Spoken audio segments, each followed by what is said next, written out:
Chapter 56, they were late. He'd been expecting a report to arrive more than 12 hours ago, and yet he'd heard nothing from his men. It was unlike them to miss a deadline, and he could not rid himself of the feeling that something had gone terribly wrong. The mission had been simple enough, and his men had been sent to eliminate only one man. Granted that Jameson was quite the wizard in his own right, but success was all but assured. His men were perhaps the most gifted of wizards, and between them, there was not a magical conundrum they couldn't solve. Abernathy had set them much more difficult tasks in the past, and they had always found a way to achieve the outcome he desired. That was why the tardiness was resting so heavily upon him. He was unaccustomed to setbacks and did not know the meaning of the word failure. "What is it?" he snapped as a knock sounded at his door. His assistant entered and placed a few boxes on his desk. "You have my apologies, sir, but Mr. Rowley has asked that give each of these documents your personal seal," the woman explained. "Rowley?" Abernathy asked with a frown. His assistant, Clementine, nodded. "He said that you were expecting them. He was quite insistent they be brought to you immediately." "Fine, I will take a look," Abernathy returned irritably. He didn't remember any such conversation with the head of the Department of Magical Law Enforcement, but then again, distractions had been rife recently. Clementine left the office, and Abernathy continued to glance at the clock as he continued to pace back and forth, seemingly attempting to wear the carpet through to the bare floor. After doing so for some time, he cursed under his breath as he approached his desk. It would serve no purpose to be so fixated on what his team was doing, and Clementine had provided him a much-needed distraction, after all. Removing the lid from the first box, he jumped backwards in horror, and his stomach began to turn violently. Within, there was no sign of any documents, just a single piece of parchment resting on top of a disgusting sludge in which a severe hand was protruding. Swallowing deeply and with a trembling hand, he removed the missive. With every brick removed, the house comes ever closer to collapsing. It is only a matter of time before it no longer stands. AJ. He could only stare at the slop sloshing grotesquely around the box, and he dared not open the other two that accompanied it. His men were dead, their plan having failed, and each of them reduced to a veritable vat of human offal. Abernathy fought the urge to vomit, and for the first time in as long as he could remember, he felt the steely grasp of fear take hold of him. Not only had Jameson murdered his men, but he'd also managed to breach the protections of MACUSA and manipulate one of the highest officials employed here. The threat was more real now than it had ever been, imminent, and hanging over him like the blade of a guillotine, ready to remove his head from his shoulders. Break. Amelia could only stare in disbelief at the enormous crater in the ground where the house she had become so fond of had been when she'd left. Nothing remained of the structure, but the debris were strewn across the land as far as the eye could see. Beside her was a concerned Harry, who merely offered her a shrug and insincere grin as she turned towards him. "Harry, what about the elves and the animals?" "They're fine," he assured her. "I emptied everything out of it, and Hagrid is caring for the Thestrals and hippogriffs." Amelia nodded. "Are you okay?" He shrugged once more. "I don't know. I liked our home." "Me too," Amelia sighed, wrapping her arms around him. "You can't be left alone for 2 days with creating an incident, can you?" she added amusedly. "What can I say? You keep me on the straight and narrow." Amelia snorted, though the sadness she felt at what had happened to the house would not allow her amusement to become sincere. They'd shared so many fond memories here, and to see it simply wiped off the face of the earth as though it had never been broke her heart. This was where it had all begun for them, where Harry had brought her after finding her, their first kiss. She couldn't put into words just how saddened she was by the loss of the house. "I suppose we can stay with Edgar," she sighed. Harry shook his head. "That won't be necessary," he said sheepishly. "When this place was found before, I figured we would probably have to move on. I'd hoped we wouldn't, but I began preparing for it." You brought another house. Harry nodded and offered his hand. Amelia accepted it and felt herself being pulled away from the place she'd truly considered her home. When they arrived at their destination, she frowned as she took in the building before them. It's the same, she whispered. Almost, Harry corrected. It's bigger than the other house, and there is more land. The best part is that it cannot be traced to me in any way. I brought the land using fake Muggle documents before destroying any trace of the place ever existing. Even if someone wanted to, they wouldn't be able to even begin looking for the place. Amelia looked around and saw the expanse of the land they were standing. It was bigger, as was the home, but there was no replacing what had been lost. I know it's not the same, Harry murmured as he took her hand, but we have the rest of our lives to make new memories and so many things to look forward to. I am sorry, Amelia. I wouldn't have done it if I felt there was another, less risky choice. I know, Amelia replied, squeezing his hand in response. I'm just glad I didn't come home to you not being here. I won't lie to you, Jameson. I'm heartbroken, but I know it will be okay. Harry breathed a sigh of relief, and Amelia took pity on him. Would you like to show me around? Break. You suggested that he blows his house up, Elinor asked. I mean, he didn't have to, Harry replied, rubbing the back of his neck as his wife glared at him. Shut up, Nicholas, he added, unable to ignore the snickering alchemist. Yes, Nicholas, shut up, Perenelle urged, looking at her husband disapprovingly. Amelia is going to be so upset, Elinor sighed. Did the two of you even think about her? We did, Harry answered. And you decided to do it anyway. We did. Elinor shook her head. You know, I always wondered what went through that head of yours, and now I've got a pretty good idea. You're reckless and would probably be deemed clinically insane if the healers had their way. But we got them, Harry pointed out. If we didn't do what we did, then he might have been killed. I wasn't happy about it, but you know what I'm like, and Harry agreed. It was our best and least risky plan. Elinor nodded her understanding. What other plans did you concoct between the two of you? Nicholas asked curiously. Oh, well, you know, the usual. Waiting for them to breach and then fighting your way through them, Nicholas snorted. I think blowing up the house was the better option. See, even Nicholas agrees. Elinor released a deep breath. It's not that I don't think you did the right thing, given the circumstances, but Merlin, Harry, you can't just go stealing bombs from Muggle military bases and blowing them up. We can, and we did. Elinor rolled her eyes at him. You know, it's lucky that I love you as much as I do, she mused aloud. I can't think of many people who would be able to just accept the things you do. Amelia does. That's not the point. I would bet everything we own that she is really upset about it. But she'd be even more upset if Harry had been killed. Elinor scowled at him, and Harry chose to hold his tongue for a moment.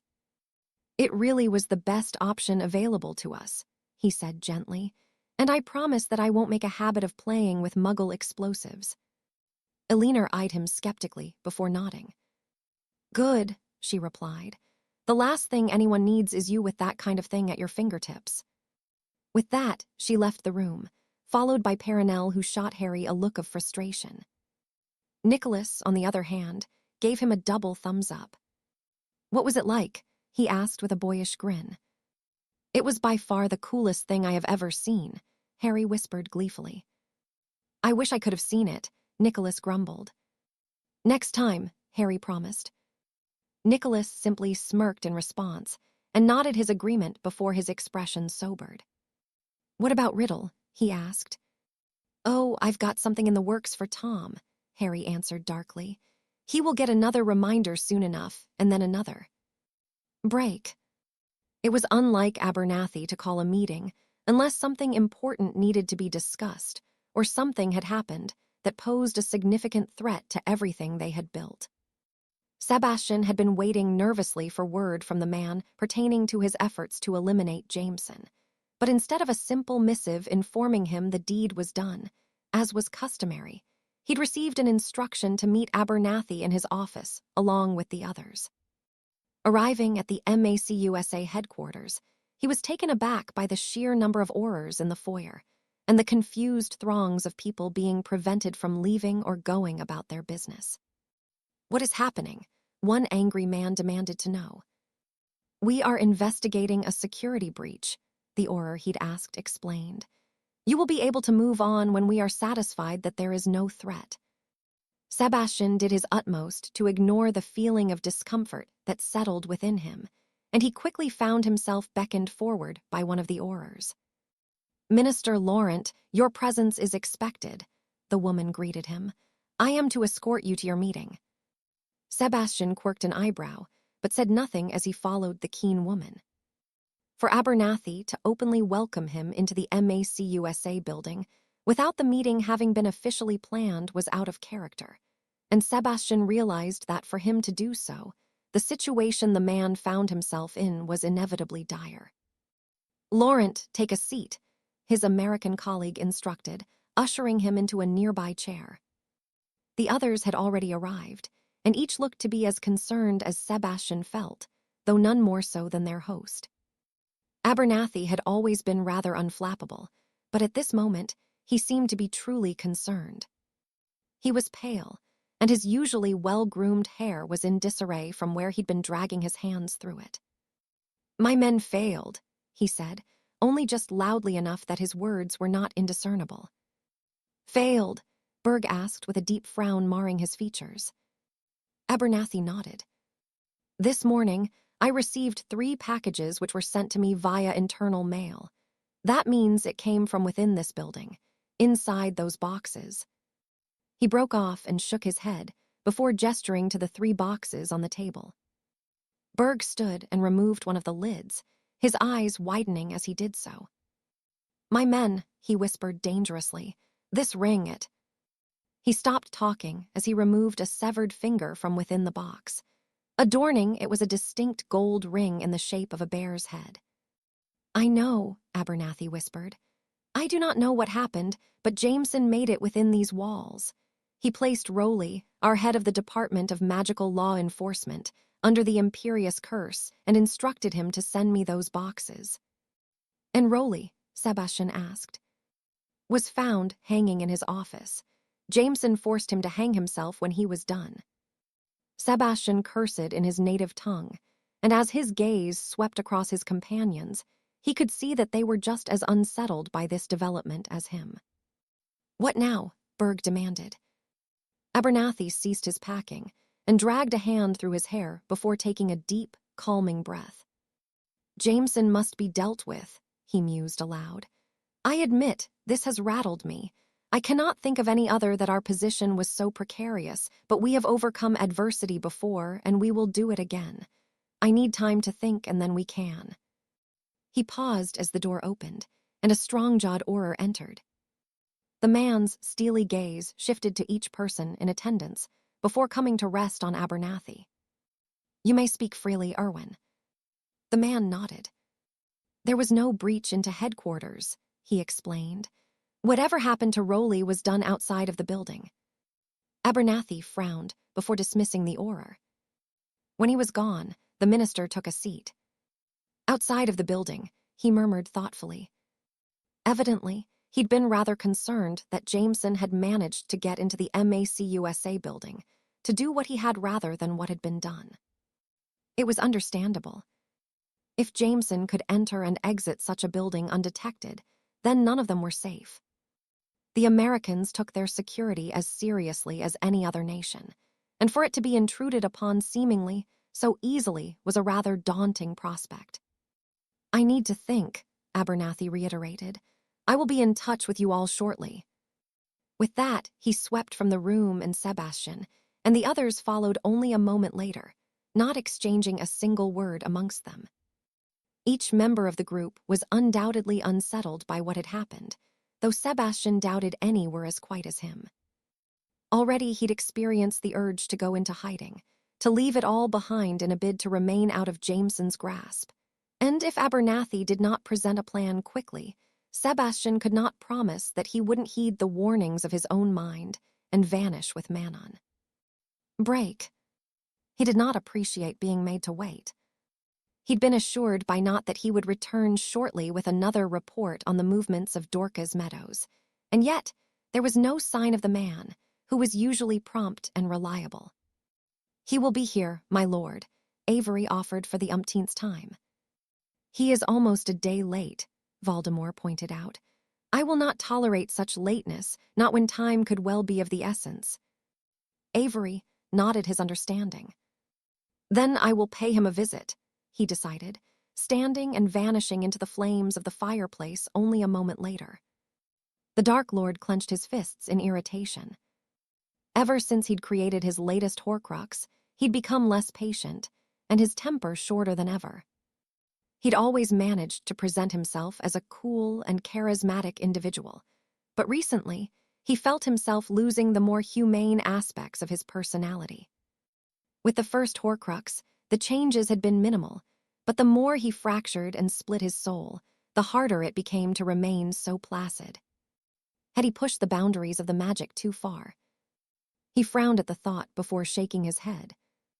No, there were still others he needed to create, and one more he still had in possession he intended to stash away. He was pulled from his musings by the return of Avery, who held a box in his hands.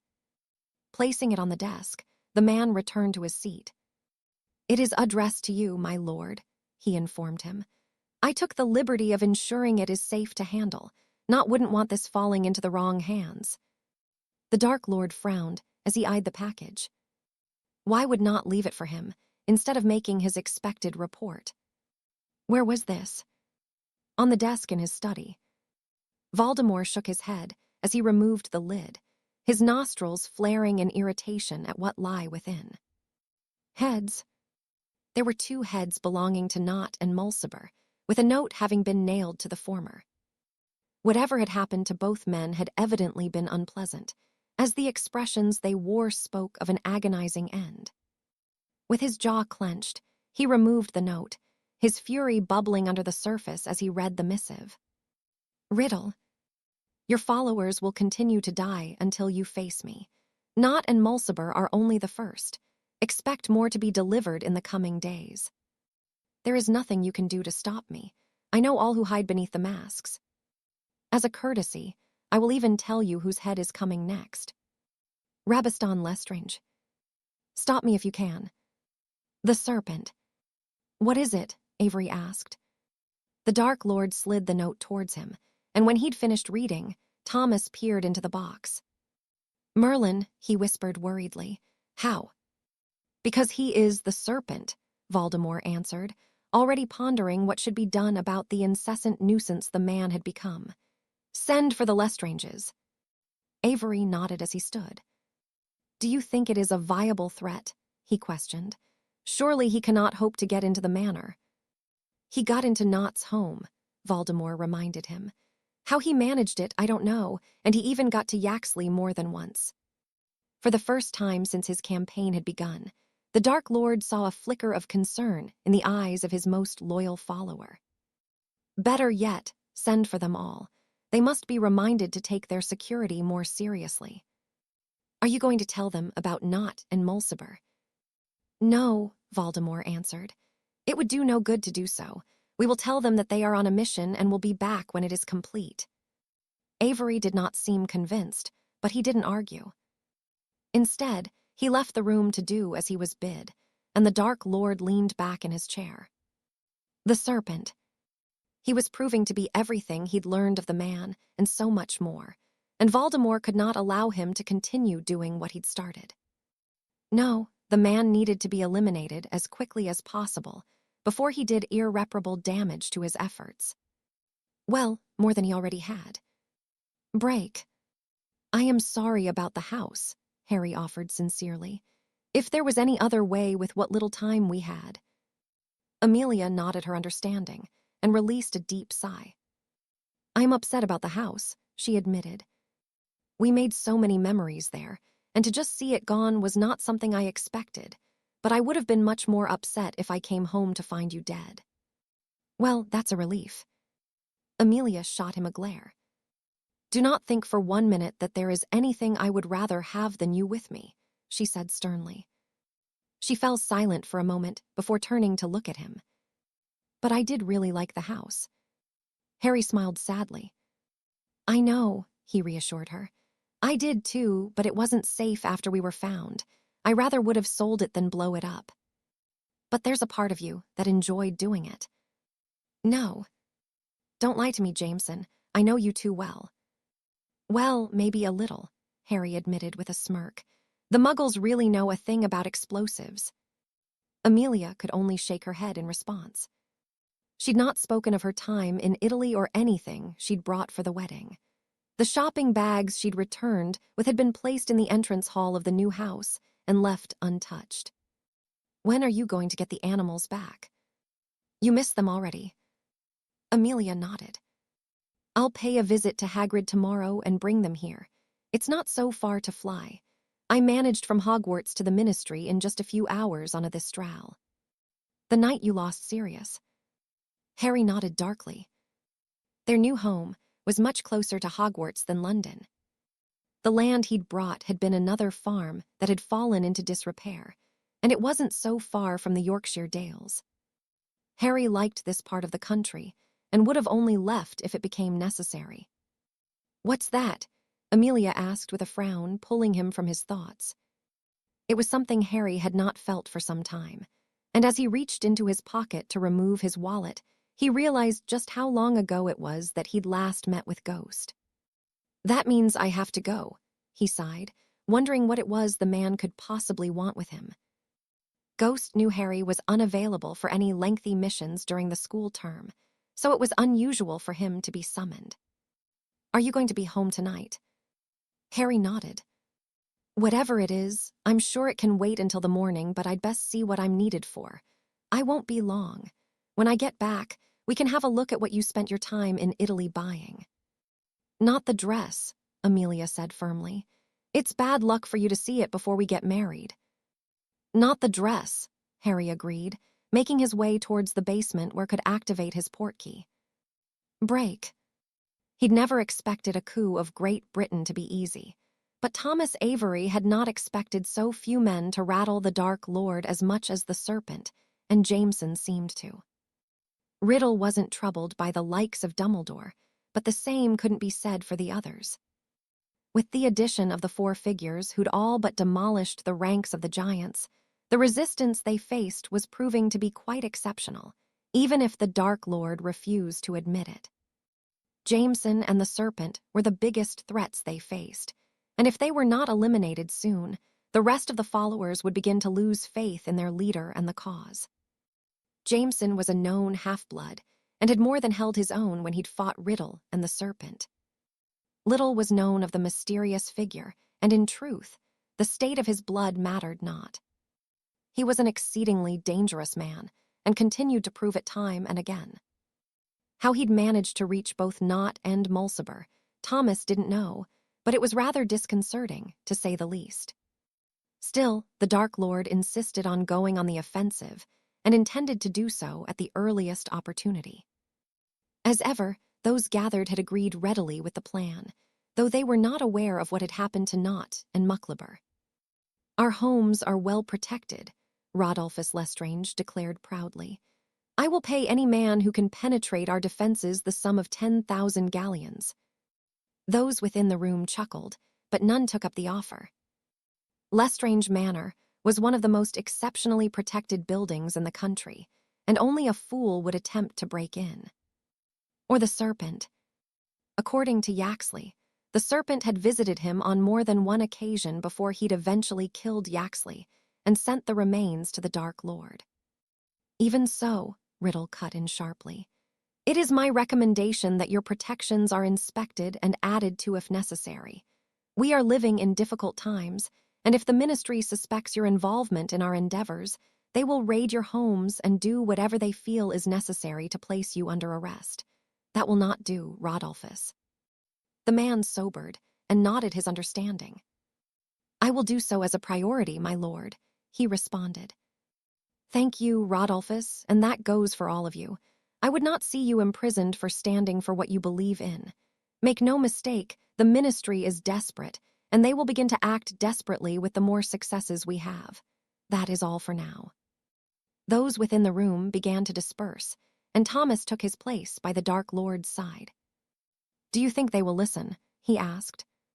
"It is in their best interest that they do," Voldemort murmured.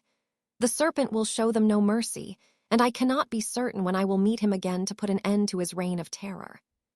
Thomas nodded. "Do you not think it would be wise to inform the Lestranges of the threat?" The Dark Lord shook his head. "To what end, Avery?" he returned. "If anything, it will only urge them to do something foolish. Their egos will not allow them to believe they are targeted by a man they believe to be less than them, and they will die." Thomas agreed with the assessment of his master. None would mistake the Lestranges for being particularly bright, but the threat against Rabastan was too real to ignore, and Thomas couldn't help but think that leaving the two men in the dark was a disaster waiting to happen. Break. Although the turmoil beneath the surface of society was not known to the masses, the effect of Jameson and the Serpent's efforts against the prominent representatives of the ICW was impossible to ignore by those with their finger on the pulse. Fontaine and Espinosa were dead, as was Braz and Pierre Dubois. All four had been prominent members of the collective who'd been gathered by Grindelwald, and Ghost could not help but think that more would soon follow. Berg, Abernathy, and Laurent must be growing more nervous with each death, and they would be given no choice but to take additional steps to prevent their entire organization from collapsing. "Ah, Jameson," Ghost greeted the man he'd summoned as he entered the office. "I see that your efforts are proving to be fruitful. You know about the attack on my home?" "An attack on your home?" Ghost asked worriedly. "No, I'd heard of no such thing." "Well, Abernathy sent his men after me along with Berg's." "Oh dear," Ghost sighed. Jameson nodded as a smirk tugged at his lips. "They are all dead." Ghost released a deep breath. "That wasn't what I sent for you to discuss, but for them to make such a brazen move speaks volumes of the effectiveness of your campaign against them." "What did you wish to discuss with me?" Ghost sobered immediately as he placed a sunken trunk on the desk. "These are some of the items we removed from Dubois' home," he explained. "Usually, these would be claimed by a relative, but given that Manon is believed to be dead and Pierre had no wife or children, it was left to us to clear the place out. We found some rather interesting things I think you should have." "Interesting things?" Ghost nodded. "Most of it is coded stacks of parchment, but there are some interesting files included. It seems that Dubois was keeping tabs on past deals the group made or attempted to. There is quite the dossier for you to peruse." "Any mention of Amelia's parents?" Ghost shook his head apologetically. He had not forgotten Jameson's motivation for pursuing Laurent and his ilk. "I'm afraid not, but I expect the information here will be of use to you, nonetheless. I certainly cannot make heads or tails of it, but maybe you can." Jameson nodded as he pocketed the trunk. "I will see what I can do." "Good," Ghost declared, "and do be careful. A cornered animal is often at its most dangerous." "I know," Jameson assured him. "I do not take anything for granted when it comes to them." He left, and Ghost quietly wished the man well. Perhaps when he was done disbanding the diabolical group, Jameson would consent to take on more work for the department. He was quite the excellent wizard, after all, and there was always a need for men of his caliber. Break. Sebastian could not relax. Maybe it was the usually unfazed Abernathy crumbling before his eyes that had triggered his instinct to flee. But the French minister of magic did not believe so. It was the danger, nothing but the danger. It was as though it had begun enveloping him months prior without Sebastian paying it much heed. But now, it simply could not be ignored. Fear weighed heavily upon his shoulders and within his heart, and it seemed that there was nothing to be done to alleviate it. It often felt as though he couldn't breathe, that he even might vomit from the terror he swore was stalking him from the very shadows. Sebastian knew that his thoughts were not rational, but when it came to Jameson and Evans, all logic, disbelief, and wonderment were to be abandoned. The two men simply were, and they did. Sebastian realized that he was thinking of them as something of a higher power, and he laughed humorlessly to himself, though sputtered as a stream of icy water hit him in the face. When he wiped it away, it was to see a concerned Manon starring with her wand, still pointed at him. "Have you lost your mind?" she whispered. Sebastian shook his head. The water had sobered him somewhat, and he certainly wasn't as gripped by fear the way he had been in the passing moment. Nonetheless, despite the clarity, the desire to flee still remained and felt right. "Manon, I think it is time for us to step away. It has become too dangerous and unpredictable. We are not fools, and we can see how it is all coming apart at the seams. It is only a matter of time before we are exposed, despite our best efforts." The woman eyed him questioningly for a moment before nodding. "I think perhaps you are right," she agreed. "It has become far too dangerous to continue on the way we have. The serpent and Jameson." She broke off, and Sebastian wrapped his arms around her shoulders, relieved that she was in agreement with him. Tomorrow, Manon confirmed. They would disappear, much in the same way she had more than 2 decades prior. Sebastian would fake his death, and whilst his country grieved for him, he would slip quietly away, never to be seen again. He'd set aside more than enough gold, papers, properties, and anything else he could think of over the years so that their livelihood would not be impacted, and come tomorrow, all he would be losing was the influence of his position. Or so he hoped. Perhaps disappearing would prove to just not be enough, especially if Jameson and the serpent suspected foul play. No. Sebastian could not consider such an outcome. The entire world would believe him to be dead, and then he would live his remaining years in peace, mostly alone, but alive and comfortable. He could not see the same for Abernathy and the others. They would eventually be bested and killed in the most unpleasant ways. It was what the men pursuing them did, after all. Break. Alistair guffawed uncontrollably and slapped the knee of his prosthetic leg in amusement. For Amelia, it was all too raw to find the humor in the situation, despite how ludicrous she knew it to be. "Wait, he blew up his own house to kill the men sent to kill him," Moody snorted. "I knew there was a reason I liked Jameson. He's an absolute lunatic." "And I'm marrying him," Amelia sighed, unable to prevent the smile pulling at the corner of her lips. "Come on, Bones. You wouldn't have him any other way. You fell in love with him because of the way he is. Would you prefer him to be dull and lifeless like most of the sods you see around here?" "No," Amelia denied, "but I liked that house." Alistair nodded his understanding. "I know, but it will be another one of the crazy stories you will be able to tell your kids about their father. Not that there isn't enough. You could write a series of books about the things Jameson has done." "Kids?" Amelia asked with a frown. "You don't want kids?" It was not something Amelia had given much thought to. With how hectic life had been, especially since she'd met Harry, she'd not considered the possibility much, though when she did, she quickly realized that she would love nothing more than to have children someday. There it is," Moody broke into her thoughts with a warm smile cresting. "For what it's worth, I think the two of you would have some incredible bairns. Just don't forget about old Uncle Moody here." "Merlin," Amelia scoffed. "With Harry as their father and you being around, I can't imagine what they will turn out like." "Brilliant," Alistair said with a grin. "They will be brilliant." Amelia pondered that very notion, but the daydream lasted only a passing moment as a blaring alarm began sounding in the office. "It has been a while," Alistair huffed irritably. Amelia nodded her agreement as Grimm stormed into the room. "All right, gather yourselves up and prepare to leave," he instructed. "Stop fannying around Jenkins and get your hide over here. Reports are that there is an attack just outside of Macclesfield. There are currently no signs of any giants or any other creatures. Riddle's mark is already in the sky, so let's get there and arrest as many of the bastards as we can. You will all be in Group 1, and I will send support the moment the others arrive. You leave in 10 seconds. Stay safe and don't fuck around." "Ever the charmer," Alistair groaned as he stood, leaning heavily on his staff. "Are we sending for?" "He will already know," Amelia snorted with a shake of her head. "He always knows." Break. Once again, he was being treated to the symphony of screams of the Muggles and the sound of burning buildings.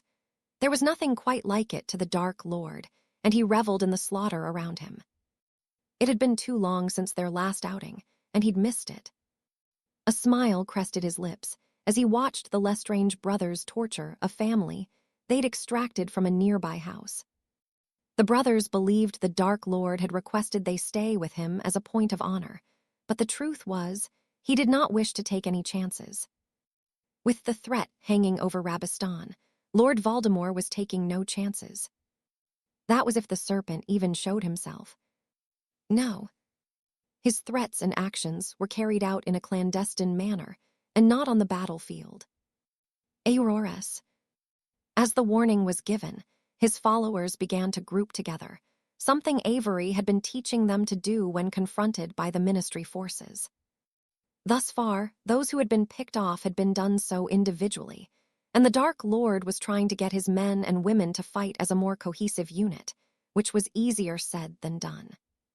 It was the familiar red hair of a certain Auror who caught his attention first. Amelia Bones' reputation was well-earned, and she tore through a foursome of his followers with apparent ease, dropping two with a blasting curse, one with a rather vicious gouging spell, and the last with a banishing curse which sent her victim slamming into a nearby tree. The Dark Lord's jaw tightened as he took aim, only to instinctively block a spell sent his way by the woman he intended to kill. He slid back on his heels a few feet, and Bones seized the brief advantage by firing another plethora of spells, each as devastating as the one that preceded it. She was fast and did not lack the firepower required to force him to shield rather than deflect her attack.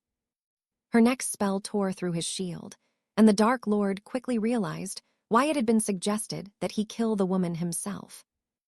Even his very best would struggle just to match Bones, let alone best her in a fight. Still, as good as she was, she could not hope to maintain the small amount of success she was having. The Dark Lord had spent his life overcoming adversity, and as he watched her prepare her next onslaught, he struck. His own spell erupted from the tip of his wand and careened towards his foe at blistering speed, though his eyes widened as it was intercepted. However, the defense did not come courtesy of Amelia Bones.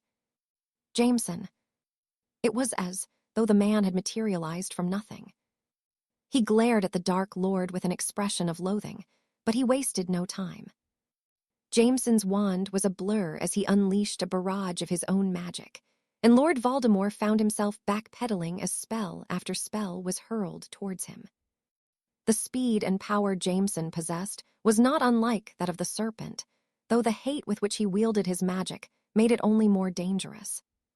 There were no mocking comments or jokes forthcoming, just murderous intent. The Dark Lord's followers were making a hasty retreat as the skill of the Aurors began to overwhelm them, and with Jameson having inserted himself into the fray, the threat the Ministry forces posed was quite real. In a bid to slow the continuous attack from Jameson, Voldemort cast a powerful shield to take refuge behind before cutting deeply into his own palm. Before Jameson could bring the structure down, it was bolstered by the protection of the Dark Lord's blood, ensuring it would not be easy to breach. He smiled at the glaring man amusedly, though it was short-lived as a screaming next to him rent the air. Turning to the source, he frowned at the sight of Rabistan tearing his mask off to reveal that he was bleeding profusely from his eyes. As quickly as the screaming started, it stopped, and the younger of the Lestrange brothers looked at him and laughed. "I did tell you, Tom," he hissed. "I told you he would be next." The Dark Lord's eyes widened in shock as Rabistan screamed once more, his face purpling before his throat opened up. The next scream that came was from Rodolphus, as his brother's head hit the floor with a dull thud, and a large snake emerged from the gaping wound where it had been removed. "I'll be seeing you soon, Tom," it promised before vanishing in a puff of black smoke. The Dark Lord didn't know what to say or think about what he'd just witnessed, and with the efforts of his followers thwarted, there was nothing left but to withdraw and take stock of what had happened. Chapter 57. It wasn't like him to take joy in the misery of others. Perhaps when he'd first started out as a hit wizard, he'd been rather jaded and despised much of the world for how he had been treated by it, but things had changed, for the most part. Despite the setbacks he'd endured during the war, which continued to plague him, Harry was proud of what he'd done. He'd married the woman he couldn't be without, and she had given him 3 wonderful children. Life had not been so good for him for so long, but he'd managed to find more than enough happiness and contentment. Still, Harry had never been able to rid himself of the niggling feeling that despite the vow he'd given, the prophecy he had seemingly left behind so many decades prior would somehow come full circle. It seemingly had, and with all that Tom Riddle had done to him when he'd been a boy, Harry wasn't afraid to admit he was enjoying returning the favor. The Dark Lord and his followers deserved every ounce of misery he gifted them, and Rabastan Lestrange, not, and Mulciber were only the beginning. There was much more to come for Voldemort. In breaking news, there are reports of an explosion in the south of France at the residence of the Minister of Magic, Sebastian Laurent. Aurors and other personnel are on the scene, and we will provide updates when they become available. Harry frowned at the announcement.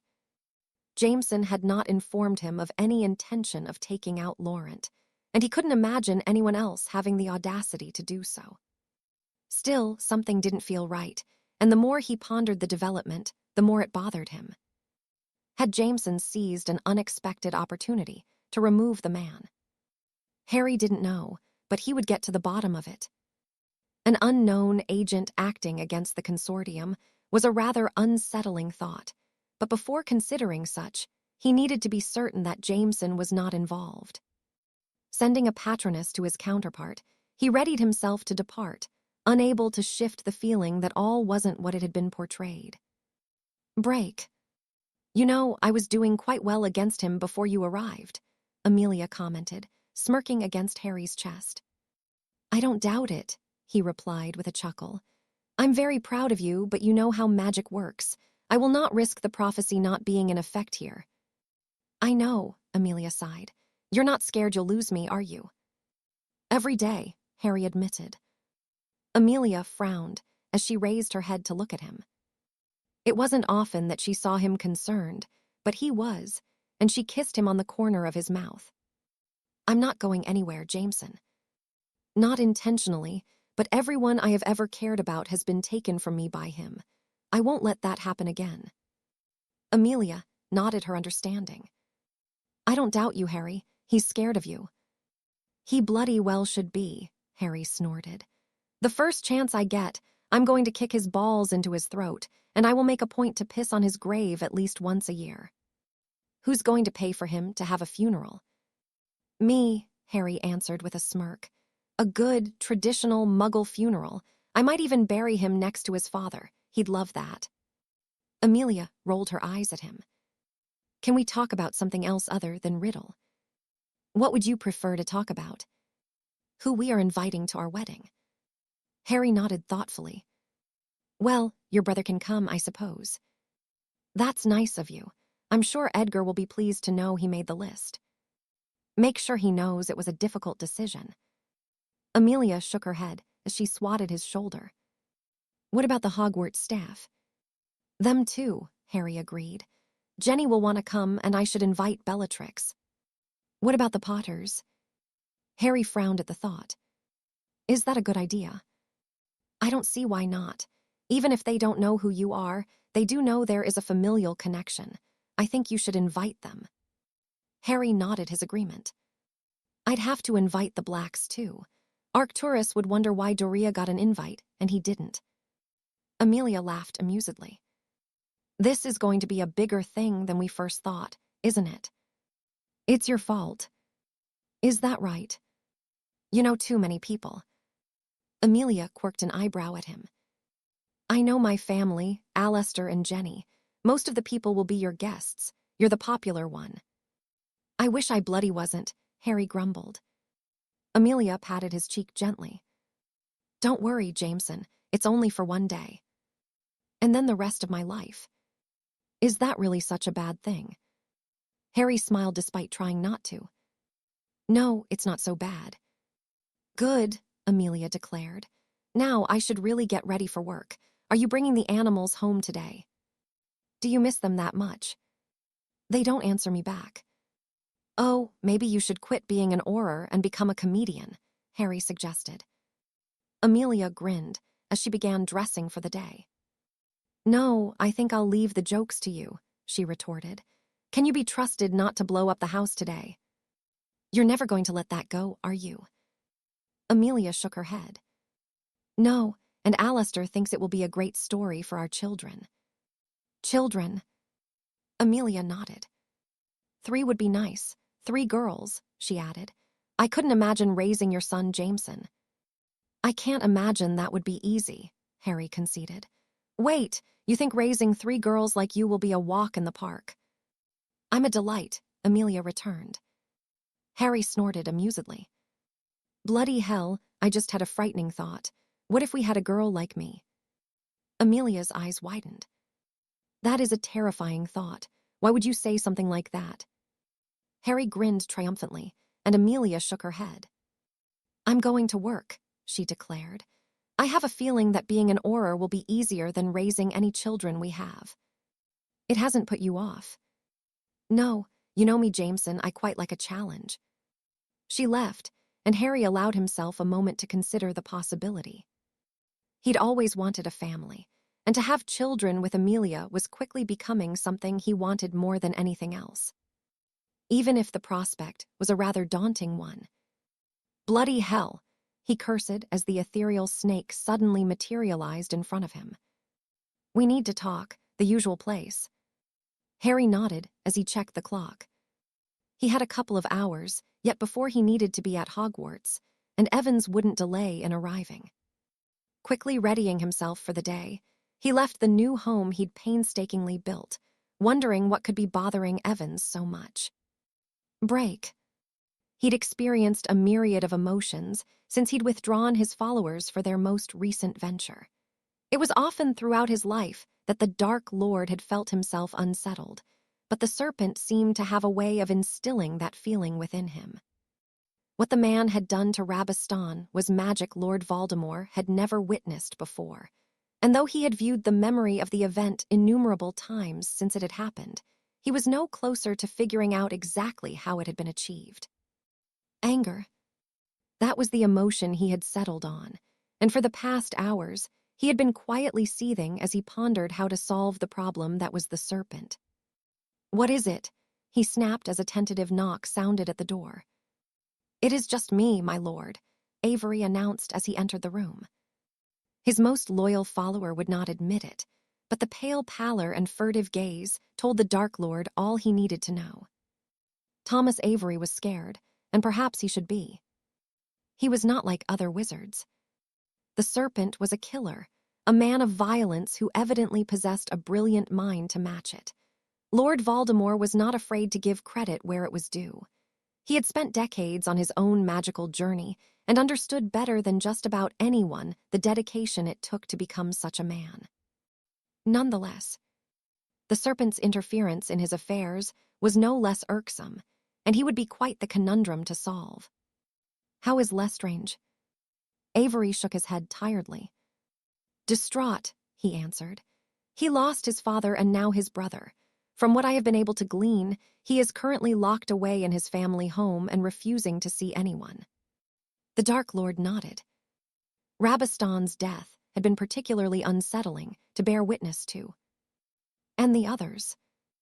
Avery was rather uneasy at hearing the question. They are terrified, he answered candidly. If he can get to someone as well protected as the Lestranges, none of us, it seems, can hide from him. It won't be easy to talk them around, my lord. I expect most will not come when you call them next. The Dark Lord's nostrils flared as he gripped the arms of his chair tightly. Cowards, he growled irritably. They will learn soon enough that you do not walk away from me. Avery appeared as though he wished to say something, but seemingly thought better of voicing his opinion. The serpent, my lord. If you kill him, they will come back. He will die, Avery, the Dark Lord assured the man, But I will not tolerate disloyalty. Send for them all. Let us see who has lost faith. Avery opened his mouth to speak, but a pointed glare held his tongue, and he nodded before taking his leave of the room to do as he was bid. Disloyalty. It was one thing Lord Voldemort would not accept, not when he had given those who proclaimed to follow him so much. Break. The more he pondered the announcement he'd heard on the radio, the more suspicious of it he became. Harry did not believe for one moment that Sebastian Laurent was dead. He himself had tried to gain access to the residence of the French minister some years prior, and though he had no doubt he could have managed it, doing so would have been inexplicably difficult. The protections there were extensive and would have been time-consuming to breach. No, something wasn't right about the entire affair, and Harry was determined to get to the bottom of it. You look irritated. Harry cursed as the man spoke, having seemingly appeared from nowhere. You know, I think you could teach me a thing or two about concealment. How do you do it? Jameson grinned at him. Years of avoiding the media, he chuckled. Why are we here? Harry frowned at his counterpart. Haven't you heard? Heard what? About Laurent. It's all over the radio. What about him? Harry snorted humorlessly. So it wasn't you. Well, according to the French authorities, his home was blown up last night. Jameson was surprised by the revelation for a moment before he shook his head. Bollocks, he declared. There is no way someone managed to blow it up without tripping one or more of the protections around the place. I've checked them for myself, and it would take days just to get through them. With the amount of Aurors in and out of the place, it would have been noticed. My thoughts exactly, Harry concurred. So, what do you think? I think the sniveling little shit has done a runner. As do I. The question is, what are we going to do about it? I say we hunt the little git down, Jameson suggested. I'm not letting him just vanish. You are a man after my own heart, Harry chuckled. None of them can be left alive. Jameson nodded his agreement. He can wait for now. It won't be easy to find him, and we have the others to deal with first. Any thoughts? Abernathy. It has to be him. He's the biggest threat, but the problem we have is that I expect the others will follow Laurent's example and do a disappearing act. Harry frowned thoughtfully. I have a few ideas on how we can prevent that, he murmured. It won't be pretty, but I think it might just work. After what you did to Lestrange, I would bet that not pretty is an understatement. You don't feel bad for him, do you? Jameson shook his head. The git deserved it, but doing something similar to the upstanding representatives of the ICW will not be well received. I would bet that there are those who are going to kick up a stink about Lestrange, even if he was a tosser. Probably, Harry said with a shrug. Not that I give a shit. I learned long ago not to take any chances, and with Riddle, any risk is too much. I bet he's furious with me. He's probably thrown a tantrum or two, Jameson replied with a grin. Even so, we have to play our hands carefully when it comes to the rest of them. They've already tried to kill Amelia more than once, and I won't risk anything else happening to her. Harry nodded his understanding. We will make sure we get it right, he assured the other man. Any idea when you intend to have your wedding? We haven't got to that yet, but we are talking about it more. I'd rather it was sooner than later. Harry clapped the man on the shoulder. You know, for how different our lives have been, it seems as though we've always wanted the same thing. Family. And peace. And peace, Harry agreed. Well, I will see what I can dig up about Laurent's disappearance. I expect Riddle will be quiet again for a while. And I'll shift my focus back to Abernathy. I've done a lot of the work already, I just need to be certain how to proceed. Maybe I'll have Black look into Berg or even the Bulgarians just to gather information. I don't fancy another rescue mission. Don't pretend you didn't enjoy it. I'm not, Jameson denied, but I think Amelia will eventually kill me. Harry laughed. Yeah, Alina wasn't too pleased. Anyway, give me a week and I should have something. If I get time, I'll send Tom another reminder of why he's such a bastard. As will I, Jameson assured him before vanishing silently from the room. He's bloody good at that, Harry muttered. Didn't even have to turn. Break. Once more, he found himself playing host to his counterparts, though they were considerably fewer in number than they had been only a matter of months ago. With Fontaine and Espinosa confirmed to be dead, and now Lawrence seemingly having met the same fate, the power of their group was beginning to shrink significantly. Only 5 of the 8 countries remained, and Abernathy did not miss the fact that his companions were beginning to crack under the pressure. Adamski of Poland appeared uneasy at being among them, as did Sousa of Portugal. Berg was as calm as ever, even if his heavy brows were creased in a scowl of displeasure. Visser of the Netherlands was all but unreadable, and Abernathy himself could not deny that Lawrence's seeming demise had rattled him, though he would not show it. So that's it then, he demanded.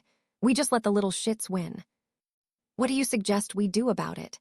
Berg returned evenly, folding his large arms across his chest. Not give in, Abernathy responded. We take some time, we recuperate, and we continue on as we always have. Jameson will die, as will the serpent, and then our troubles will be gone. You say it as though it is so easy, Visser snorted derisively. You sent your very best men after him, and he returned what was left of them in boxes. What more are you willing to risk, Abernathy? Everything, the American answered immediately. Is that not what we have been doing for the better part of 3 decades? Are we just going to cave to 2 men? 2 men. How fucking hard can it be to be rid of them? You tell us, Berg grumbled. We have tried to kill Jameson several times now, and our very best efforts have yielded nothing. You are right, Abernathy conceded, but perhaps killing him is not our only option. Then what do you suggest? Adamski scoffed. I suggest we use our political influence. I think it can be arranged that Jameson is put in the frame for Lawrence's murder. The ICW will then have no choice but to use their resources to bring him in. Adamski shook his head. Dumbledore will defend him ardently. And then Dumbledore will be harboring a wanted criminal. His tenure as Supreme Mugwump will be over. Can you manage it? Berg asked. The question you should be asking is, can we manage it? I expect we can. I need only speak with Lawrence's replacement when they take office, and we will see it done. The rest of the group did not seem convinced, but Abernathy would not be deterred. Already, he'd lost some of the best wizards his country had to offer in the pursuit of Harry Jameson, but something had to be done about the man. He was too close for comfort at uncovering the many operations the group had conducted over the years, and Abernathy had no intention of going to prison, let alone being killed. If you believe you can make it work, then do it, Berg urged. You will have my backing. And mine, Visser added somewhat reluctantly. What about the rest of you? Abernathy demanded. They nodded, though they were clearly not convinced by his suggestion. Still, what choice did they have? They couldn't simply give up everything they had worked tirelessly for, and it wasn't as though Jameson would stop coming for them. No, his plan had to work, or everything they'd achieved could well have been for nothing. Break. All right, gather around, you perpetual headaches, Grim instructed irritably. Jones, unless you want to taste the tip of my boots through your arse, I suggest you shut your trap. Mr. Crouch has something he wants to say, but before he arrives, it is my duty to inform you that because of what happened at the French minister's residence, we are currently on high alert. Minister Bagnold has been given additional security, and her home is being meticulously combed for anything suspicious.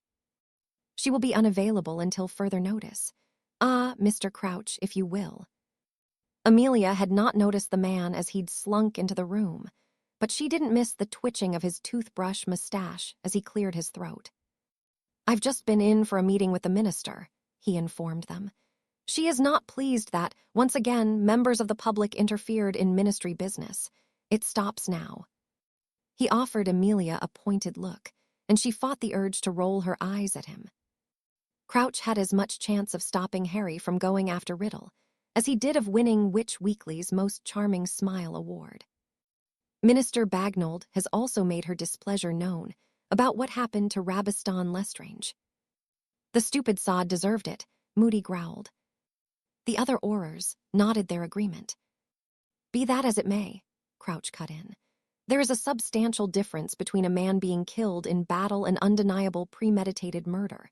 I have reviewed the memory several times, and I am left with no doubt that what happened to Mr. Lestrange was the latter. This serpent is not a man we wish to assist us when it comes to fighting Riddle and his ilk. There is no place for such disgusting acts, and I intend to have him arrested when the opportunity presents itself. As of now, he is a wanted man. So, if any of you are associated with him in any capacity, I suggest you urge him to turn himself in and then have nothing further to do with him. He is to stand trial and be imprisoned if he is to be found guilty. That is all. He swept from the room, and Amelia watched until he left. I'd like to see the person who's going to bring him in, Alistair chuckled. Unless Crouch fancies doing it himself, there's no chance. I'm not going to risk going against him. I'd rather keep what limbs I've got and my head on my shoulders. You're not wrong, Alistair, Kingsley chimed in. I do not believe pursuing and engaging him will be good for anyone's health. Moody nodded. Fancy him not wanting Jameson's help, he muttered. If it weren't for him, there'd be considerably less of us here now, and it's not as though Jameson will listen. He'd stick Crouch across his knee and give him 6 of the best if he felt like it. Don't give him ideas, Amelia sighed, knowing that Harry might just do it to prove a point. I'd quite like to see it, Moody chuckled. Then Crouch would have a reason to be such a miserable git. Look at me. I'm ugly as sin and missing a damned leg, and I'm not as unhappy as him. Maybe old Mrs. Crouch isn't keeping him happy. Amelia grimaced at the thought. Thanks for that, she huffed. Anyway, I'd best let Harry know what Crouch has said. It wouldn't make any difference, but she knew she should also tell him about Evan's new status, something else that wouldn't matter to the man. Alistair was right. It wasn't as though anyone could stop either of them if they wanted to. Break. It was odd to think that being at work was a reprieve from everything else happening in his life. With Riddle still breathing and the corrupt members of the ICW operating, what would usually be the most stressful aspect of life for anyone else was Harry's time of peace. It certainly helped that he had Bellatrix to assist him with teaching the younger students, something she was becoming very good at. Although it was indeed a boon for him, his reasons for having her do so were not entirely selfish. He took his mentorship of the young woman as seriously as anything, and she was meeting every last expectation he had of her, often exceeding them.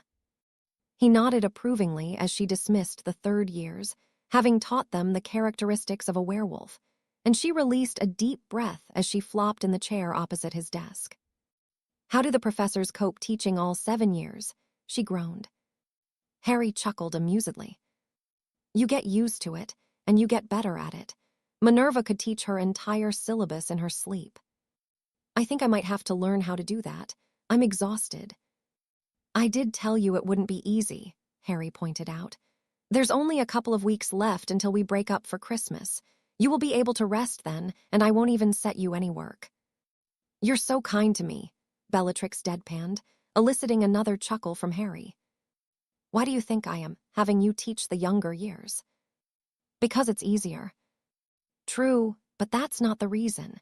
Next year, I will have you teaching the 4th and 6th years for the same reason. I want you to really think about everything you have learned since starting at Hogwarts, and the best way to do that is to teach it. People get so caught up in wanting to learn advanced magic when the most basic of skills can be the most useful. Bellatrix frowned thoughtfully before nodding. Applying the basics is essential for learning advanced magic. Exactly, Harry confirmed. I'm not just having you teach them because I can't be bothered. It's useful, don't get me wrong, but it is more for your own benefit. It will make all of the other work you do, and even your practical magic, just that more polished. That makes sense, Bellatrix mused aloud. See, it's not about the free labor. I have a feeling I'm in trouble. Why? My future wife is nearby. How do you know that? Because it feels as though someone just walked over my grave, Harry snorted amusedly. Bellatrix tutted at him. Idiot, do you expect me to believe that when you've gone all doe-eyed? Harry merely grinned in response. "Come in, Bones," he called before the woman could knock at the door. She wasn't even surprised that he knew it was her, but she paused as she entered. "I'm not interrupting anything, am I? Just Bellatrix here complaining how difficult I have made her life." "You'd better not be working her too hard," Amelia warned. "Would I do that?" "Yes," Amelia answered. "This must be the young lady you spend your time torturing when you're not at home. I've not seen you since you were much younger." "Amos Diggory's engagement party," Bellatrix clarified. "I remember you from there." Amelia offered the younger woman a smile. "That's it," she confirmed. "Sorry, Bellatrix, but do you mind if I have a word with him?" "Is he in trouble?" Bellatrix asked, a smirk tugging at her lips. "Not today, but it is only lunchtime," Amelia sighed. "It can quickly change with Jameson here." Harry scowled at her, and Bellatrix laughed as she took her leave of the room. "So, you're not here to arrest me?" "Do I have a reason to?" "Probably dozens, but let's not get into the whole who's breaking what laws. What do you need?" Amelia deflated as she took the seat Bellatrix had vacated. "A few things, really. Crouch is adamant that there is to be no more interference from members of the public when Riddle and his followers are acting up." Harry quirked an eyebrow in response. "Yeah, I'm going to choose to ignore that." "Of course you are," Amelia said with a shake of her head. "Next thing, did you have anything to do with what happened to Laurent?" "No, and neither did Evans," Harry huffed. "I met with him this morning because he thought it was me. I don't think for 1 minute he is dead. He's faked it and gone into hiding." Amelia nodded. "And that brings us to the last thing I need to tell you. Crouch has issued a warrant for Evans' arrest. He wants him prosecuted for the murder of Rabiston Lestrange." Harry was taken aback by the revelation, but knowing what he did about Crouch, he knew he shouldn't be surprised. "Evans will get a kick out of that," he sighed. "It's not as though anyone is going to be able to bring him in, but I will warn him. The last thing we need is one of your lot trying to be a hero and getting themselves killed." "Do you think he would?" "Not unless he had to, but it's not worth the risk. He has his reputation for a reason." "So do you," Amelia pointed out. "Yeah, but I don't plan on killing any Aurors. I don't think that would look very good for me." "It wouldn't," Amelia agreed as she stood. "Anyway, I just wanted to let you know. Will you be late tonight?" "No, I'll be home." Amelia nodded and gave him a chaste kiss. "I'll see you tonight then." She left, and Harry leaned back in his chair. As much as he knew that Barty was trying to do the right thing, the man had once more proved that he was a damned irritant when it came to following the letter of the law.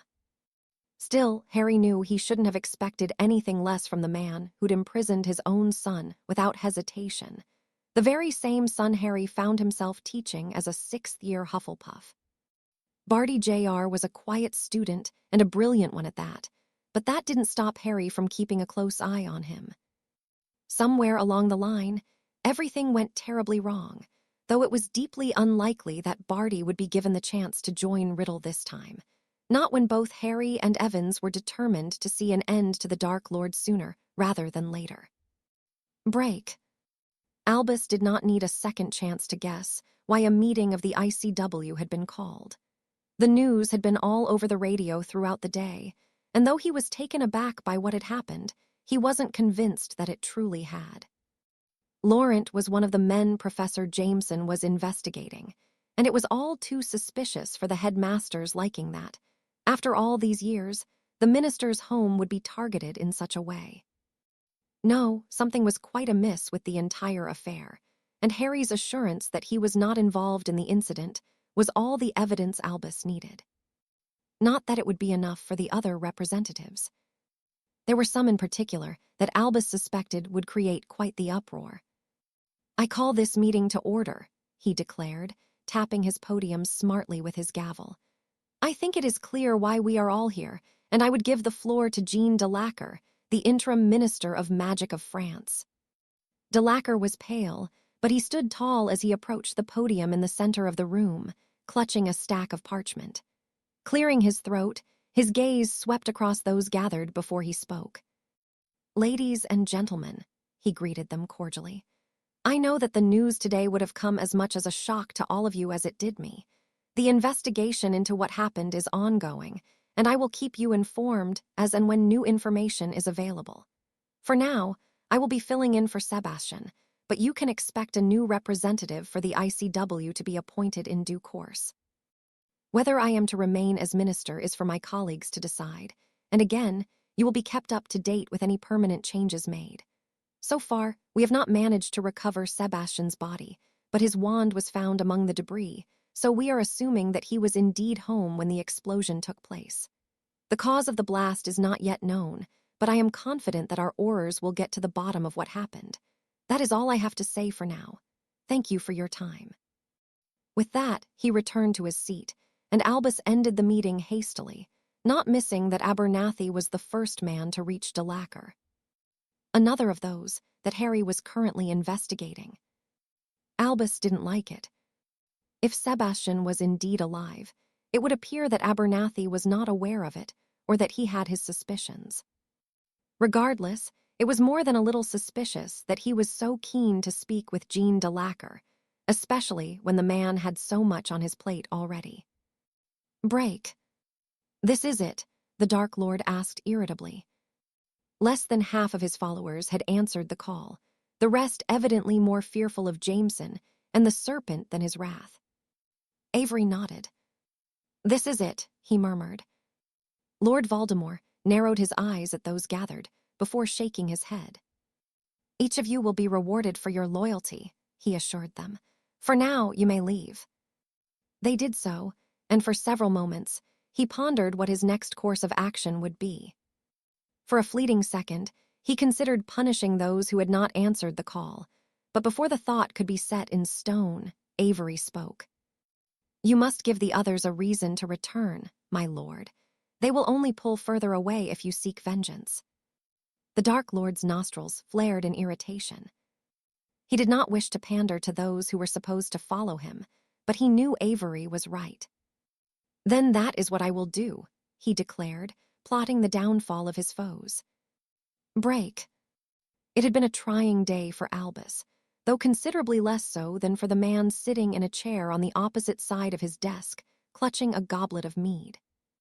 Receiving a message from Jean DeLacker with a request to meet came as quite a surprise, but given the circumstances the man found himself in, he saw no reason to delay. "You have my apologies, but I find myself in a situation I could not have predicted," DeLacker sighed. "There are those of us who remember that it was you who defeated Grindelwald, and you have proven yourself a man of principle and sound morals since."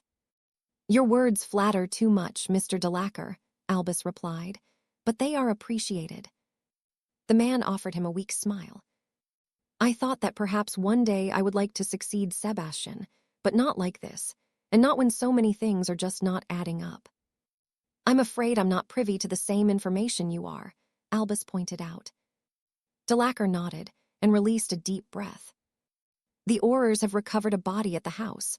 Well, some remains of a body, but not enough to formally identify him," he explained. "Something feels terribly off about the entire affair, and then there's Abernathy." "Abernathy?" DeLacker shook his head. "He approached me when the meeting ended. I am not so familiar with him or the workings of the ICW, but he is under the impression that I should be looking towards a certain Harry Jameson as a prime suspect of what happened." "Is that so?" Albus asked interestedly as he leaned back in his chair. "Did he give a reason?" "He says that Jameson and Sebastian have been at odds for some time, and that Jameson would have more than enough of a reason to kill him. He didn't go into specifics. That's about all he said." Albus sighed deeply. "You are right. You do not understand the full picture of what is happening, but I can assure you that Harry is not involved in this particular incident." "How can you be certain?" "Because Harry told me, and he is one of the few people that I trust implicitly," Albus answered. "Perhaps it would be best if you discuss the matter with him yourself. I am sure the conversation will be most enlightening, though I fear it will change your entire perception of just the kind of man Sebastian Laurent is. If you are amenable, I will send for him. He is in my employ, after all." Now I'm intrigued, Jean huffed.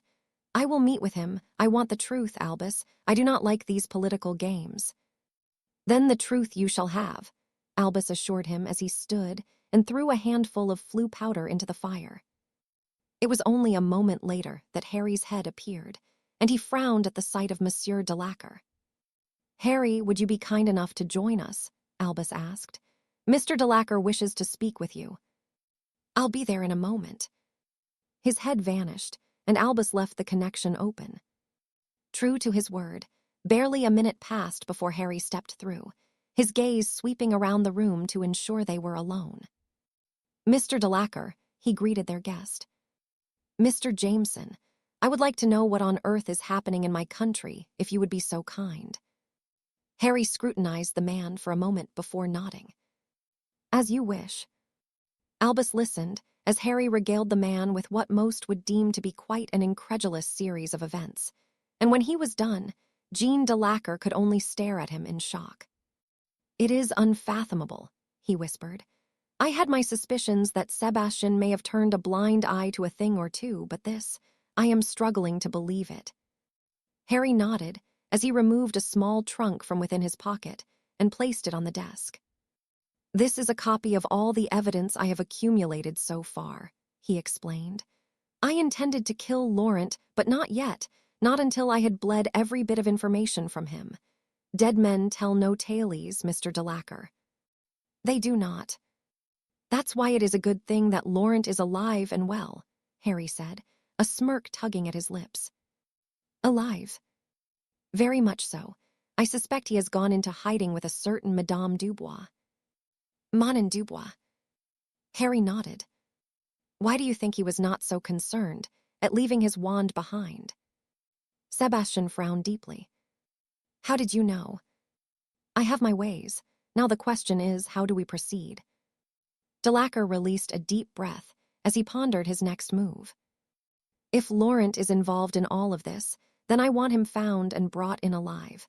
I will give you the opportunity to extract whatever information you wish, and if he is found guilty, I have no doubt that he will be given a sentence of death.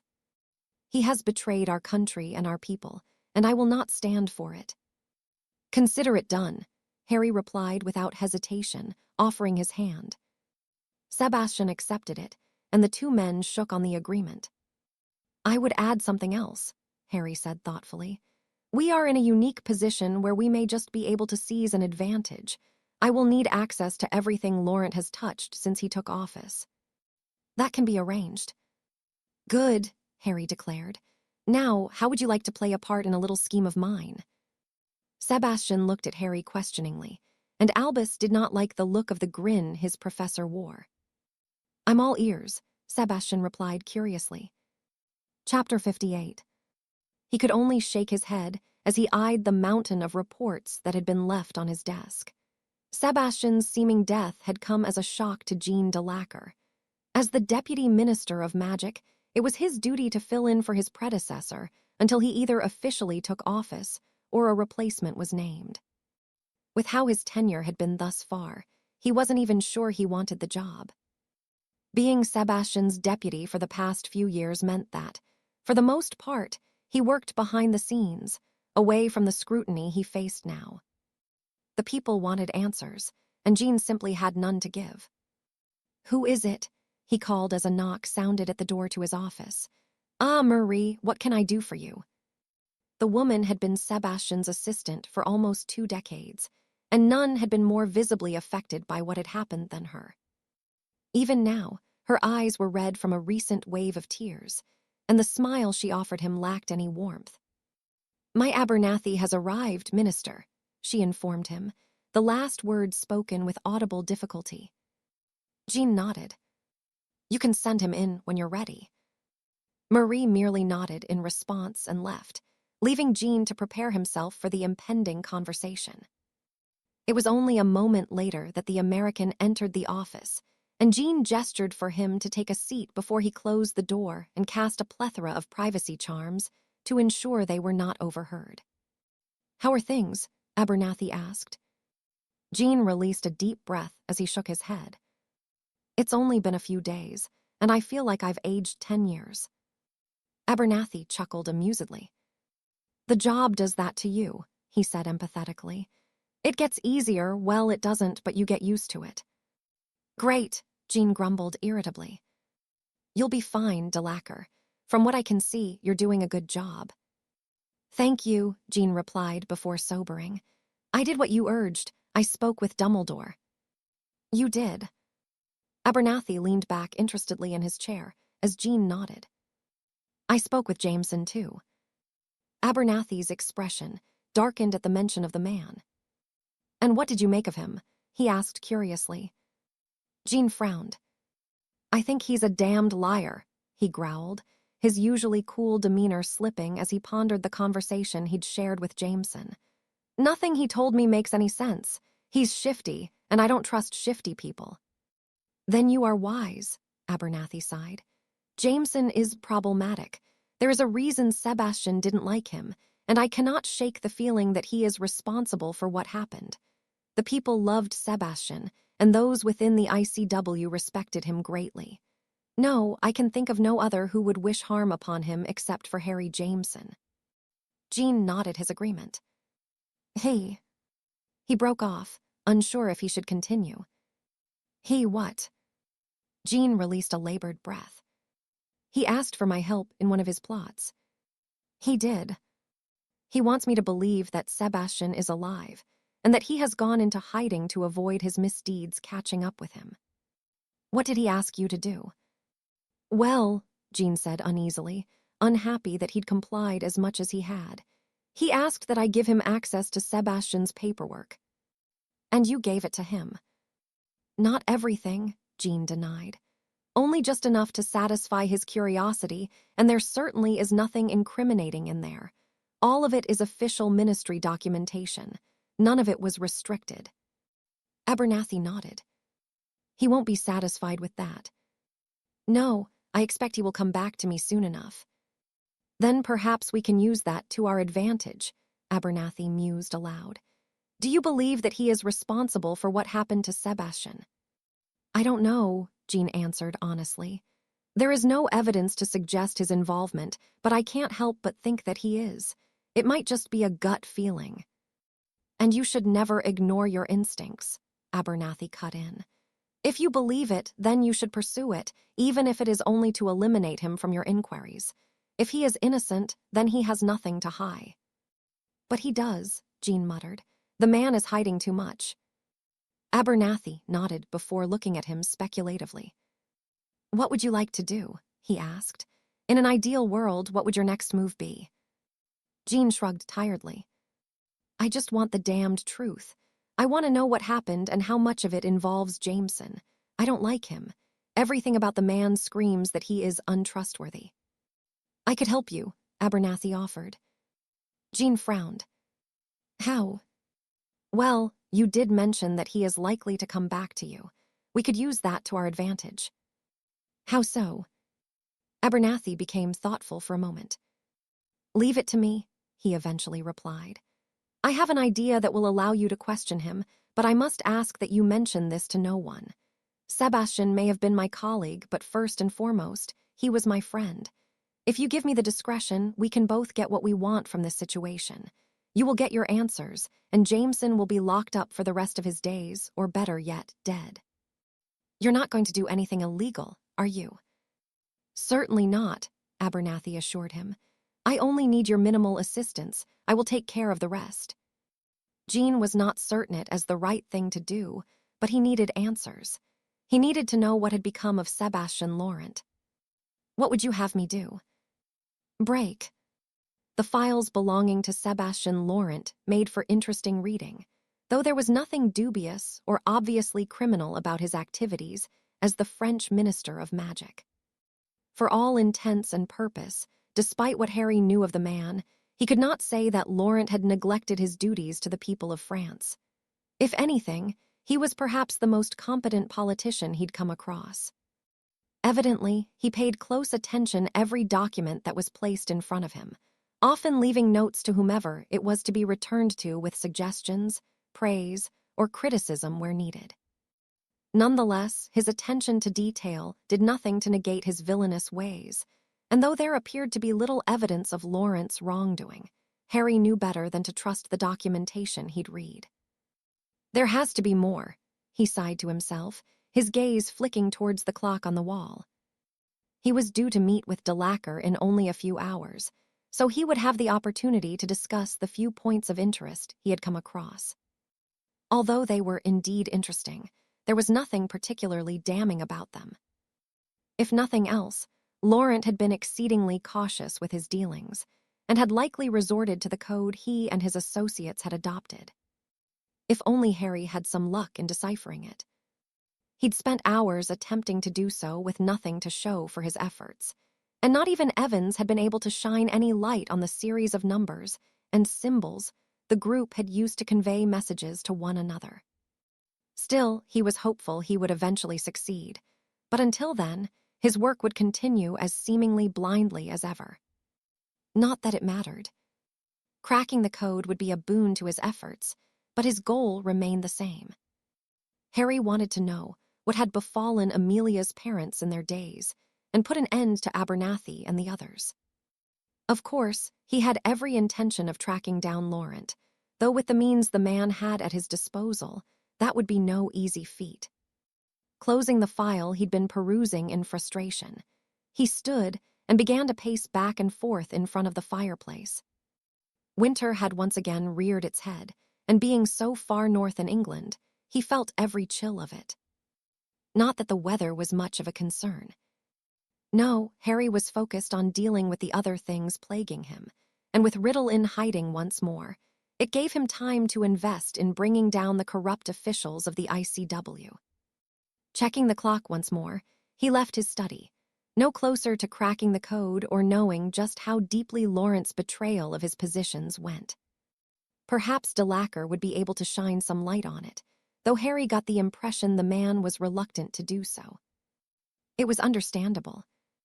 Jean DeLacker had spent several years working with Laurent, and the man had never given him a reason to believe he was corrupt. What Harry had revealed, though not in full, had come as quite unpleasant revelation for DeLacker, who had nothing but the utmost respect for his predecessor. Harry had felt the same when he'd read Skeeter's book about Dumbledore. The man he'd always seen as a great beacon of light and inspiration had certainly had something of a sordid past, and it had taken Harry some time to accept what he'd learned about Albus. It would be a similar journey of inner turmoil for Jean DeLacker, but Harry was hopeful the man would not choose to ignore all he'd said.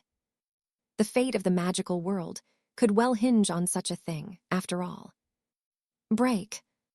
We are not on the front page today, Sebastian declared, feeling a sense of relief wash over him. I expect we will be forgotten about in a year or so. Do you really believe that? Sebastian shrugged as he continued flicking through the newspaper. Maybe not, he murmured, but this attention won't last forever. Until then, we have everything we need. Manon nodded as she gazed out of the window.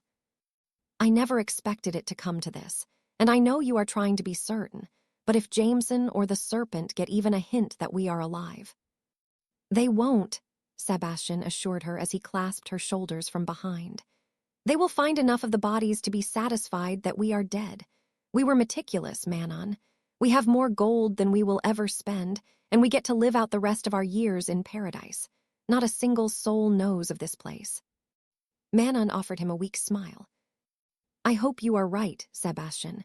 We may have vanished into the shadows, but that is all that protects us now. We have nothing else. Sebastian nodded and swallowed deeply. For the past years, he'd been able to hide behind the fact that he was the Minister of Magic and the French representative of the ICW. With that gone, he no longer had any power or the protection that each position offered. Still, it wasn't as though they wouldn't. To the world, they were dead, and here, they had all the documentation they would need in their new names, bank accounts that couldn't be linked to them, and a beautiful home to share their lives together.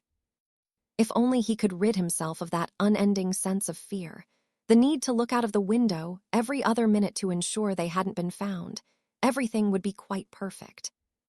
It would fade in time, but for now, Sebastian was taking no chances, especially when it came to men like Jameson and the Serpent, who somehow defied the odds and made the impossible look quite easy. Once more, he peered out of the window to see nothing but the tropical breeze disturbing the undergrowth and the waves lapping against the shore. No, they were perfectly safe here and would be for as long as they wished. Break. Jean DeLacker hid his nervousness and anger well behind the political mask he'd developed over years of practice as Harry Jameson entered his office. The man was a habitual liar, but soon enough, the webs he'd spun would be unraveled, and the truth would be known. He needed only to exercise just a few more moments of patience before Jameson's time would come. "Thank you for coming, Harry." Jean greeted him with a smile and shook the proffered hand enthusiastically. "You don't mind if ensure our meeting remains private, do you? With what you have revealed to me, I would rather not risk certain long-standing colleagues potentially listening in." "Go ahead," Jameson urged. Jean fought the urge to turn his wand on the man and instead cast a series of privacy charms before activating the security measures already included with the office. "There, that's better," he declared when he was done, replacing his wand up his sleeve before taking a seat behind his desk. "Have you had time to look through the papers I gave you?" Jameson nodded and released a labored breath. "There is little of use," he replied with a shrug. "There are maybe 2 or 3 things I'd like you to clarify." "Of course," Jean consented as he stood when Jameson began flicking through one of the files. He took his place behind the man to see what he was looking at, but before Jameson could open his mouth to speak, Jean struck. The syringe Abernathy had provided him was rammed into his neck, and Jameson roared in anger. His flailing fist connected with Jean's jaw, sending him sprawling, but before he could reach for his wand, the Aurors lying in wait outside the room were upon him. "Stun him," Jean commanded. Jameson fell limp as the spell connected, and the dozen Aurors who had spilled into the room lashed him to the chair. Jean spat a mouthful of blood on the floor as he was helped to his feet, and he leveled a glare at the unconscious Harry Jameson. Abernathy and his cohorts had done everything they could think of to kill the man, and yet all it had taken was to catch him off guard, enough Aurors to subdue him, and a little risk to his own health. Despite the throbbing pain in his face, Jean smiled as he sent a message to Abernathy and retook his seat to wait for the arrival of the American. Break. The Portuguese Minister of Magic was about as paranoid a person as Cassiopeia had ever seen. Whenever he left his office, he would be surrounded on all sides by his personal guard, who shepherded him through the halls of the ministry. When he was done working for the day, he would take a portkey home, where he would be greeted by another group of guards, anticipating his return. From there, the house would go into lockdown, and nothing either entered or left until the following morning, where Minister Sousa would repeat the same process. The man had been rattled by what had happened to his companions, and he was taking no chances that the same fate might befall him. It made it all but impossible for Cassiopeia to pinpoint an opportunity that Sousa could be eliminated. He didn't even go to the bathroom alone. She shook her head irritably as she took her leave of the Portuguese Ministry of Magic. The maintenance man she was currently impersonating would be able to return to his job tomorrow, none the wiser to being her prisoner for the past few days. Removing Sousa from the equation would have been quite the boon to their efforts, but as things were, it was too risky. If the measures she had seen for herself were difficult to overcome, the others not on show didn't even bear considering such an attempt. She'd learned not to take foolish risks when it came to these people, so Jameson and Evans would have to formulate their own plan. For Cassiopeia, she would simply move on to the next target, and even before she'd taken her leave of Lisbon, her mind had already shifted towards a certain Dutch minister she was keen to make the acquaintance of. Break. It was the sharp pain in his neck that woke him, and for several moments, he could only hear a muffled voice whilst he tried to remember what had happened to him. His vision was blurry, and his thoughts incoherent, but Harry had been in enough of these scenarios throughout his life to know that this wasn't good. He was bereft of his wand, and he could feel something foreign pulsing through his veins, making him feel weak, tired, and out of touch with his magic. DeLacker. He'd been discussing his findings within Lawrence's paperwork with the man, and DeLacker had stabbed him with something in the neck. What it was, Harry didn't know, but he felt rotten to the core because of it. Bound to a chair, he did his utmost to listen to the voices around him, and when his vision eventually began to clear, he recognized the two men in the room with him. "Nice for you to join us, Jameson," Abernathy greeted him with a smug grin. "Why don't you fuck yourself?"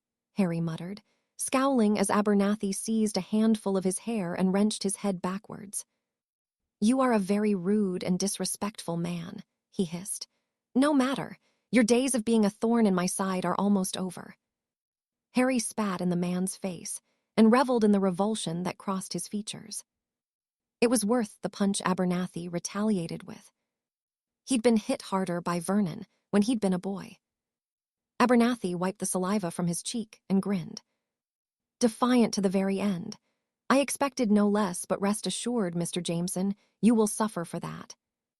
"Of course I will," Harry huffed. "Well, what are you waiting for? You have me at your mercy, so just get it over with."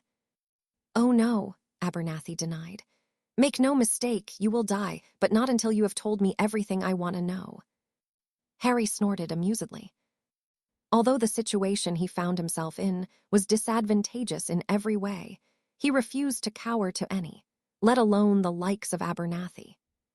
"I think you will come to see my way of thinking, Mr. Jameson," the American chuckled before seizing him by the throat. "You see, you are going to die, and then I'm going to find that pretty little woman of yours. If you jerk me around, she will suffer unending pain and misery. Do not think for one moment that I am playing games with you. Her suffering depends on how helpful you are to me. Now, shall we start again?" Harry shook his head. "Amelia is more than safe from you," he replied with a shrug. "But if you want what I know, then why don't you come and get it? It's all in my head. You just have to take a little trip into my mind and you will find it." Abernathy flinched at the bloody grin Harry offered him and shook his head. "Do you think me a fool?" "I think you to be a complete wanker." Abernathy struck him again, and Harry laughed at his effort. "Come on, you must be able to do better than that," he goaded. The man snarled angrily before drawing his wand. "Your screams will be like music to my ears soon enough. You do not seem to understand the gravity of the situation." "Oh, I understand well enough," Harry sighed, "but I think that's enough talking. Why don't you get on with trying to get what you want? I'm quite eager to see how you intend on doing it." "CRUCIO." The pain of the curse tore through every fiber of his being, but once more, Harry had experienced worse. Voldemort's cruciatus was several times more painful than what he was enduring now, though he was under no illusion that he could endure it indefinitely.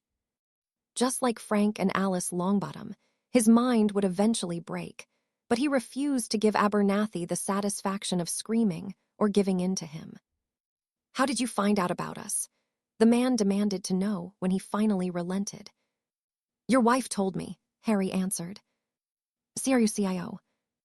Again, the pain ripped through his body, and though he found it difficult to prevent it, not a sound passed his lips. "Damn it, Jameson, answer the question." "I already did," Harry retorted breathlessly. "Your wife is quite lovely. It will be a shame to slit her throat whilst you plead for her life." A heavy blow landed on his nose, and Harry felt the bones break from the force. Still, it wasn't anything he'd not had to him done before, and he spat a mouthful of blood at Abernathy's feet before grinning at his captor. "You know you have quite an anger problem," he chided. "Come on, you must have more than that in you." Once more, he found himself subjected to the Cruciatus curse, but it ended sooner than Harry had expected. "Enough," Jean DeLacker commanded. "I did not agree to this." "Shut up, DeLacker," Abernathy snarled. "This man is responsible for what happened to Laurent and the death of many good men. This is not time for you to lose your balls." "Then arrest him and do things properly," DeLacker urged. Abernathy shook his head. "It is not so simple," he grumbled. "Do not make this difficult for yourself, DeLacker. In a matter of hours, I can make life quite terrible for you and the rest of your country. Now, be quiet whilst I—" Abernathy broke off and looked towards Harry in confusion. "What is happening?" Delacour asked worriedly. Harry could feel it. The potion he'd taken shortly before venturing here was beginning to wear off, and he grinned at the dumbfounded expressions of the two men. "She got older," Abernathy whispered. "I did," Harry chuckled darkly, "and you just broke the vow." I don't understand," Abernathy whispered, his eyes widening as Harry's gaze bore into his. "You," the American gasped. Harry nodded, the grin he wore becoming quite sinister. "Oh, the two of you are in trouble," he snorted. Abernathy frowned. "It doesn't matter," he said dismissively. "You're just delaying the inevitable, and I'm not angry that I finally get to kill you." Harry shook his head disappointedly. "I don't think you understand the gravity of the situation." Both Abernathy and Delacour looked nervous at the confidence he spoke with. "What do you mean?" Delacour asked. "Who are you?" "He's the serpent," Abernathy said triumphantly. "The serpent." "The serpent," Harry confirmed. "But I am the least of your worries. He is here." "Who's here?" As though his question was being answered by an unseen power, a loud alarm began blaring through the French Ministry of Magic, and the screaming soon followed. "He is here," Harry repeated as Delacour and Abernathy looked to be rather terrified by the unexpected development. "Break." "What did you make of Delacour?" Evans asked. "I'd trust him as far as I could throw him. He will sell me out the first chance he gets. He was there because Abernathy told him to be. I could see it in his eyes." "Fucking French bastard," Evans huffed. "Well, what are we going to do about him?" Harry shook his head. "It would be easier to kill him." Evans frowned before shaking his head. "No, I have a better idea," he murmured. "It might just kill two birds with one stone." "Is that a metaphor?" "No, but it sounds somehow kinder than saying I'm going to slaughter the pair of the shits. I think we should beat them at their own game." "You've got that look in your eyes," Harry sighed. "You've got a stupid idea that could get both of us killed." "I have," Evans said unashamedly. "It will be worth it, and the risk will be mostly mine. And my house will not be blown up." "Not this time, Jameson." "Then what is it?" The plan had indeed been both reckless and stupid, and as Harry tore his way through the atrium of the French Ministry of Magic, cursing himself for agreeing to it in the first place, he knew that time was of the essence. With just a few potions, Evans had become him.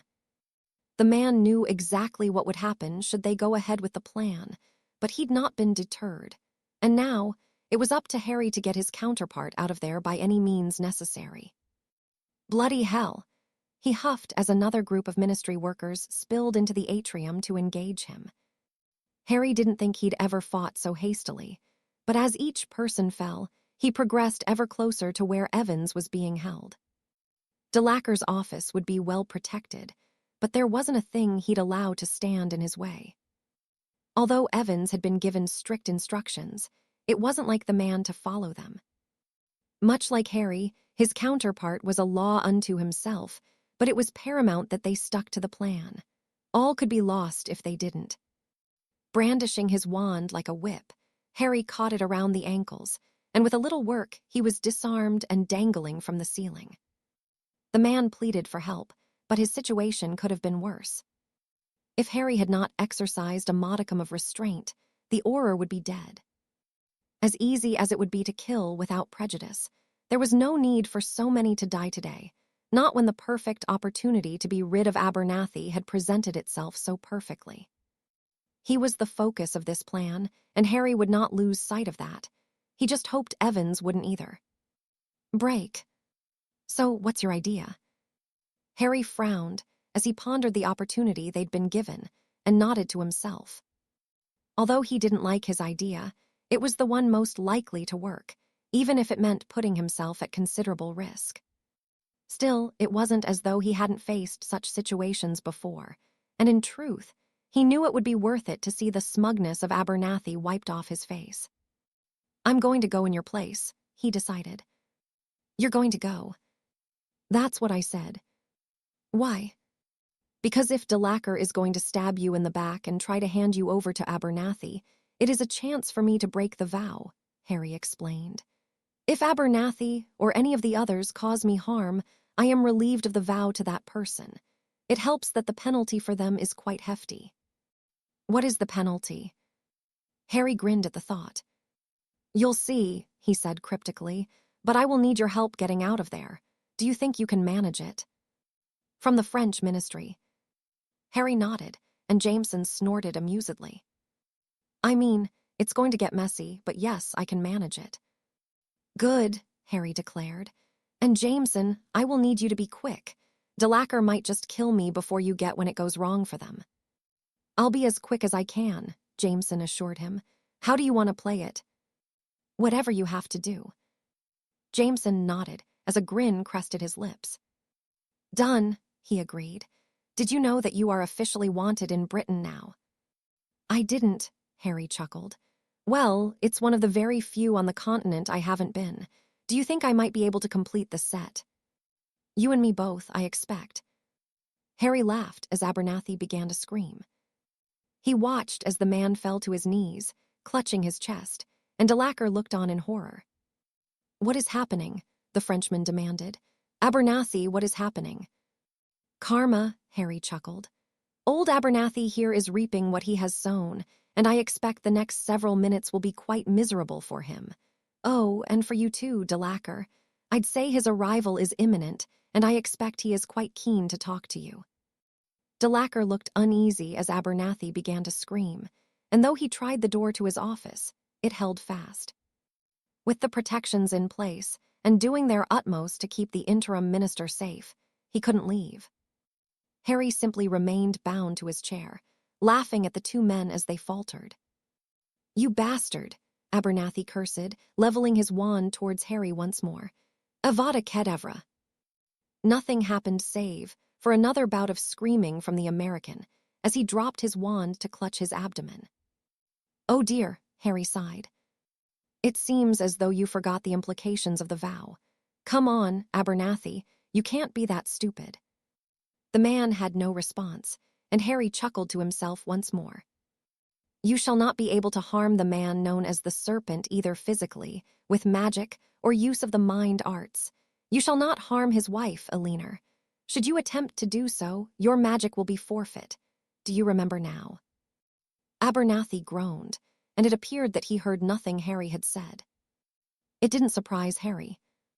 He couldn't imagine that losing your magic in such a way would be anything less than an agonizing experience. He's getting closer. The disturbance within the ministry was indeed growing nearer, and it was only a matter of moments before it seemed to be right outside the office door. Come on, gentlemen, are you really going to try to stop me? Jameson's voice questioned. Spellfire sounded along with a series of grunts and thuds as the bodies crashed to the ground, or seemingly into the wall, as a framed map of France was hurled across the room from the impact. As quickly as it began, everything fell eerily silent until the sound of footsteps across broken glass could be heard. Harry rolled his eyes. Jameson was just doing it for dramatic effect, though he couldn't deny he wouldn't do the same. Evans, are you good? I've been better, Harry called. Get in here, you git. By now, DeLacker was cowering under his desk, and Abernathy was still where he had collapsed. The door was opened forcefully, and the former of the men whimpered, whilst the other continued to groan in agony. Well, this looks like quite the party. Did you know your nose is broken? Jameson asked amusedly. Stupefy. Jameson directed the spell back towards DeLacker, who was unceremoniously sent sprawling across the floor. Why is it always a stunning spell? Jameson sighed. Don't pretend it didn't used to be one of your favorites, Harry huffed. Now untie me. Like it wasn't one of your favorites, too, James grumbled as he undid the bindings. Would you like me to fix your nose? Harry nodded as he stood and found he needed to steady himself on the edge of the desk. Whatever he'd been injected with was playing havoc in his body, but he would be able to purge it soon enough. Ow, did you have to be so rough? Jameson shrugged. I'm fixing a broken bone, you cry baby, not tickling you with a feather. Shut up and secure Delacker whilst I have a little chat with our colonial cousin here. How are you, Abernathy? Harry winced as Jameson drove the heel of his boot into the American's groin, eliciting another groan of pain from the man. Come on, we are going to have ourselves quite the friendly chat before we leave, he declared. Now, the more difficult you make this, the worse your death will be, so I suggest you play nice, you crooked bastard, or I will start by removing the tips of your fingers and dunking them in salt. Understood. Fuck you, Jameson, Abernathy spat. Evans, he's not cooperating, Jameson sighed. Kick his balls into his throat. That usually works, he suggested. What about this one? Shall we kill him? Fleur, Jameson pointed out. Stuck-up cow, Harry muttered. Yes, but she shouldn't be without a father. Harry nodded his agreement. He'd always promised himself that he wouldn't become like Riddle, and he intended to stick to his word. Fine, he agreed. I'll wipe his memory and send him home with a kick up the arse. I don't think he'll be keen on seeing us again. Come on, Delacker. The Frenchman's eyes widened as he was revived, and Harry pulled him back to his feet. I have a wife and a daughter, he protested. We know, Harry assured him, and that is the only reason we are letting you live. What he told you about Abernathy and the others is the complete truth. Laurent is not dead, and he has been in league with them for more than 2 decades. When we find him, which we will, I'll hand him over to you so you can question him yourself. For now, I suggest you make no attempt to come for us because if you do, it will be your entire family we come for. Don't make us do that, Mr. Delacker. He nodded shakily. Good, Harry sighed. Now, go and tell the people that everything is under control. I suggest calling a press conference. We want to hear you broadcast it on the radio, yes. Delacker nodded, and Harry allowed him to leave, confident that he would comply without deviating from the instructions given to him. What about him? He's coming with us, Jameson answered. I think Mr. Abernathy here has a lot of information to give us, don't you? I think you're right, Harry agreed. Up you get, Abernathy. We've not even started with you yet. Break. Her trip to the Netherlands had proven to be as much a loss as her time in Portugal. Minister Visser was not quite as paranoid as Sousa, but he was careful and meticulous enough not to be caught off guard. Cassiopeia didn't know how she would proceed, but she would find a way in. Perhaps she would discuss it with Jameson and Evans when she saw them next. For now, however, she needed to gather her thoughts and had decided to pay Gellert a visit. With being in Portugal and the Netherlands, she'd not seen him for a number of days. Ah, Cassie, my dear, how are you? The former Dark Lord asked as she reached his cell. As old and tired as ever, Cassiopeia sighed. Gellert chuckled as he shook his head. You'll outlive us all yet, he assured her. How was your venture to Portugal? Not good, and neither was my time in the Netherlands. Both ministers are paranoid after what happened to Fontaine and Espinosa. Spain had finally announced the death of its Minister of Magic, and the country was in turmoil as the process to select his successor was underway. Well, I'm sure you will figure it out. You're not one to give up. Gellert broke off with a frown and peered over Cassiopeia's shoulder. As she turned, she released a gasp as the sight of a man she'd not seen in more than 2 decades. Weber, she questioned. He'd aged nominally in the years gone by, but his eerily intelligent eyes had lost none of their spark. Miss Black, he greeted her cordially. I have considered your request, Gellert, and I have decided I will assist them. I expect they will need it now with their latest success. Latest success, Gellert pressed. A slight, knowing smirk tugged at Weber's lips as he nodded and removed a small wireless from within his robes. The French Minister of Magic is due to make an announcement soon, he explained, but I can tell you all you need to know. Jameson and the Serpent played quite the crafty trick. Abernathy is currently at their mercy, so he is not long for the world. Jameson took him from the French ministry after the Serpent posed as him as a decoy. Mr. Abernathy broke the vow and is now left without his magic. Gellert choked in disbelief. Is that true? He demanded. As true as I am German, Weber assured him. There was a moment of silence, whilst they processed the news before Gellert unleashed a bark of laughter. It couldn't happen to a nicer man, he said gleefully. Cassiopeia was in a state of shock. She had thought that Abernathy would be the most difficult to catch out, but once again, Evans and Jameson had proven their admittedly brilliant cunning. So what now? Gellert asked. Now Abernathy will be forced to reveal what he knows, and the others will scurry like rats. And you will help Jameson and Evans find them. I will, Weber confirmed. I think starting with the missing Monsieur Laurent will be a good start. I will return here within a week with what information I can pass on. Do you think you can find him? Cassiopeia asked. Without a shred of doubt. Chapter 59. Jameson, I'm dying, Abernathy gasped. You don't get to die until I give you permission to. Besides, you're not dying. Your body is adjusting to not having any magic. Now, how much you suffer depends on how helpful you are to me. Your death can be quick and painless, or I can keep you alive for days, weeks, months, or even years if I choose to. The longer you live, the more painful your existence will be. So, Mr. Abernathy, are you feeling cooperative? The man glared at us hatefully, and Harry returned it in kind. They despised one another, but there was an undeniable victor here. My family, Abernathy wheezed. What will happen to them? They will learn everything about you, but there is no need for them to suffer beyond shame. Abernathy chuckled humorlessly. So this is it. This is it, Harry confirmed. Tell me what I need to know, and I will even ensure your wife is safe from any fallout. I will take her away from America to a place no one knows who she is.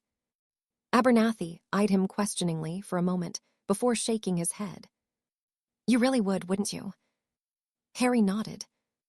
Honorable fool. If I weren't, the world would be an even scarier place, Harry replied. Imagine what I could do if I didn't hold on to my morals. I would make you and your organization look like a Boy Scout meeting. Now, let us begin. Legilimens. Without any magic to protect his mind from the onslaught, every kernel of information Harry could find was taken from Abernathy, and the man had suffered untold pain. By the time Harry withdrew from his mind, the American was left as little more than a drooling mess, and Harry had simply put him out of his misery. He'd served his purpose, and though Harry had gotten all he needed from him, it wouldn't be so simple to put the information to use.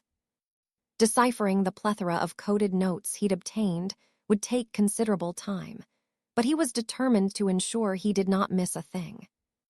He'd worked so long and so tirelessly to reach this point, and finally, it appeared as though there was indeed a light at the end of a very dark tunnel. It turned out that the code used by the men was quite an ingenious combination of alchemic, arithmancy, and even Muggle science symbols that very few wizards would be familiar with. Having learned this, Harry obtained a copy of the periodic table and penned a letter to Nicholas Flamel for his assistance in dealing with the alchemy elements. Having never studied arithmancy, he'd purchased a few books that would help him, but it would still take time to decode all of the messages.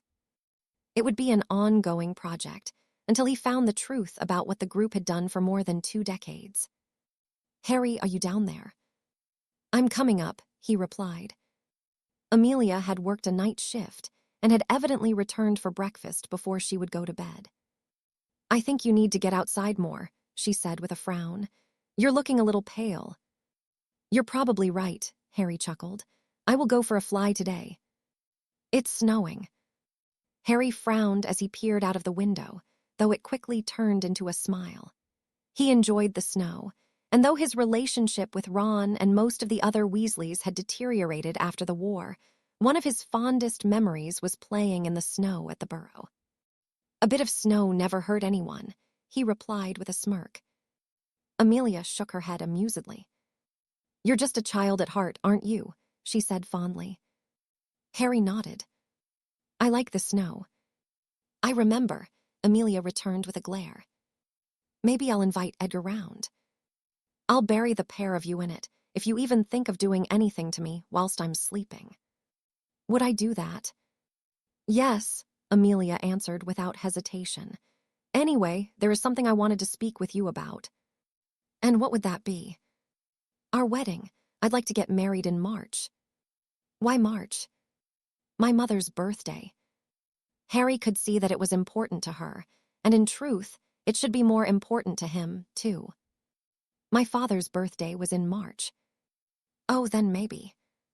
March will be perfect, Harry broke in as he took her hands in his own. I suppose we really should start planning, shouldn't we? Amelia nodded and offered him an excited smile. Harry's eyes widened as she removed a thick binder from within her bag and placed it on the kitchen table. I'm already way ahead of you, Jameson, she pointed out. It's just some ideas that I've been putting together. Have a look and see what you think. I'm going to shower and get some rest. What about a venue? Harry asked. Do you have somewhere in mind? Harry shook his head. He'd considered the church in Godric's Hollow, but he didn't want the omen of what had happened to his parents hanging over him, and having the ceremony at his own home or even Bones Manor was out of the question, given what was happening in Britain. No, there wasn't anywhere he seemed to prefer or that would work, but there was one place it could happen at virtually no risk to them. What about the farm?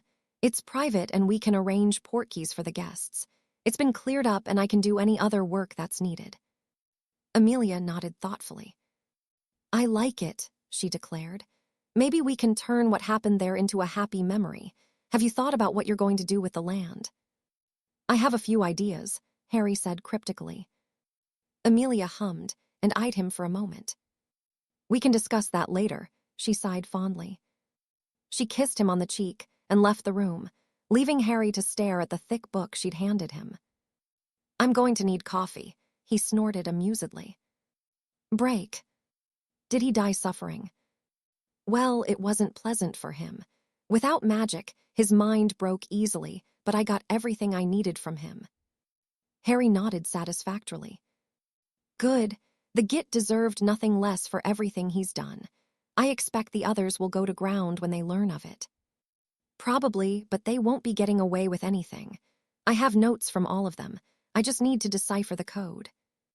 So, it's finally the beginning of the end. I hope so, Jameson sighed tiredly. I want this over with so I can live my life. I get it, Harry offered sympathetically. I've lived mine and I want it back. What will you do with the piece? Harry shrugged. Probably continue with my business ventures. Are you going to continue teaching? For a while, maybe Bellatrix will replace me. Harry felt himself grimace at the mere thought of the girl. His only memory of her was when he'd witnessed her murdering Sirius. What will you do after? I think I might open an animal sanctuary for creatures who need a home. Can I help? Jameson chuckled as he nodded. Of course. Harry returned the gesture. He'd always enjoyed his time with creatures, but over the years, he'd only had his one companion.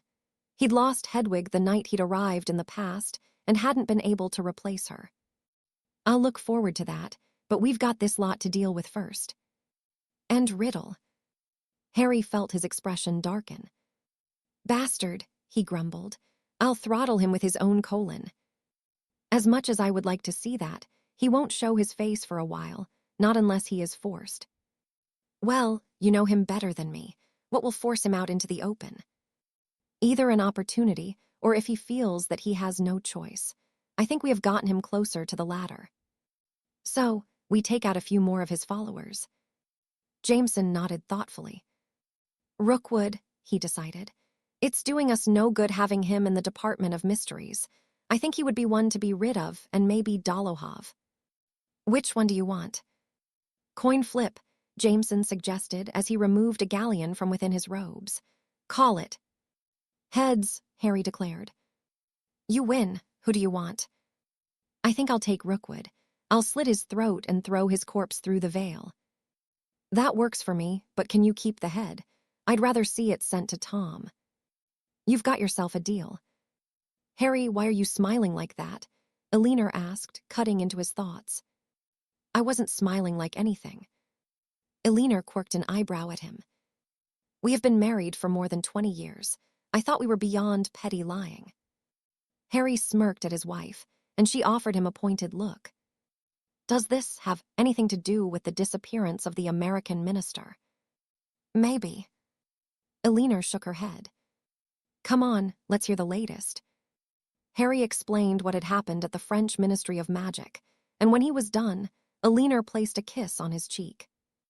I'm pleased that the vow is no longer in effect, but be careful. I married you knowing it was a possibility that I would become a young widow, but I'd rather not. I am always careful. Elinor hummed in response. You have always been a reckless prat, but that is one of the reasons I love you as much as I do. I suppose the other Harry was involved. He was. Elinor shook her head. Why am I not surprised? The two of you make quite the team. Like Holmes and Watson. Elinor snorted amusedly. Holmes and Watson didn't cause as much trouble as the two of you. I bet they would have if they had magic. Well, they didn't, but you and Jameson do, and it is a thought that should keep most awake at night wondering what the hell you're going to do next. Fortunately for the rest of the world, it is Amelia and I who have shouldered that burden. Now I'm going out, and yes, I will bring you back some ice cream. You know me so well. Elinor offered him a look of exasperation as she left the kitchen, and Harry began pondering the logistics of his next venture. He'd not set foot in the Department of Mysteries since the night he'd been brought back here, and the thought of doing so was not something that rested easy with him. Still, he'd chosen Rookwood for the very same reasons he would have avoided the decision. He had no doubt that returning to the British ministry would evoke the same emotions he'd forced down for the better part of 3 decades now. Hate, anger, and bitterness. It hadn't been easy, but he'd managed to all but forget about what had happened that night, for the most part. Occasionally, he would relive the moment, but as the years went by, it lingered less. Now, however, Harry was ready to confront it and rid himself of one of Riddle's staunchest followers in the process. Break.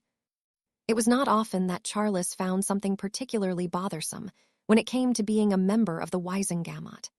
For the most part, he would sit back and listen to any agenda put forward and weigh up the pros and cons of implementing it. From there, he would be able to make an informed decision on whether or not he agreed with it. The latest memo he'd received, however, had irked him considerably, and he refused to remain silent on the matter at hand. As he took his seat amongst his peers, his gaze swept across the room and came to rest on Arcturus, who wore his own frown. Whether or not it was for the same reason remained to be seen. The two men didn't discuss politics outside of the chambers. Charles liked his brother-in-law, but when it came to politics, they did not necessarily agree. It had never gotten in the way of their friendship, but it had become something of a silent agreement between them that whatever happened in the Wisengamot chambers would stay there. Charles was pulled from his thoughts by Dumbledore tapping his gavel, and the chief warlock cleared his throat before addressing the room. Ladies and gentlemen, I thank you for convening today. I understand that Mr. Crouch would like to speak, so I will hand the floor. The man paused as Charles raised his wand, and with a bemused expression, Dumbledore nodded towards him. Lord Potter, you have something you wish to say. I do, Charles confirmed as he stood, not missing the knowing smirk Arcturus gave him. I believe we are all aware what it is Mr. Crouch wishes to discuss today, but before he speaks, I would prefer to save his breath. I, like all of you, received the memo stating the law Crouch wishes to push through today, and I find it to be most distasteful and rather insulting. The other lords and ladies murmured amongst themselves at the statement, some nodding their agreement and others choosing to remain silent. Mr. Crouch is the head of the Department of Magical Law Enforcement, and I respect his authority and what he is doing to combat Tom Riddle and his followers. What I cannot agree with is his intent to make it a prosecutable offense for anyone not a part of the Aurors to take up arms against Riddle. I would remind Mr. Crouch that this is war, and there are those of us who do not wish to sit idly by whilst the men and women we rely on for our protection are killed indiscriminately, when there are those among us who wish to fight alongside them. Those who agreed with him made the sentiment quite clear, and Crouch scowled at them. I would remind Mr. Crouch that I was 18 years old when I traveled across the continent to fight Grindelwald. There are others in this very room who did the same, and even more of us who lost family members to that monster. It is not in us to do nothing, and you do not have the right to deny us the ability to defend our own home when we were damned well good enough to defend others when we were needed. Your persecution of men like Harry Jameson is reprehensible, and we already find ourselves in his debt for what he has done in the fight against Riddle. For the love of Merlin man, he is trusted to teach defense against the dark arts to the children of Hogwarts. If anyone should have any place fighting dark lords, it's him. It was not often that Charles and Dumbledore agreed on much, but he was pleased to see that even the headmaster nodded his approval. And as for the serpent, you may not agree with his methods, Crouch, but he is one of the very few people who is willing to fight Riddle personally. How many Aurors has he killed? 5, 6, or maybe more. This proposed legislation is ridiculous and will only lead to the death of more good men and women. Those who wish to fight should not be denied, and they certainly shouldn't be vilified for doing what is necessary. I have seen, fought, and lived through war, and it is men like these who will be the reason that we win. If you vote to implement this legislation, I can only see you as a traitor to our country and the blood of those who die because of it will be on your hands, Charles warned before taking his seat. There were those within the room who openly applauded, and there were others like Crouch, whose jaw had clenched so tight that Charles thought he might just break his own teeth. "Thank you, Lord Potter," Dumbledore offered. "Mr. Crouch, do you wish to offer your response?" The man stood and fixed Charles with a steely gaze as he shuffled through his stack of parchment. "Don't bloody bother, Crouch," Arcturus spoke up irritably. "We've read the legislation, and I can tell you now that it will not see the light of day. We allowed you and the minister to make a few executive decisions, but only because we agreed with them. Lord Potter has said all that needs to be. Put the damned thing to the vote, and let's be done with it." Charles didn't even try to hide his smirk. Although there were undoubtedly those within the room who would love nothing more than to pass the bill, which would only support Riddle, they would not dare vote in favor of it. The Dark Lord was not in a powerful enough position to protect them, and none would put their necks on the line so brazenly. "Very well," Crouch said gruffly, undeniably irked by the intervention he'd evidently not been prepared for. "Whilst you're at it, you should also rescind the warrant you have for the serpent's arrest," Arcturus urged. "We heard of him during our time on the continent, and trying to bring him in will only result in more death. We should be bloody grateful that he's chosen to be on our side." Charles nodded his agreement, but Crouch's was one of defeat.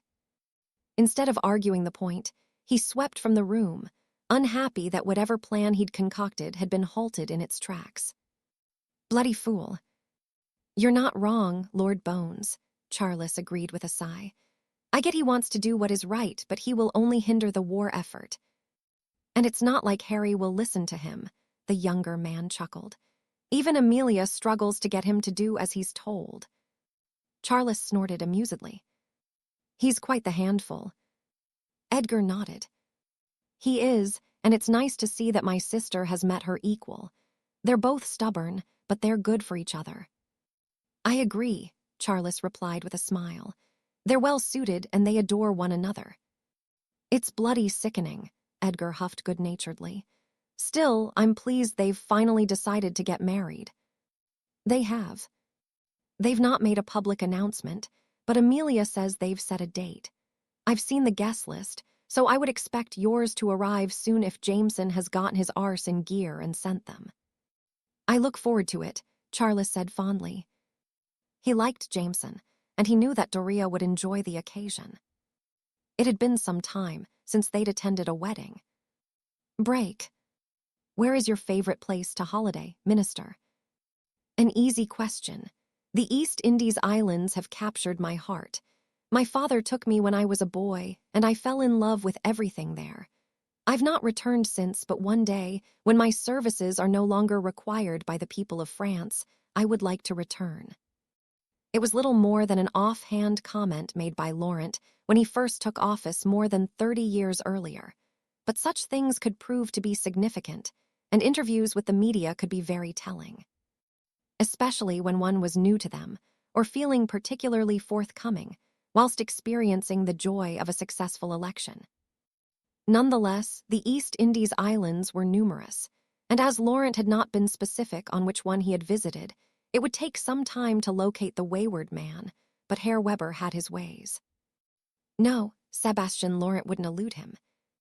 Only one man had that honor, and it was the very same that Weber found himself working with, even if the serpent didn't know it.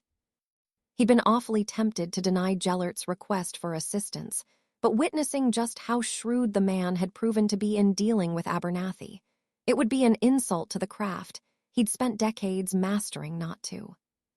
Yes, he would help the serpent and Harry Jameson in their venture, and they would need it now more than ever.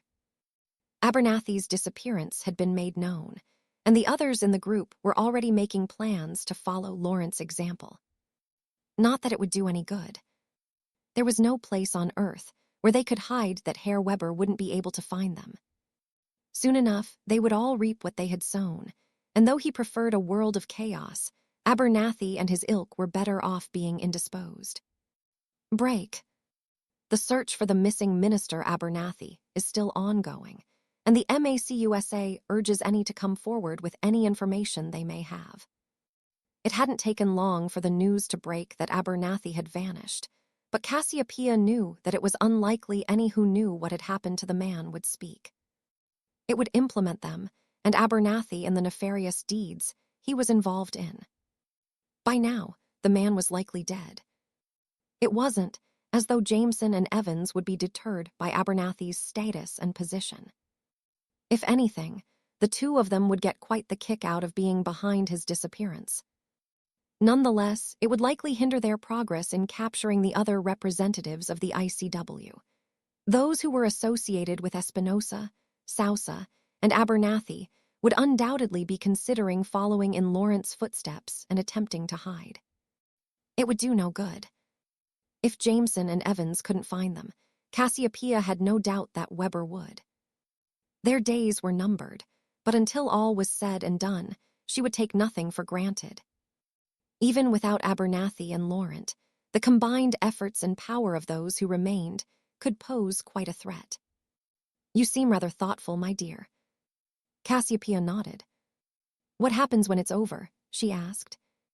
Gellert chuckled amusedly as he shook his head. Others will come to fill the gap, he sighed. Where there is an opportunity, there is someone quite willing to make a grab for power for all the wrong reasons. It was one of the things I tried to prevent, though ironically by being one of those people.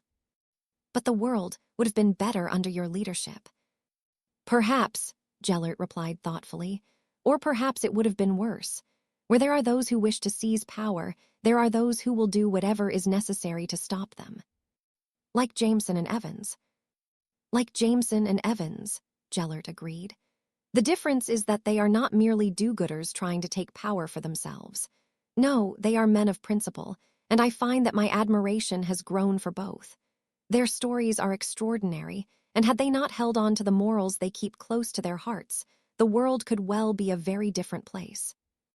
You mean if they had a hunger for power? Indeed, Gellert said darkly.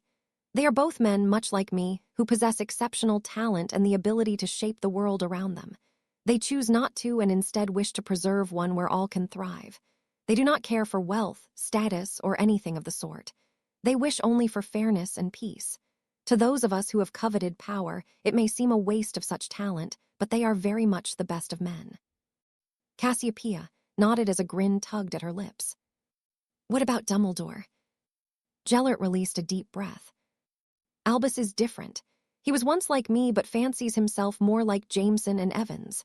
He has denied the post of Minister of Magic because he knows that he cannot trust himself in a position of power. I would bet that even now, he struggles as headmaster with the limited power it grants him. There is a Muggle saying, my dear, a leopard never changes its spots, and I think that sums up Albus perfectly. So you think. Gellert waved her off. Albus knows it as well as I do. That is why he hides in his castle. As headmaster, he has the perfect excuse not to accept any position that would tempt the ambition he hides, but I know him better than any. He once believed in my vision, perhaps more so than me. Cassiopeia snorted amusedly. Well, there goes that image of perfection he tries to exude. No, my dear, Albus would never pretend to be perfect, but he would never confront what he once was. He chooses to ignore it. That is the difference between people like him, me, Evans, and Jameson. I wanted power for what I believed to be the right reasons, as did Albus. Evans and Jameson want no such thing, but they could take it if they chose to. For their own reasons, they do not. They are strange men. Indeed, Gellert agreed, but I will not deny that the world is better off with men like that. You see, they are almost a perfect blend of me and Albus. They have the potential for power, are morally incorruptible, but are ruthless when they feel they need to be. Careful, Gellert, you sound as though you like them. I respect them, Gellert corrected. We will never agree on a shared vision for the world, but I respect them both as men. They have overcome adversity, and yet they have managed to remain good people. Cassiopeia shook her head. What next? She asked. I don't know, Gellert sighed. I think for now it is best if you take a step back. With what is happening, the others will be on high alert. They will be expecting almost anything to happen, and it will be all but impossible to get close enough to them. Do you think Weber can? Gellert nodded. I learned long ago not to doubt him, but it doesn't matter what I think. Evans and Jameson should meet him. When Weber returns to make his report, I would have you ensure they are here. Will that not get ugly? I do not think so. If the two of them can bring themselves to work with us, I'm sure they will not protest at having a man of Weber's talent on their side. Then I will arrange it. Good, Gellert declared. Go on, go and take some rest. You've more than earned it, and thank you, Cassie, for acting in my stead. Always, the woman replied fondly. Break. The Dark Lord drummed his fingers atop the arm of his chair, impatiently, listening as Avery explained what had transpired during the gathering of the Wisengamot. He'd not expected the intended legislation to solve all of his problems, but it certainly would not have hurt his efforts if Jameson and the Serpent had been legally forbidden from involving themselves in his affairs. Potter, he muttered irritably, you would think, Avery, that the purebloods would understand what it is we are trying to achieve. It is our family legacies that I am trying to secure, and they will be continued for future generations.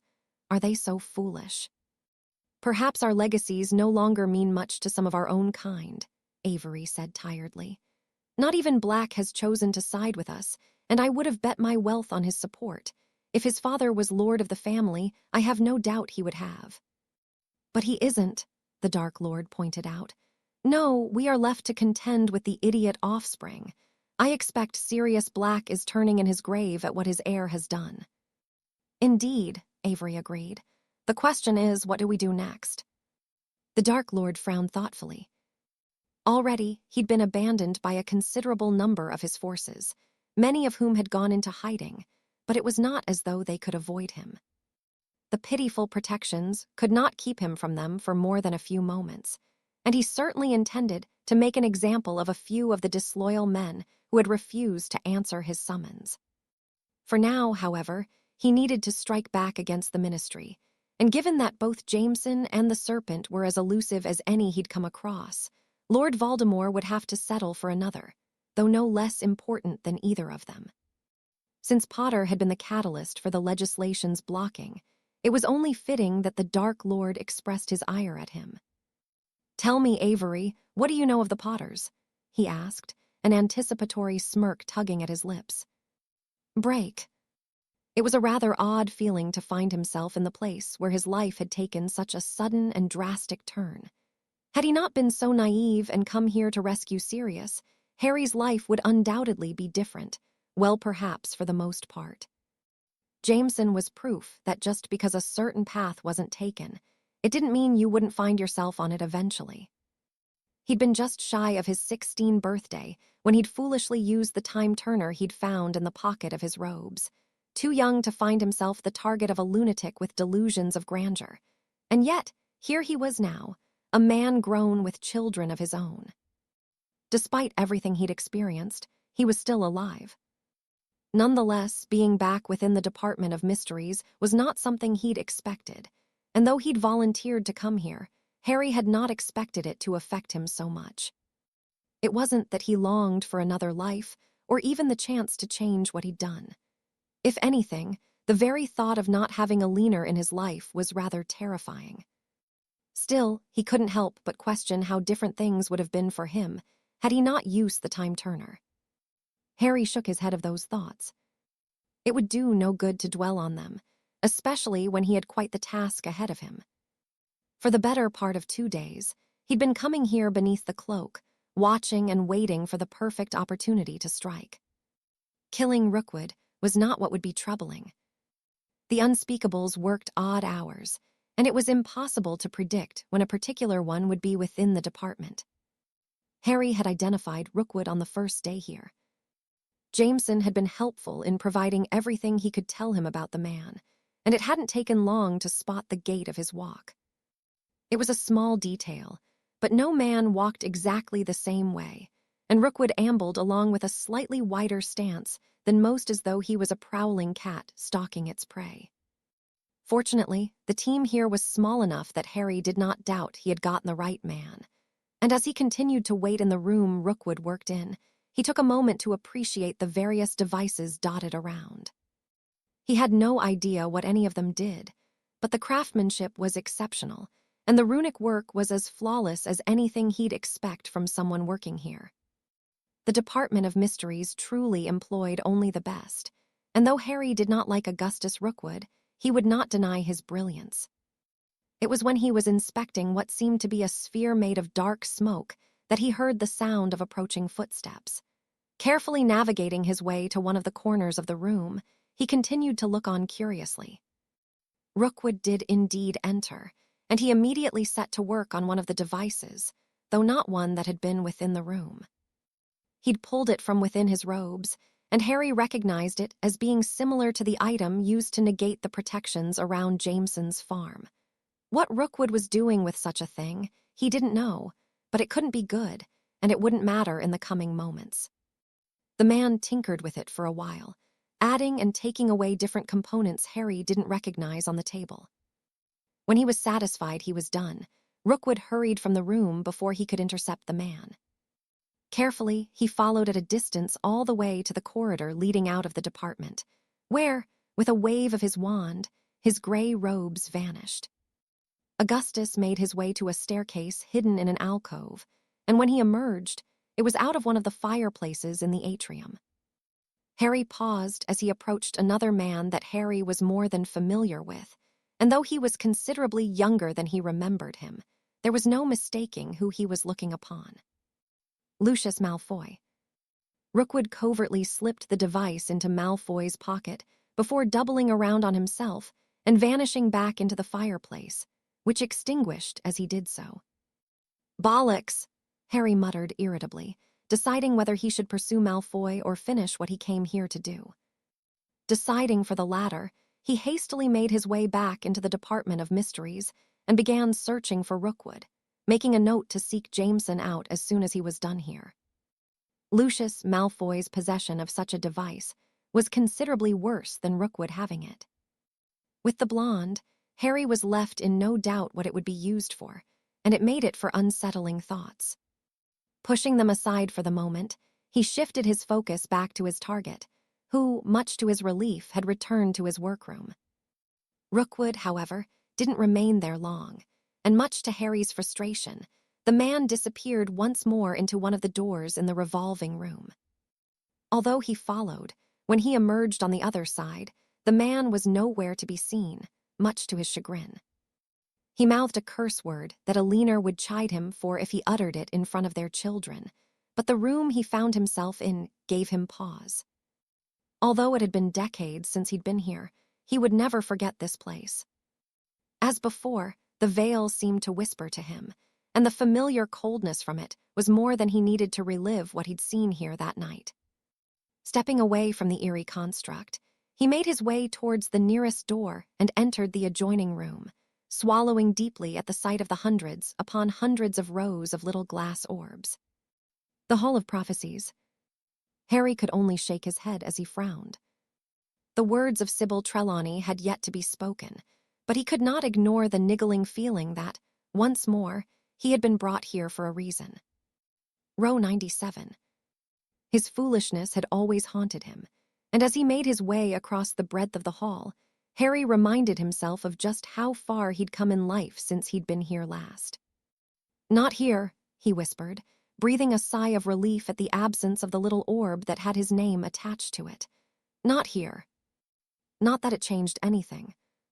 Either he or Jameson would kill Riddle, and no prophecy, fate, or divine intervention would prevent that eventuality. Taking his leave of the hall, this time not being pursued by Death Eaters, he managed to navigate his way through the rotating room, where he caught sight of Augustus Rookwood entering his workspace. Harry quickly followed the man, though when he finally had him at his mercy, he paused. Had he not witnessed Rookwood handing Malfoy the device, he wouldn't hesitate to kill him, and there was no promise that Lucius knew anything of worth. Rookwood would need to have been given specifics to create the device to suit its purpose, and killing him now could well cost someone their life. The device in question was not used to attack just anyone. It would be used to target someone of note, and given the upheaval Britain had experienced in recent months, more of the same would not do. Replacing his wand up his sleeve, Harry removed another object and swiftly clubbed the unsuspecting Rookwood just behind the ear, rendering him immediately unconscious. "Well, that's not good," he sighed as a screeching alarm sounded throughout the department. Thinking quickly, he dragged Rookwood into the corner of the room, hastily cleaning the trail of blood in his wake before squeezing them both under the cloak just in the nick of time. The door to the workroom burst open, and half a dozen cloaked figures entered. Harry held his breath whilst gripping his wand in anticipation. "Where's Rookwood?" a gruff voice demanded. "He should be here." "I saw him leave earlier," another spoke. "He went through the exit into the ministry." "Did anyone see him return?" "I didn't." "Nor me." The first man growled irritably. "The alarms don't just go off. For now, the department is in lockdown. I want every inch of this place searched and someone find Rookwood." The other 5 figures left the room, but the first man remained, muttering under his breath as he carried out a search. Harry dared not breathe. Being found here, especially with an unconscious Unspeakable, would not be good. He had no control over the protections here, and he couldn't imagine the cloaked workers would be particularly welcoming. All he could do was wait for his opportunity to escape, but the longer he did so, the more likely it was he would be caught. He mouthed the very same curse word Alina hated him using around the children, though this time, she suspected she wouldn't be so angry with him. Chapter 60. Jameson laughed uproariously, and Harry glared at his counterpart.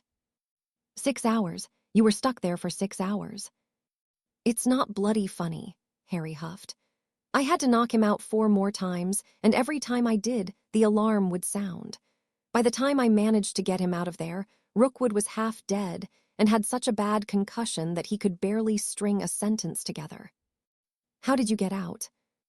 They eventuality decided that the Rookwood must have done something to trigger the alarm, and I managed to slip away whilst they were searching the other areas of the department. Anyway, that is neither here nor there. We have another problem. Of course we have, Jameson grumbled. What is it? Malfoy. Malfoy. Harry nodded. Rookwood gave him a device suspiciously similar to the one used to bring down the protections around your farm. I didn't get a good enough look to see if it was identical, but it was too similar for us to ignore it. Bloody hell, Jameson cursed irritably. That's all we need. Well, at least we know where it is for now, Harry pointed out. I will get it. And what did Rookwood have to say? Harry felt his expression darken. He didn't know who the intended target is, but his instructions were to create something that will get the Dark Lord through even the most powerful of protections. I was thinking maybe Hogwarts. Jameson shook his head. No, he doesn't have the numbers for anything like that, and he wouldn't risk it unless the school was without Dumbledore. He must be looking to make a statement. I'm guessing a high-profile family. Or you. No, not even Tom will be able to find my new home. No one outside of me and Amelia know of its location, and one of those devices won't work again. Then who? I don't know, Jameson sighed. My knowledge of what happened during this war is quite limited. I was always too focused on staying alive to learn the details of the past. I didn't expect to be bloody living in it. Me either, Harry returned. I think it would be best to let Dumbledore know. We have to assume that Riddle could be targeting just about anyone. I think you're right, Jameson conceded. I will speak with him. Good, Harry declared. What of your own little venture? Well, Dolohov is currently touring the dueling circuit on the continent, Jameson informed him. So, you're going to wait until he returns? Jameson offered him a mischievous grin, and Harry immediately knew what trail of thought he was following. You're going to kill him in a sanctioned duel. I have considered it. I always wondered how I would fare as a duelist. Although the plan was rather reckless and presented so many potentially unwanted outcomes, Harry couldn't deny that he was a little envious of what Jameson had come up with. Well, we'd best make sure you have a way out of there if things go tits up. I knew you'd see it my way. Only because we are undoubtedly as stupid as one another, Harry grumbled amusedly. So, where do we begin? Well, there is a competition in Bruges in a week's time. It works as an open challenge platform, so I can just challenge Rookwood. What if he doesn't accept? He will, Jameson assured him. His ego is almost as inflated as Tom's. Harry nodded. It could work, he agreed. So, what delightful plan have you concocted this time? Break. Do you have it? Lucius offered him something of a smug smirk that the Dark Lord chose to ignore as the man removed the curious device from within his robes and offered it to him. The magic within was like nothing he'd ever encountered, and Lord Voldemort took a moment to appreciate the genius behind such a thing. Augustus Rookwood truly was an exceptional wizard, as mysterious as any other he'd met, but undeniably brilliant. With a slight frown, he removed the attached note and placed the device on the desk to read it. Do not underestimate how dangerous this is. I do not think you a fool, but one wrong step in using it will undoubtedly prove to be fatal to the user. Tread carefully and follow the instructions on the reverse to the very letter. I wish you well. There was indeed a series of complex instructions handwritten on the back of the note, and the Dark Lord nodded to himself. Although they were not overly complicated for someone competent, the device could prove to be utterly disastrous in the wrong hands. Fortunately, Lord Voldemort had no intention of allowing any other than himself to handle it, so he expected nothing untoward happening in its use. It was with an air of impatience that he waited for those who had remained loyal to him to arrive.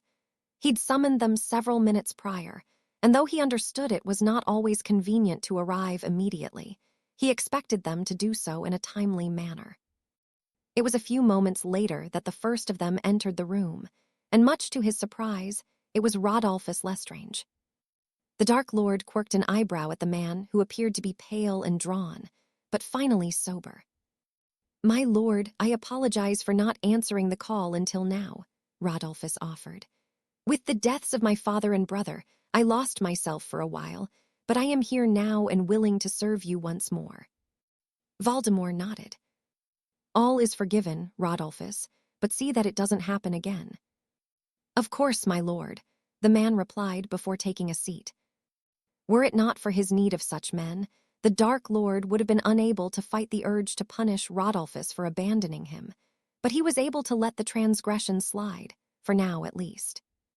Lucius was next to arrive, and the others soon followed, later than was acceptable, but there were more important things to discuss.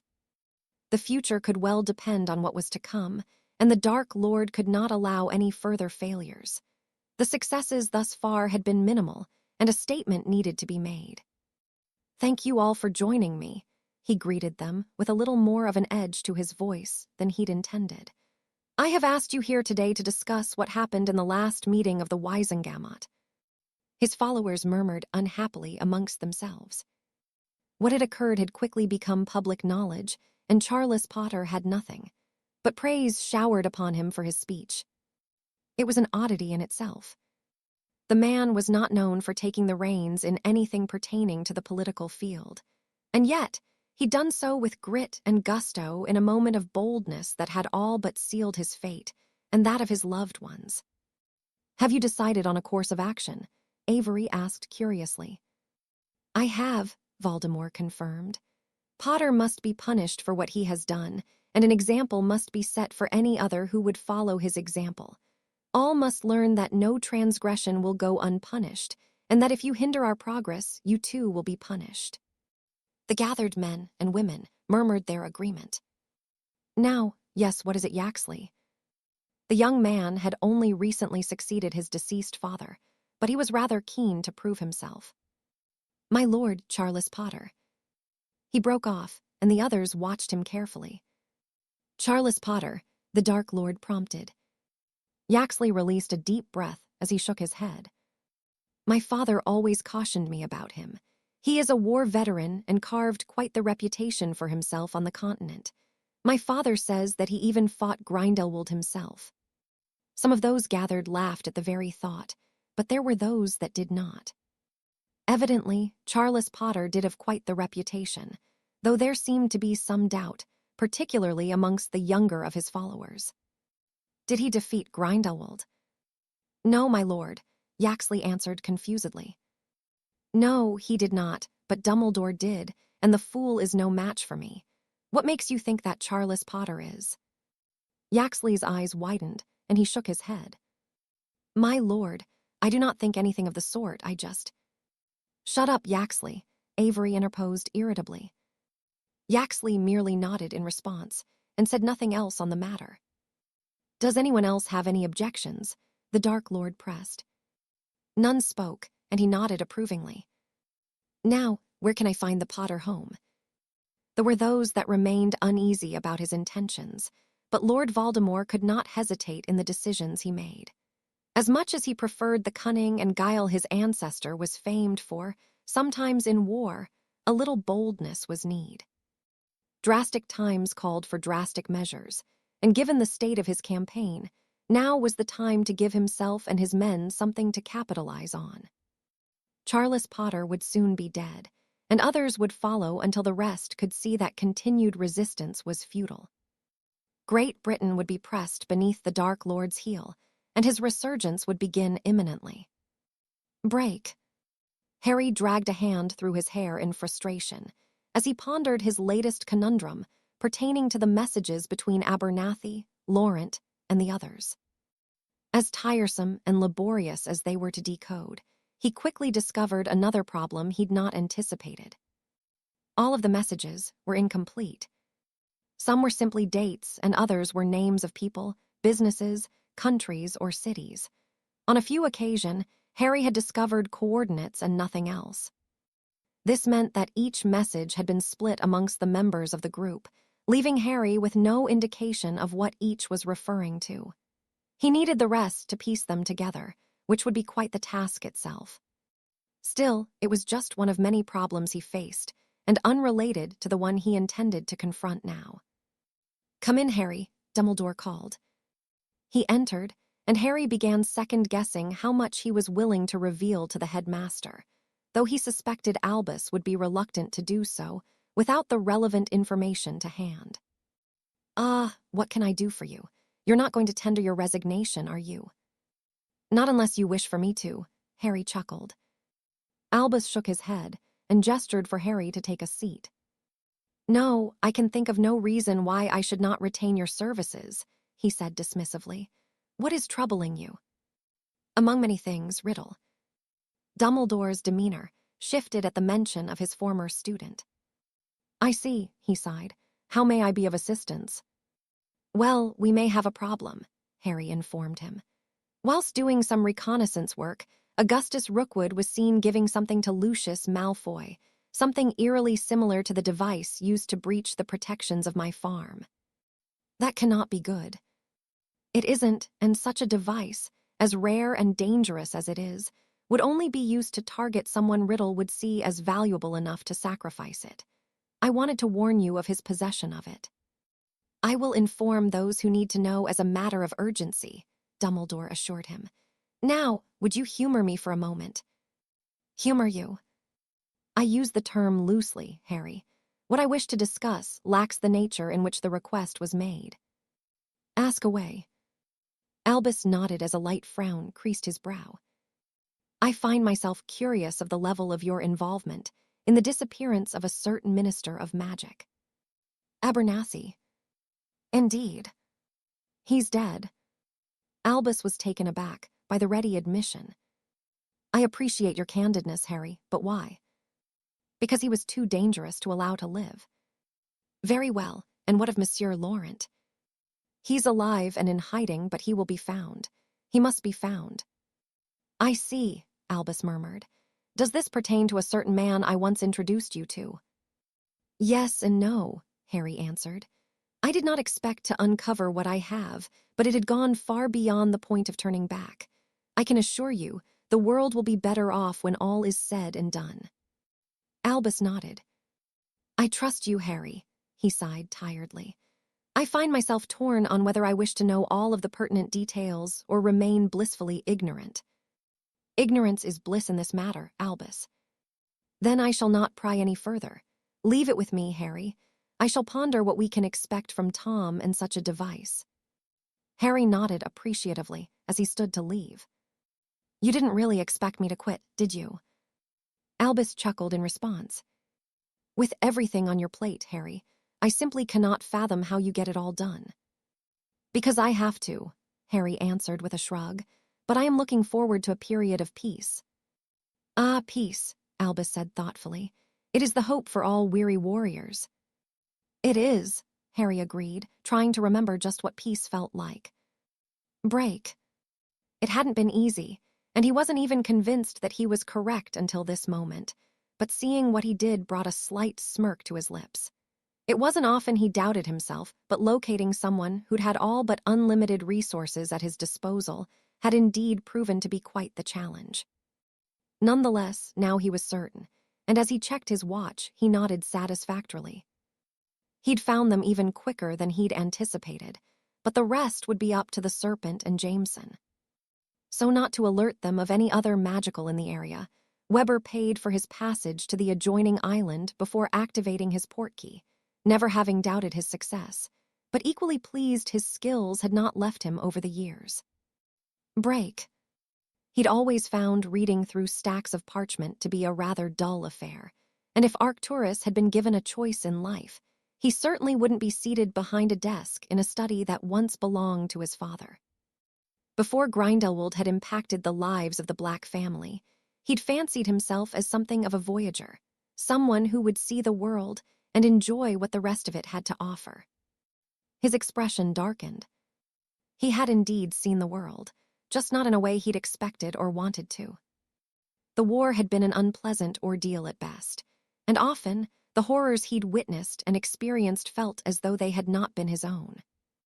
He vividly remembered the screaming and pleading of men, the smell of death, and pools of blood so deep that they could be splashed like a puddle of rain. It had taken months after the fighting had ceased for Arcturus's body to feel clean, but the stain on his mind had forever remained. He shook his head, choosing not to dwell on those difficult years. What's troubling you? Arcturus offered his wife a smile as he shook his head. Nothing pressing, he assured Melania. Is that another letter for me? It is addressed to us both. Then perhaps you should do the honors, Arcturus chuckled. He watched as she opened the missive, and a smile pulled at her lips as she read. It is an invitation to a wedding. Arcturus tutted. Which one of the damned fools is getting married now? He asked. Send them a bloody gift card and be done with it. He'd come to despise weddings. Over the years, they'd been invited to just about every pureblood wedding in the country, and Arcturus had grown tired of it. For the most part, he'd never even met the bride or groom, and they'd only extended an invitation in a bid to curry favor with him. He hated weddings as much as he hated people trying to lick his boots for a crumb of his goodwill, which had all but run dry. "I think you may want to go to this one," Melania said amusedly as she handed him the note. Arcturus's eyes widened in surprise as he read who it pertained to. "Jameson," he acknowledged. "Well, he's certainly keeping the whole thing under wraps. All guests will be personally collected and transported to the venue." "Can you blame him?" Arcturus shook his head.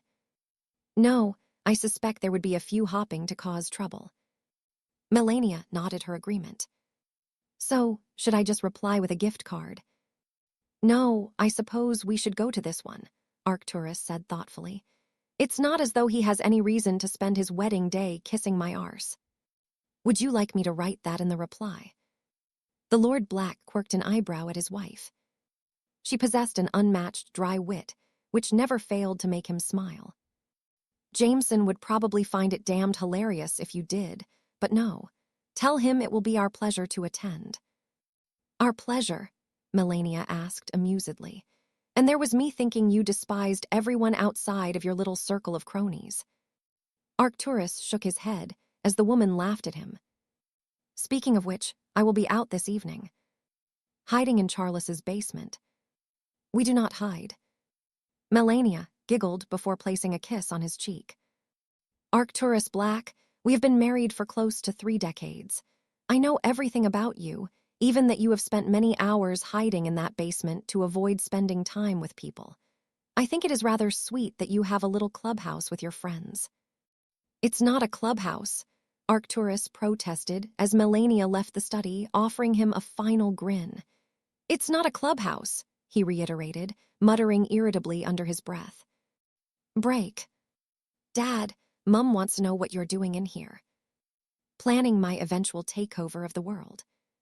"Shall I tell her that, or something a little more benign?" Harry snorted amusedly to himself. His daughter Sarah may have taken just about all of her looks from her mother, but she was just like him, sarcastic, mischievous, and quick with a joke. She'd caused Harry no end of headaches during her time at Durmstrang, but her heart was always in the right place. Sarah had been a sweet girl and had grown into a fine woman. She was currently training as a lawyer, a profession which suited her, and would likely be useful for Harry if his current escapades were anything to go by. "Tell her I'll be up in a moment," he replied, meeting the eyes of the woman that matched his own. It was the only feature they shared, and Sarah was the only one of the 3 children who'd inherited them. "Fine, but don't make me come back down here." She left, and Harry finished organizing the paperwork he'd been sorting through. It was menial labor at best, but such tasks brought him a sense of peace. When he was done, he made his way to the kitchen where Alina was waiting for him. "Sarah has gone back to work. And the others? Where do you think they are?" Harry peered out of the window and chuckled. As ever, his 2 youngest, though no longer children, were atop their brooms racing laps around the perimeter of the property. Both Joseph and Michelle resembled him and had taken on the love of Quidditch Harry once had. He'd not played the game since he'd finished at Durmstrang, not outside of a pickup match with his children when they could convince him to do so. "And what are you doing?" Harry asked Alina. "Making sure the household runs as smoothly as ever," she replied with a playful sigh. "A note arrived for you." Harry frowned as he retrieved it.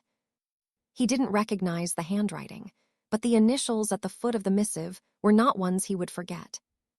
"He wishes to speak to you both at your earliest convenience." "CB." Harry cursed under his breath and shook his head. "I'll be back soon." "Of course you will," Alina said amusedly.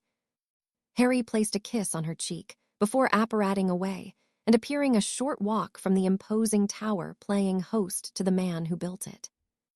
What Grindelwald wanted, he didn't know, but Jameson would not be coming. He was otherwise engaged in something involving their other venture. Harry hated Nurmengard.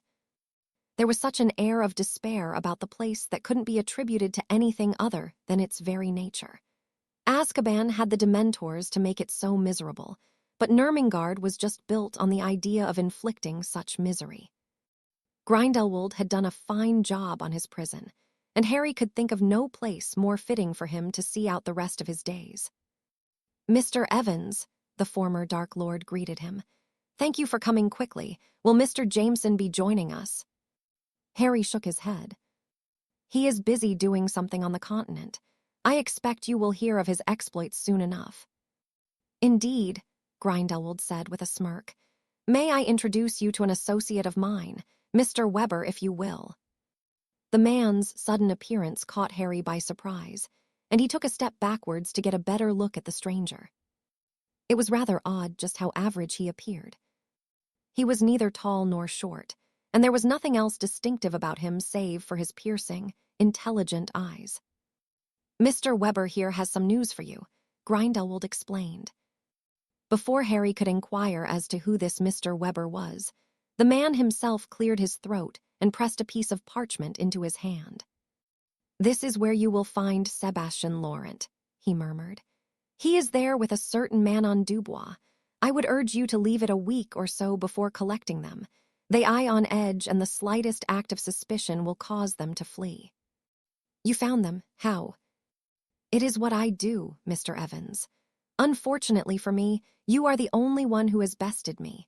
We will speak again after Laurent has been captured, along with your companion, of course. With that, Mr. Weber left, and Harry found the silence of his footsteps to be rather disconcerting. Who the bloody hell was that? Mr. Weber is just about as dangerous a man as you will ever meet, Mr. Evans. Not so much with a wand, but his ability to discover anything you may wish to know about anyone is unparalleled. He will prove to be quite the asset for you and Mr. Jameson moving forward. Fortunately, he has decided to assist you, and I have no doubt that the information provided will lead you to Monsieur Laurent. Harry could only shake his head at how surreal this all was, and as he turned to Grindelwald, the man chuckled. I was just as taken aback when I first met Mr. Weber, but he is a most excellent resource. He was your spy master, Harry said in realization. There were rumors of one, but nothing was substantiated. And that is a testament to Mr. Weber's exceptional talent, Grindelwald replied. He was once my spy master, but he is now yours, for as long as he sees fit to be so. Is he trustworthy? That is something you must decide for yourself, Mr. Evans. Follow his instructions and see it with your own eyes. I have no doubt you will find Laurent exactly where Weber says he is. Harry nodded as he pocketed the parchment. We will check it out, he assured the other man. But since we have some time before we can pursue it, there is another matter I must attend to. Then I wish you well, Mr. Evans. Harry took his leave of Grindelwald, still surprised by what had happened, but he quickly shifted his focus to the task at hand. Lucius Malfoy was as slippery as they came, and he would need his wits about him if he was to outsmart the man who'd once tried to kill him. Bastard, Harry muttered, his hand twitching towards his wand and a smile cresting his lips at the mere thought of having Malfoy at his mercy. Break. Antonin clapped politely as the newcomer dispatched of another opponent in a closely contested duel.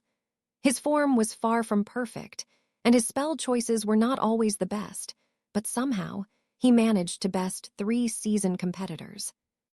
This was what he lived for. Ever since he'd been a boy, his father had taken him around the world to see the very best duelist on every continent, and even before he'd gotten his first wand, Antonin had been studying the art. He would find a suitable stick in the garden and practice casting spells, whilst twirling around on the balls of his feet.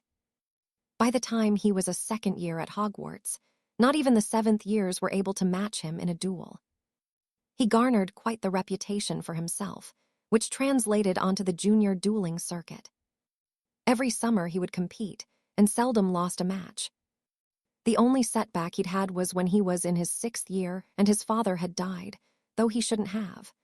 The illness he'd developed had been easily treatable if identified early enough. It hadn't been, because the healers simply hadn't been bothered to check. As his father grew weaker, the less the healers cared, and he died suffering with nothing remaining of his dignity. Antonin had become rather bitter, and he'd left Britain as soon as he'd finished school. He had enough gold that he never needed to work, but he of course turned his hand to what he was best at. By the time he was only 19, He'd secured several sponsorships, and at 20, he'd won his world championship. It was his greatest accomplishment, and yet, he'd only ever wanted to share it with the man who'd introduced him to his passion. Antonin offered the man a nod of acknowledgement as he passed him. He was good, but far from perfect. Antonin would not profess to be so, but dueling was second nature to him, as familiar as breathing, and those gathered in the small Belgian stadium knew it too. That was why none would challenge him. They had seen what he was capable of, knew that he was as ruthless as he was relentless when it came to combat. To most, dueling was merely a sport, but to Antonin, it was his life, and whenever he faced off with another, he treated the experience as though his very life was on the line. There was no room for error, nor hesitation. Dueling was a vicious pastime, and those who stepped into the arena understood that they may not be walking out of it of their own accord. Few had when facing Antonin, and his reputation for being particularly bloodthirsty was something he was deeply proud of. A man who still breathes is a man who poses a threat. That was what his father had taught him, and Antonin had never forgotten it. He applauded once more as the next duel ended, and he waited to see who would come next in the proceedings. Antonin frowned as the man he'd been watching throughout the day stepped onto the field for what would be his fifth duel of the day, and the crowd cheered their approval of his eagerness. "Who is it you wish to challenge, Mr. White?" the announcer asked interestedly. Antonin quirked an eyebrow as the man's gaze met his own, and a slight grin played at his lips. Surely he would not be so foolish, but then again, those who experienced success often bit off more than they could chew. So, as his own name was spoken, Antonin stood and drew his wand, not hesitating to comply with the request. It wasn't as though he would ever turn a challenger away, but Mr. White would wish he hadn't spoken out of turn. "Do you accept, Mr. Dolohov?" Antonin chuckled amusedly as he nodded. "When have I ever declined a challenge?" he retorted, much to the delight of the crowd. "Then take up your position," the announcer instructed. Antonin did so, and he frowned at how calm his opponent appeared to be. By now, most who dared call him out were either overwhelmed with adrenaline and unable to hide the nervousness they felt. Mr. White, however, did not flinch, and as the command to begin was given, he did not hesitate. Antonin was quickly taken aback by the speed and the ferocity of the first offering sent his way, and he narrowed his eyes. Either Antonin had fallen out of practice, or Mr. White was considerably more powerful than he'd led those gathered to believe. The seasoned duelist smiled in anticipation. If it was indeed the latter of his thoughts, then perhaps the impending fight would prove to be most interesting after all. Break. Being a Malfoy had afforded him a privileged life, and when it came to his dining habits, Lucius had always ensured he experienced the very best cuisine he could find. 7 years at Hogwarts had meant that he'd missed out on regularly indulging in such lavish food, but since he had left the castle, he'd been to almost every fine eatery magical Britain had to offer. Still, there was one he'd only visited twice at his father's insistence, though he'd not done recently, and that was the very restaurant he found himself passing. Jameson. How the Dark Lord allowed the man's business to remain operational, Lucius didn't know, but it would take no gold from his coffers. "Excuse me, Mr. Malfoy, could I ask you a couple of questions for a piece I'm writing for the Prophet? I will only take a moment of your time." Lucius eyed the journalist, and his gaze shifted to the identity badge he wore around his neck before nodding. He wasn't going to turn away some free exposure, and his father had always told him it was important to stay relevant in the eye of the public. "Of course, what would you like to know?" The man smiled keenly as he licked the tip of his quill. "What would your father think if he knew you counted yourself amongst Tom Riddle's followers?" Lucius frowned, unsure if he'd heard the question correctly, but before he realized what he'd been asked, he felt something heavy collide with him and he knew no more. Break. For what felt to be countless hours, he had been toiling away, working and manipulating the device so that it would seize control of the wards around the Potter property. The magic here was old, dangerous, and the Dark Lord did not wish to find himself on the wrong side of it. Still, the device seemed to be working as intended, and Augustus would find himself in his good graces should it prove to be a resounding success. Soon enough, he would be able to enter the home as though it was his own, and Charles Potter, his wife, and their offspring would be no more. They would serve to be the perfect example of what happened to those who dared oppose him, and in the coming moments, that harsh lesson would become a reality for the fools who continued to resist. Break. He watched with his chin rested atop his fists as Lucius began to stir, and Harry reveled in the look of terror as it replaced the brief moment of confusion he'd sported upon waking. "Where am I?" Lucius demanded to know. "My father." He groaned as Harry slapped him across the face. "Your father isn't here, Malfoy," he pointed out. "Now you are going to give me what I want, or life is quickly going to become most unpleasant for you." Lucius leveled a glare at him. "Let me go or your life will not be worth living," he threatened. Harry smirked at the empty words. "Let us not play foolish games," he sighed. "Now, what is Riddle going to do with the device?" "I have no idea what you're talking about." Harry shook his head, and Lucius screamed in agony as a hammer was smashed into one of his knees. He could use legilimency and probably would not encounter enough resistance to prevent him from getting what he wanted, but there was little joy to be had in that. Lucius was scum, and Harry had envisioned this moment dozens of times throughout his life. He remembered the man attempting to curse him when he'd been just a boy, his involvement during the aftermath of the Quidditch World Cup, how he'd laughed when Riddle had tortured him in the graveyard, and everything that had happened in the Department of Mysteries the night he'd learned of the prophecy. Lucius deserved to suffer. "Do not fuck me around, Malfoy," Harry spat. "What is he using the device for? Do not lie to me again." Lucius whimpered as he stared at his mangled leg through watery eyes. "The Potters," he cried. "He's going to use it to attack the Potters." Harry felt his blood run cold, and he sent off a hasty message before storming towards the door of his basement in Godric's Hollow. "You're too late. He'll already be in," Lucius laughed, falling silent as Harry hit him with a stunning spell. He would deal with the blonde later. For now, he was needed elsewhere. Break. Dolohov was everything Harry expected, and a little more. The man was indeed a fine duelist with impeccable form, an enviable knowledge of various types of magic, and more importantly, he was adaptable. Although Harry had strictly stuck to dueling techniques thus far, Dolohov had not failed to match him spell for spell or defend himself from everything thrown at him. Now, however, it was time to see just how good Dolohov was when faced with the unknown. Taking a step to his right, Harry unleashed a gout of fire before switching quickly and casting a blasting curse directly at the floor a few feet in front of Antonin. As expected, the fire was doused quickly, and Dolohov defended himself from the debris hurled at him, but he had to avoid the trio of curse that followed, all of which took him by surprise. He frowned deeply at Harry before nodding his understanding of the situation, and as anticipated, he immediately went on the offensive. The spells he returned were equally violent in nature, and there was no longer any doubt between them just how this encounter would end. Dolohov spat on the floor before bringing his wand to bear once more, though his efforts proved to be for nothing as Harry intercepted his next offering, deftly sweeping the plethora of spells aside. Dolohov quickly realized the futility of such an attack.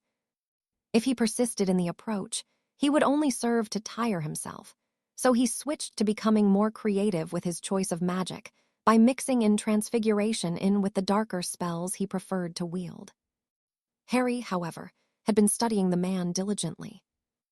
Unfortunately for Dolohov, every one of his professional duels had been widely covered, and although he'd participated in many and obtained just about every accolade possible, he seldom found himself in such a fight. Harry was an expert in fighting, and the more Dolohov showed of himself, the more he fell into making what should be a beautiful display of magic into something quite ugly. A smile crested his lips as Dolohov began casting again, and when the moment presented itself, he struck without hesitation. With only a few hisses passing his lips, he knew that the fight would soon conclude. Dolohov balked at the sudden display, and though he managed to fend off the spells better than Harry had expected, the magic he was facing only thrived on being rebuffed. Soon enough, Antonin Dolohov was overwhelmed by a magic he knew nothing of, and he succumbed to the barrage, floored by a fiery serpent which tore through his stomach and exited through his back. The cheering crowd were stunned into silence at the defeat of the man. Harry's footsteps almost echoed around the small arena. As he approached, he saw that Dolohov was still breathing, though it was labored. The man laughed, but he winced as he did so, and Harry took a knee next to him. "You got me." "I did." Dolohov eyed him curiously and nodded. "Who are you?" "Well, that is a complicated question, but I expect you will know me best by the name Jameson." "Jameson," Dolohov deduced with a sigh. "I should have known. Well, at least I have the honor of dying at the hands of a worthy opponent, and it isn't just a fluke. Will you grant me a final request from one warrior to another?" Harry nodded. Despite his allegiance to Voldemort, Dolohov was a worthy fighter and had pushed him closer to the limit than most could ever hope to. "Take me home and see me buried under British soil. Will you do that for me?" "Anywhere in particular?" "Next to my father at our home in Muswell Hill. I don't expect you will have any difficulty finding it. The plot is already prepared. It has been since I was 17. Harry nodded. "I will do that for you." Dolohov smiled as he looked towards the sky. "Then I will pass in peace and wish you good fortune in your fight ahead." He said nothing else, and only a moment later, his eyes closed. As per the man's request, Harry took a moment to prepare him for transport, but before he could address the waiting official, he was taken aback by the sudden arrival of an ethereal snake. "The Potters. He's using the device to attack the Potters." Harry sobered immediately as the gravity of the revelation sunk in. "Shit," he cursed, immediately activating his portkey to intercept Riddle and his followers. Chapter 61. "Bloody hell, you got me again," Gilbert groaned as Charles showed his hand of cards. The others laughed heartily as Charles counted his winnings. He was almost 40 matchsticks up this evening, one of his best performances for some time. Whilst they were on the continent, they'd passed the long hours of inactivity by playing cards, but never for gold. They'd used Muggle matches, and it was a tradition they'd upheld since. It was usually Arcturus who would emerge victorious. The man was as stoic as any, and he had no tells when it came to bluffing the rest of the group. "You know, if we did play for money, I'd be skint," Gilbert mused aloud. "I don't know why I play with you lot. It's been almost 30 years and I've not learned." "You're a glutton for punishment," Arcturus said with a smirk before placing his cigar back in his mouth and dealing the next hand. "I would think you'd know that by now." "I must be to keep knocking about with you lot," Gilbert sighed. "It was all right during the war, you all looked out for me. In here, it's every man for himself." "He's getting soft again," Reg pointed out. Charles nodded and thumped Gilbert on the arm. "Stop being a big girl's blouse and shut up." Gilbert scowled as he rubbed his shoulder. "Up yours, Potter." "That's more like it," Charles praised as he placed a few matches in the middle of the table. "Come on, put your stake in." "Oh, he thinks he's hot shit because he's on a streak," Reg goaded as he complied. "You won't be smug for long, Potter." Oddly, Reg was right, though his sudden unease had nothing to do with the stakes of their ongoing game. "What is it?" Arcturus asked, the first to notice his sudden change in demeanor. "I don't know, but something feels off." "About the game." Charles shook his head, and Arcturus put his cards down. "What do you mean?" "Something just isn't right."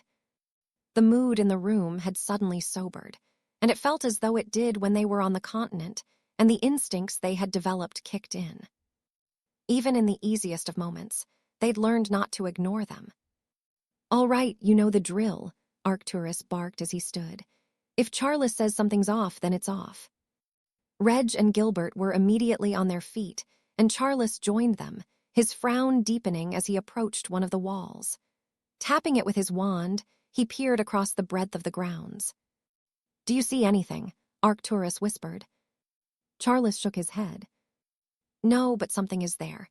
I can feel it in my bones. He continued to watch with bated breath until he saw both the herds of the Strauls and griffins emerging from the tree line in the distance. They mostly remained in the woodland surrounding the property, unless it was feeding time. By now, they should be sleeping, and would only have left where they rested if they had been disturbed. Something is out there that shouldn't be, he murmured, unable to shake the feeling of unease. Have you checked the protections? Charles closed his eyes. He quickly felt that the protections that had been around the property for centuries, but something was different about them. They had been disturbed, but not in a way that was particularly obvious. Something is wrong, he acknowledged. I don't know what, but they do not feel right. Then drop them, Arcturus advised. Remember what Jameson told us about his farm. Charles nodded gravely, and did so, immediately feeling a sinister presence surrounding his home. He's here, he growled. Who is? Riddle, Charles answered, and he's not alone. Then we'll kick the shit from his bowels into his throat, Reg declared. Gilbert nodded his agreement, and Charles offered both men a nod. How do you want to play it? Arcturus asked. Before we do anything, I need you to get James and Doria out of here. Take them to Grimald Place before he realizes the protections are down. We will be able to hold them off until you're back. Arcturus nodded and swept from the basement without hesitation. How many are there? Gilbert asked. Dozens. Then it will be just like old times, Reg chuckled humorlessly. Fuck it, if they want a piece of us, they'll bloody well get it. Charles nodded as his grip tightened around his wand, and he began preparing for when Riddle inevitably made his way across the grounds of his family home. Break. It was all so eerily silent in the village as he made his way through it, too quiet for his liking. Harry took comfort in the knowledge that Riddle's attack couldn't have started yet given the current peace, but beneath it was an undeniable undercurrent of something waiting to erupt. Dementors. He could feel them lurking nearby, though not near enough that their presence would be noticed, but there was more. Seemingly lurking in the shadows was what felt to be countless wizards, perhaps in the hundreds, but Harry sensed no less than 100 or so. It was difficult to be certain with so many, and although Godric's Hollow was something of a dwelling for magicals, there were not so many living here. Still, until it was the right time to do so, he saw no need to disturb them. If nothing else, he had the element of surprise on his side, and Jameson. The man would undoubtedly arrive in the coming moments. It was with a sense of anticipation that he carefully navigated his way towards the one presence he would never forget. Riddle. The man was here, and in the coming moments, Harry intended on ruining the man's life, just as the Dark Lord had his when he'd been but a babe in his mother's arms. It was somehow fitting that he would meet his foe here. It would end where it had all begun. In anticipation of that, he began his preparations, unsure of exactly what it was they would be facing, but expecting to be faced with the full force of whatever it was Riddle managed to muster in his desperate attempt. Come on, you bastard, Harry murmured. Let's see what you've got. Break.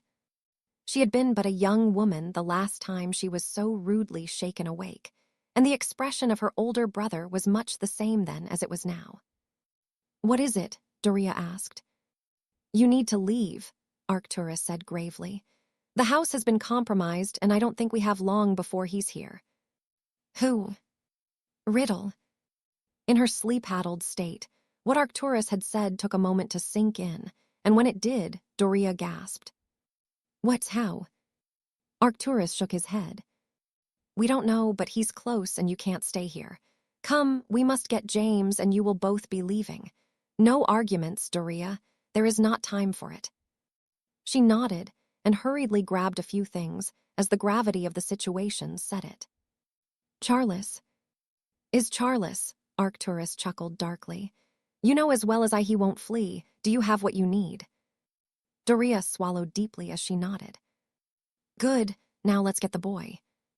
He took her by the hand and all but dragged Doria to the room a few doors away from her own, and she realized just how eerily silent it was. She was no Potter by blood, but it was as if though the very house itself was on tenterhooks, waiting for the inevitable arrival of a threat lurking around it. James, she whispered gently, rousing her son. James. The boy's eyes fluttered opened, and he appeared to be confused at the intrusion. What is it? He asked sleepily. Up you get, boy, Arcturus instructed. I need you to do something very important for me. Can you do that? James frowned but nodded.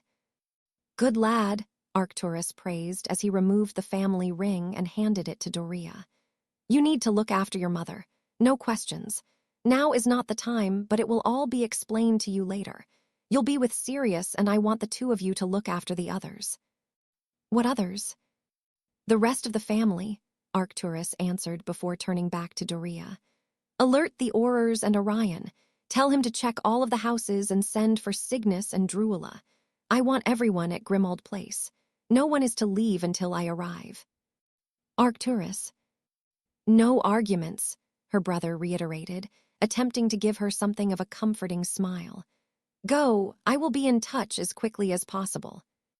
It was with reluctance that Doria took James by the hand and used the ring to transport them away from their home, not knowing if they would see it or her husband again. Break. He'd scowled at the device as it seemed to stop working momentarily, but before he could become irritated at it, and at Antonin for his error, it resumed whirring gently, continuing its complex breaching of the protections around the Potter property. How long left? Avery asked nervously, taking in their surroundings. Not long, I expect, the Dark Lord answered. You seem concerned, Avery. The man shook his head. Something doesn't feel right. That would be the Dementors. They are close. Avery swallowed deeply and nodded, but he did not seem convinced. The Potters, my lord, have defied me, Voldemort snapped. Now be quiet. Everything is well in hand, more than you know, old friend, he added with a smile. Every outcome you can imagine has been accounted for, and I have plans within plans. Now is not the time to doubt me. Avery said nothing else, but the Dark Lord could feel the unease of those accompanying him. The air reeked of cowardice, but their minds would be changed soon enough. Of that, he was in no doubt. I believe it is done. Are you certain? Avery whispered. The Dark Lord narrowed his eyes at the man before he took a tentative step forward, and a grin tugged at the corner of his lips when nothing untoward happened. I am certain, he returned. Come, let us remind the world of why it is unwise to oppose us, shall we? Avery nodded and gestured for the rest of the followers to fall in behind, and in a show of strength and unity, they walked purposely towards the large house a short distance away as one, to remind the wizarding world that they were far from being defeated. Break. Amelia knew that becoming an Auror, it wouldn't be unusual to be woken up in the dead of night to answer the call of an emergency, but since she'd met Harry, it seemed to only become more common. Nonetheless, being roused from what little rest she was afforded by an ethereal stag was not something she'd ever gotten used to. He's attacking the Potters. I need you to alert the Aurors and get them to Godric's Hollow. It was as though someone had doused her in icy water, and Amelia's head immediately cleared upon hearing the revelation. Not wasting a moment, she retrieved her Auror card and began frantically tapping it to send the message to those that needed to know before hastily dressing and preparing to leave. She would not be going to the ministry. As ever, it would take the Aurors several minutes to arrive there before they would disembark. No, Amelia would go straight to the village to assess the situation at the very least.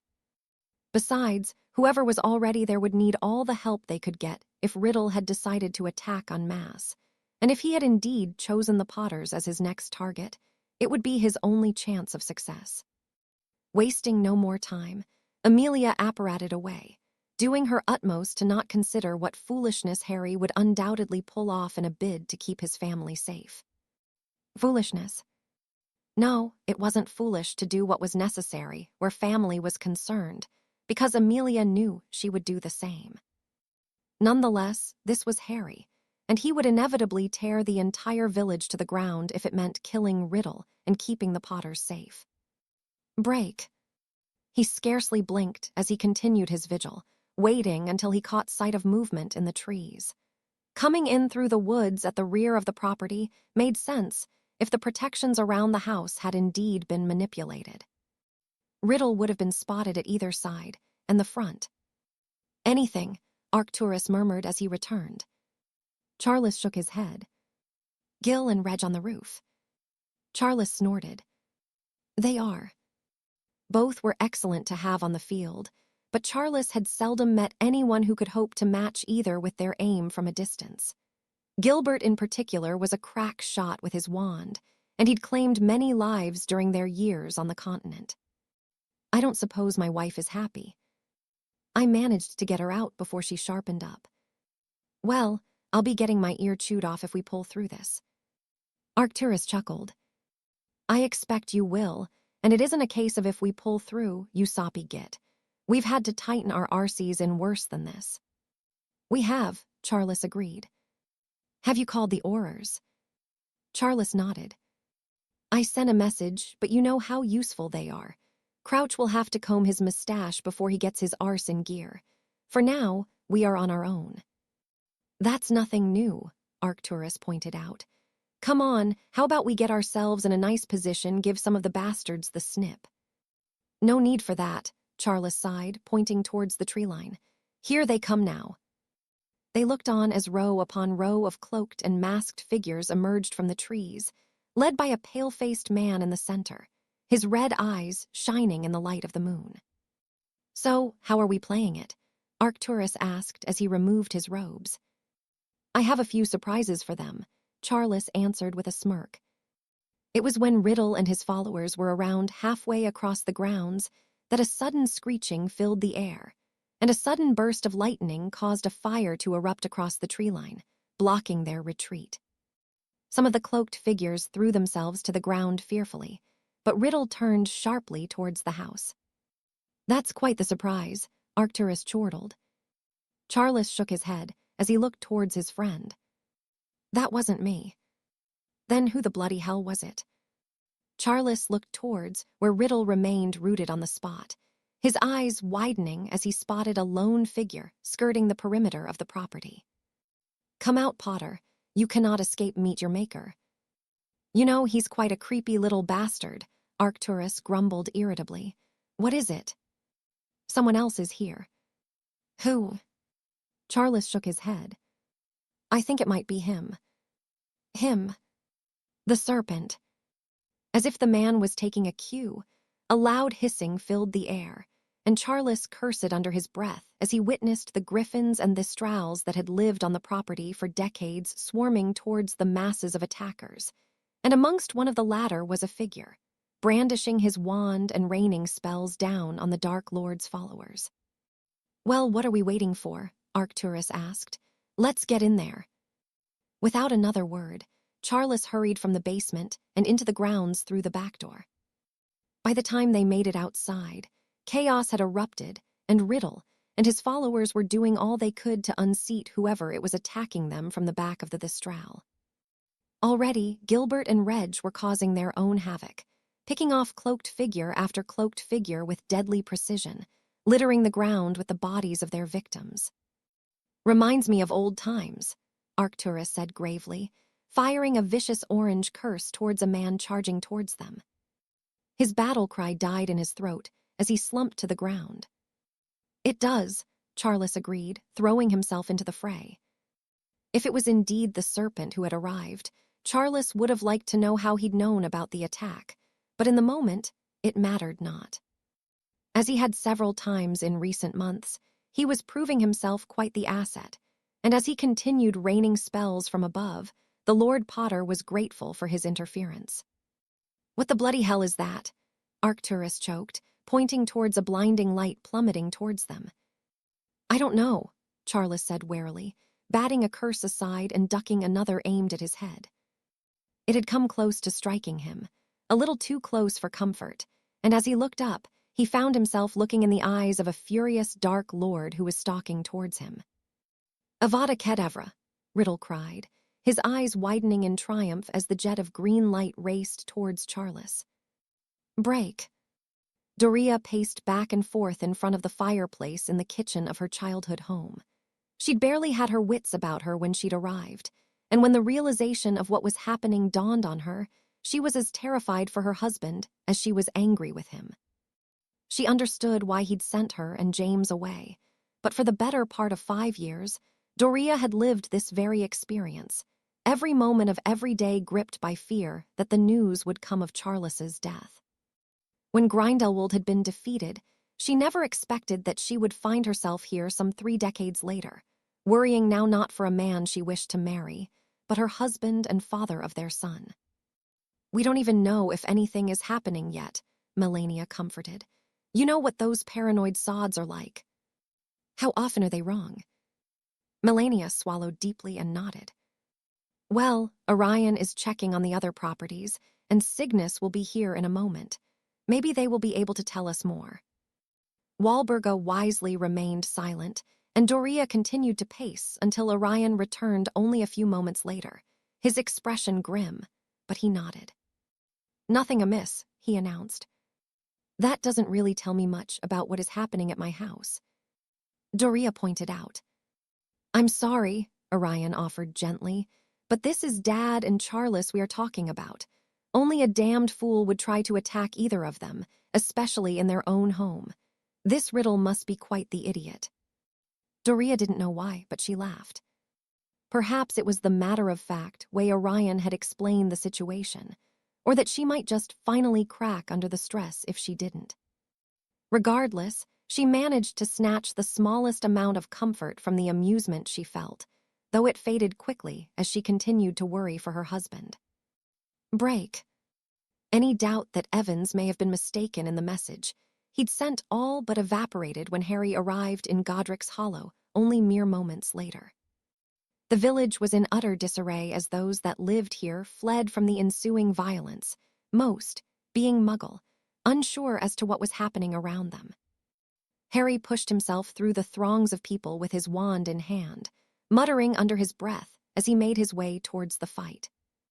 He could feel the measures Riddle had put in place to ensure no one could apparate or portkey away, but such a thing would backfire on the man. Seizing control of the magic with his own, he made the necessary adjustments to allow others to arrive, but Tom and his followers would be going nowhere unless they fled on foot. "Get out of the way," Harry barked as he continued pushing his way through the crowd moving in the opposite direction, and just as he reached the end of the group, he paused as he took in what was unfolding around him. Bodies were strewn haphazardly around, and a roaring fire blazed across a tree line only a short distance away, though the crackling of the flames was drowned out by the shouting, screaming, and sounds of the ongoing battle. Without hesitation, Harry inserted himself into the mix, felling any who got in his way wearing a cloak and mask until he caught sight of a man he was more familiar with than he'd like. Riddle was stalking across the grounds of Potter Manor, deftly avoiding the plethora of spells being hurled into his followers as he approached another man. Charles. It was as though everything suddenly slowed down as Tom raised his wand, and Harry immediately knew what was coming. Charles, however, having been occupied fighting 2 other men, would not right himself to react in time, and Harry did not miss the realization in his grandfather's face as he turned towards the smirking Lord Voldemort. Break. It had been a rare, peaceful evening for Albus. With the students away from the castle, he'd not had to involve himself in disciplinary matters, and he'd been able to finish his work at a reasonable hour. He'd even managed to read leisurely for some time, though that was interrupted a little after midnight as the fireplace in his office flared into life. ALBUS. "Alistair, what is it?" the headmaster asked, fastening his robe as he entered the room. "Godric's Hollow," Moody answered breathlessly. "He's attacking the Potters." Alastair's head vanished, and Albus sent messages to the members of the group before readying himself. Godric's Hollow had been where he'd spent much of his childhood, and thought memories had become rather bittersweet in the years since he'd returned. The thought of the quaint village being laid to waste was a deeply unpleasant one. With that in mind, he released a deep breath to prepare himself for what he might face when he arrived. "Fox, if you would be so kind."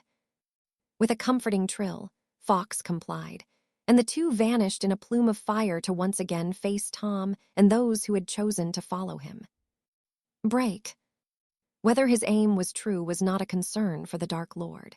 He had spent years perfecting wielding magic, and as he watched the spell careen towards Charles, his smile widened in anticipation of witnessing the man's essence be torn from his body, leaving nothing behind but a husk of flesh and bone.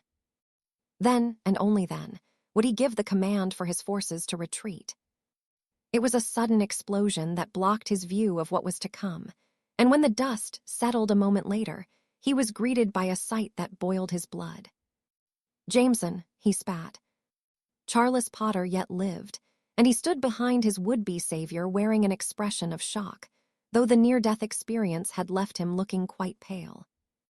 "Hello, Tom," Jameson said as though they were sharing a polite conversation. "Dolohov sends his regards." It irked the Dark Lord, and the grip around his wand tightened. Jameson did not fear him, and that only served to bother him more. Instead of offering a retort, he brandished his was, unleashing a plethora of spells with a guttural roar of fury. Jameson remained unfazed, and intercepted the fatal offering with practiced ease, the smug grin he wore not faltering as he did so. "That was very unkind," he chided. Without hesitation, he offered a rebuttal, and the Dark Lord found himself hard-pressed to match each spell hurled towards him, though he laughed heartily when the onslaught ceased. "You cannot kill me, Jameson," he taunted. "I am your better in every way." "Bloody hell, will you shut up and fight?" Lord Voldemort's nostrils flared, and he complied without further comment. If Jameson was so keen to die, who was he to deny him? "Aurores." The Dark Lord turned sharply to see dozens of figures clad in red spilling into the grounds of Potter Manor, and he growled irritably. Somehow, someone had learned of his plan, and word had spread much quicker than he'd anticipated. Nonetheless, he'd prepared for such an eventuality, and with little more than a mental cure, he felt the coldness of the lurking Dementors begin to spread across the entire village. With so many, the Aurors would be next to useless.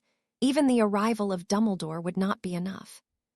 Tonight, many would die, and come the morning, magical Britain would be a very different place indeed. Break.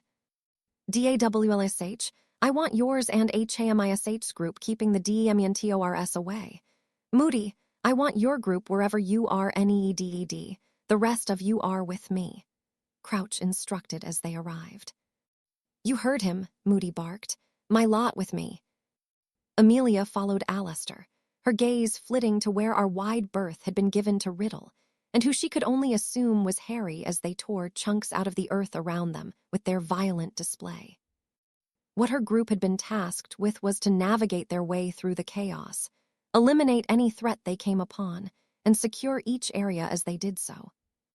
Given that the grounds of Potter Manor were expansive, it would be no easy feat, especially as Riddle's forces were spread thickly throughout. Along with the Dementors, who Dawlish was attempting to fend off, it made for a particularly difficult situation to be in, and it certainly did not help that the protections here were being controlled by a currently unknown person.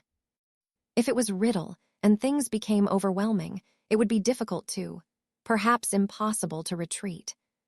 Still, Amelia had faith that Harry would have retained enough sense not to find himself in such a fight without first taking control of what laid in wait for him. Once more, she looked towards where her husband-to-be was before she was pulled from her observations. Sharpen up, Bones, Alastair growled as they came upon a large group of Riddle's followers. Amelia nodded and quickly found herself engaged in a furious duel with a cloaked figure sporting an intricately decorated mask. though she could not help but continue to ponder just how all of this could possibly come to an end. Death. Death would be the final outcome, but it remained uncertain just who it was who would emerge triumphant. Break. There isn't a way out. One of the cloaked figures panicked upon trying to apparate away. Barty would have laughed at the men were it not for the fact that he found himself attempting to fight off 4 of Riddle's followers, and though he was no slouch with a wand, he'd never faced such odds. He'd not trained as an Auror, and strictly speaking, his role was supposed to be office-based, but he had never been one to let those he leads leap into the fire without doing so himself. No, that simply wouldn't do, but in truth, he had little business being here. He managed to fend off another wave of attacks from the 4, but it was only a matter of time that he was either disarmed or killed, though it would likely be both given the nature of the fighting happening around him. Barty groaned as he felt his grip loosen from around the shaft of his wand, and he could only watch as it was sent more than a dozen feet away from him. Well, if it isn't Barty Crouch, one of the men goaded with a rather distinct laugh. "What are you going to do now, Crouch?" he goaded. Barty could almost feel the smug grin from beneath the mask. "I suppose I will die." Barty answered with a shrug. He was terrified, but he would not show his would-be killers that. He would die with his pride intact. "At least he's not stupid," one of the others mocked. "A woman this time." "Let me off him." "He's all yours, Electo," the man snorted. "Well, I must say that I find it rather shameful to be killed by the likes of you," Barty sighed. "A pair of bloody inbred morons is not how I envisioned my life ending." Electo Caro slapped him smartly across the face, and Barty merely laughed in response. "As weak as any other inbred, I expect." She raised her hand to strike him again, only for a dull thud to sound. Both Barty and Electo looked on in morbid curiosity the where her hand had been only a second before, but all that remained now was a bloody stump. When what had happened registered, the woman screeched in agony, though her outburst was cut short as her head was lopped off her shoulders. "Electo." Before her brother could offer any retaliation, he, along with his 2 remaining companions, were set upon by scores of snakes of varying breeds, and Barty winced as dozens of pairs of fangs sunk into them. "You," Barty gasped as another masked man came into his line of sight. "Me," the serpent responded with a chuckle. "Are you going to arrest me now?" Barty frowned at the man before shaking his head. "No," he answered. "It would be unsporting to do so to a man who saved my life." "That's a shame," the serpent sighed. "I quite liked being a wanted felon. Somehow I think it made me more attractive to my wife. Anyway, bye, Barty. Don't get yourself killed. I can't promise I'll be there to save you again," he warned as he handed Barty his wand. With that, he vanished, and Barty could only shake his head. "What a strange man," he murmured before throwing himself into the fight once more. Break. Albus had never envisioned a time in his life that he would find himself fighting side by side with Arcturus Black. The 2 had scarcely interacted over the years since he'd become the head of his family, and yet, here they were now, somehow fighting a common enemy, though Albus was not as ruthless as the prominent lord. The headmaster fought with careful precision, using the environment around them as an asset, as was his preferred method. Arcturus, however, opted for the curses his family was infamous for creating, and he did so to great effect. "What do you think of that, Dumbledore?" the man asked as the spell he used opened up a deeply unpleasant wound on the stomach of one of Tom's followers, who collapsed to the ground with a scream of agony. Albus chose not to comment. Now was not the time to debate the ethics of magic, not when so much blood was being spilled around them on both sides of the fighting. Wherever Albus looked, he could see bodies strewn about the lawn of Potter Manor, and he'd seen several Aurors being pulled from the fighting sporting various kinds of wounds. It was harrowing to say the least, and come morning, there would be heavy losses to account for. Break. The fight between them had taken a sudden turn. Tom did not seem to be trying to kill him as much as he was trying to delay him, which Harry found to be odd. He questioned whether the man was attempting to tire him out, but that didn't seem to be what was happening. No, Riddle was up to something, and Harry could feel an impending change in how the fight was progressing. Although they were outnumbered, the combined forces of the Ministry of Magic, Dumbledore's group, and Charles, Arcturus, Yaxley, and Gilbert were certainly experiencing more success than their foes. Yet, something began to feel off, though Harry could not put his finger on it. He continued his attack in earnest, whilst Tom seemed content with simply defending himself. It became rather unnerving, and even when Harry came close to landing a spell that would render the man lifeless, the Dark Lord did not change his tact. Instead, he merely grinned before suddenly taking to the sky, where he was quickly surrounded by more Dementors than Harry knew existed, where he simply hovered for a moment and surveyed the land below. What the hell is he doing? I don't know, Harry answered Evans. Several people began casting their patronus towards the Dementors, but as quickly as some were dispersed, others took their place, forming a protective cocoon around Riddle, who began twirling his wand in an intricate pattern.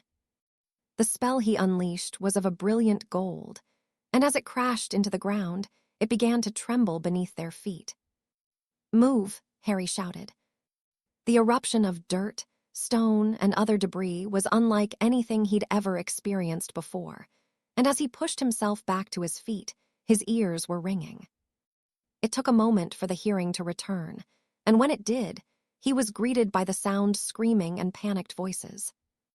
"Fucking hell," Evans groaned angrily. "Now I'm really going to kick his balls into his throat." "Well, you might want to make it quick," Harry wheezed. "He's going to do it again." "That might be the least of our worries," Evans replied gravely, pointing toward the tree line that had been on fire. The flames had been extinguished, but amongst the charred remains, Harry saw movement. It wasn't until the smoke began to clear that he realized that there were people there, dozens upon dozens of them seemingly lying in wait. "Bollocks," Evans groaned. "The shit is really about to hit the fan now." "Who is it?" Harry questioned, readying his wand to strike. "Berg," Evans answered, nodding towards an enormous figure amongst the rest. "He's one of Abernathy's lot, and I'll bet the others are there too." Harry could only shake his head.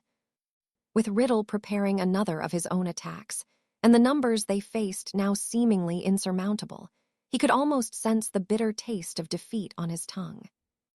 "What do we do now?" he asked. "We fight," Evans answered. "It's what we've always done."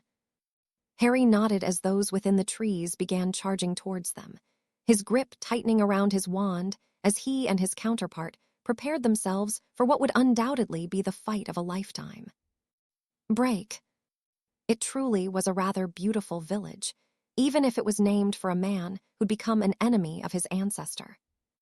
Godric's Hollow was a quiet place, so initiating his plan would be easy, though it could present a few problems, but none so concerning. Or so the Dark Lord hoped. Lord Voldemort. The Dark Lord was startled by the sudden intrusion, and his wand was in his hand before the man who'd accosted him could blink. "Who are you?"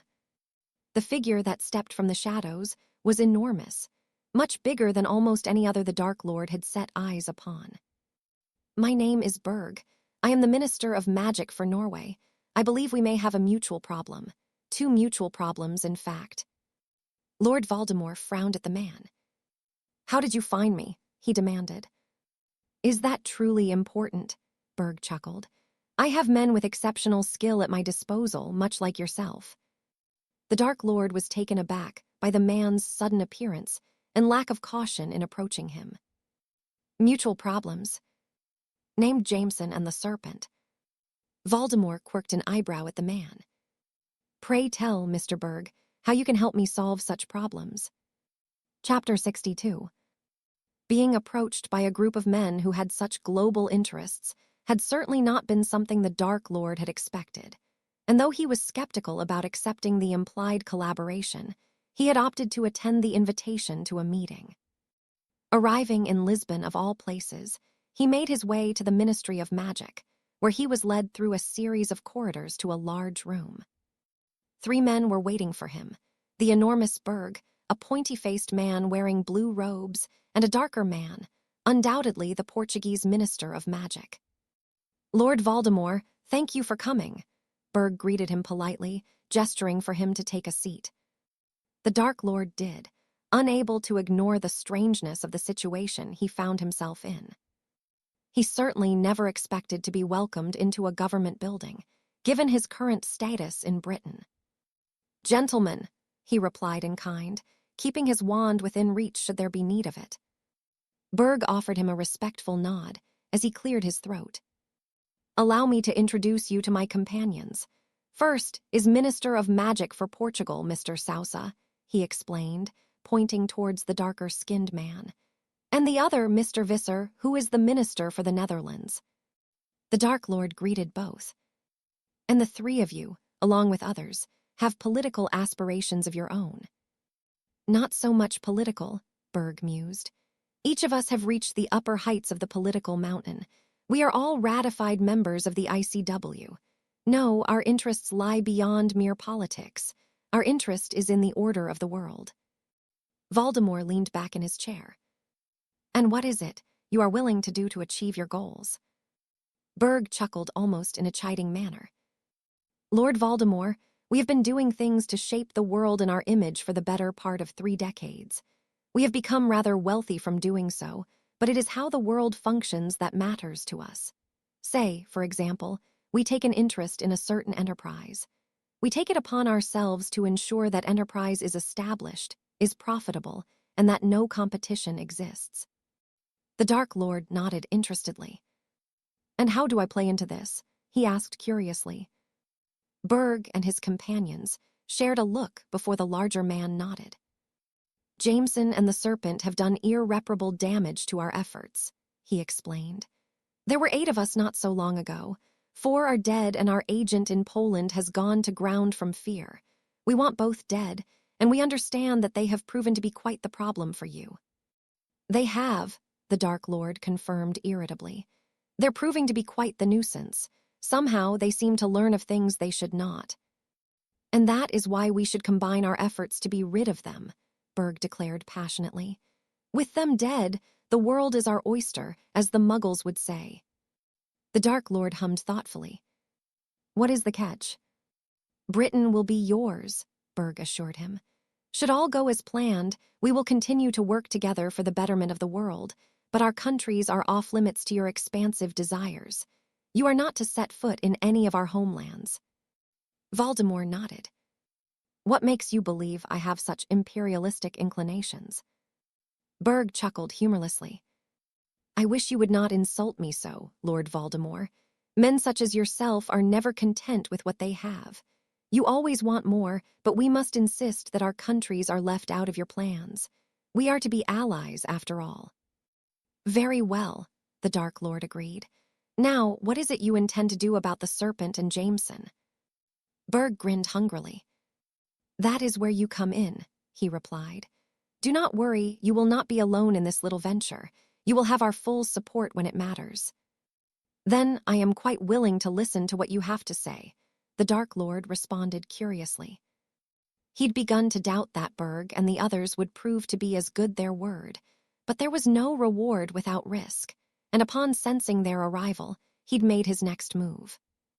Hiding amongst the Dementors, whilst his allies got into position, was an idea he'd formulated before coming to Godric's Hollow, and it had given him the needed reprieve from continuously being bombarded by spells courtesy of Jameson.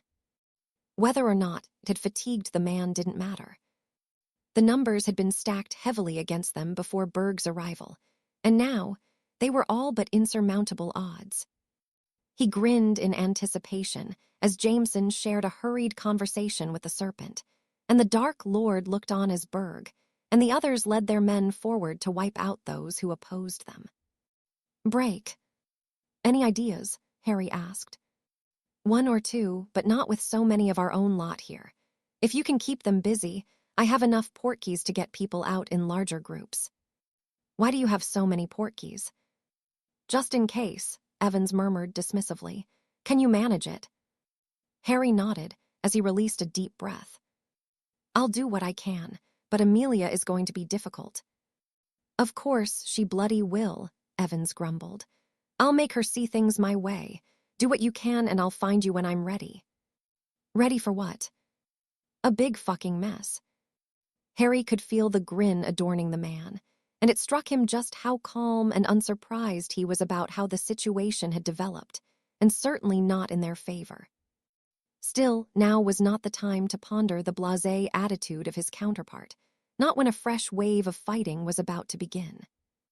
It's looking damned bleak, isn't it? Harry snorted as a bloodied Alastair, Moody took a spot next to him. It is, he agreed. Well, there's plenty of targets to hit. And plenty to be overrun by. Alastair let out a bark of laughter. There was me thinking you had a sense of adventure. Harry quirked an eyebrow at the man. Oh, I'll show you a sense of adventure, Moody, he returned, readying himself as the newly arrived forces charged towards them with murderous intent, their battle cries echoing all around them. Break. Who the fuck are those lot? Arcturus demanded as he and Charles watched the flood of men sweeping towards them. Charles could only shrug in response as he shot a brief glance towards Reg and Gilbert, who remained on the roof. I don't know, but it doesn't matter, he sighed irritably. I just want to know how all of this happened, Arcturus grumbled. This isn't a coincidence. It isn't, Charles agreed. Come on, Jameson is there with Moody and Dumbledore. We should be able to manage something between us.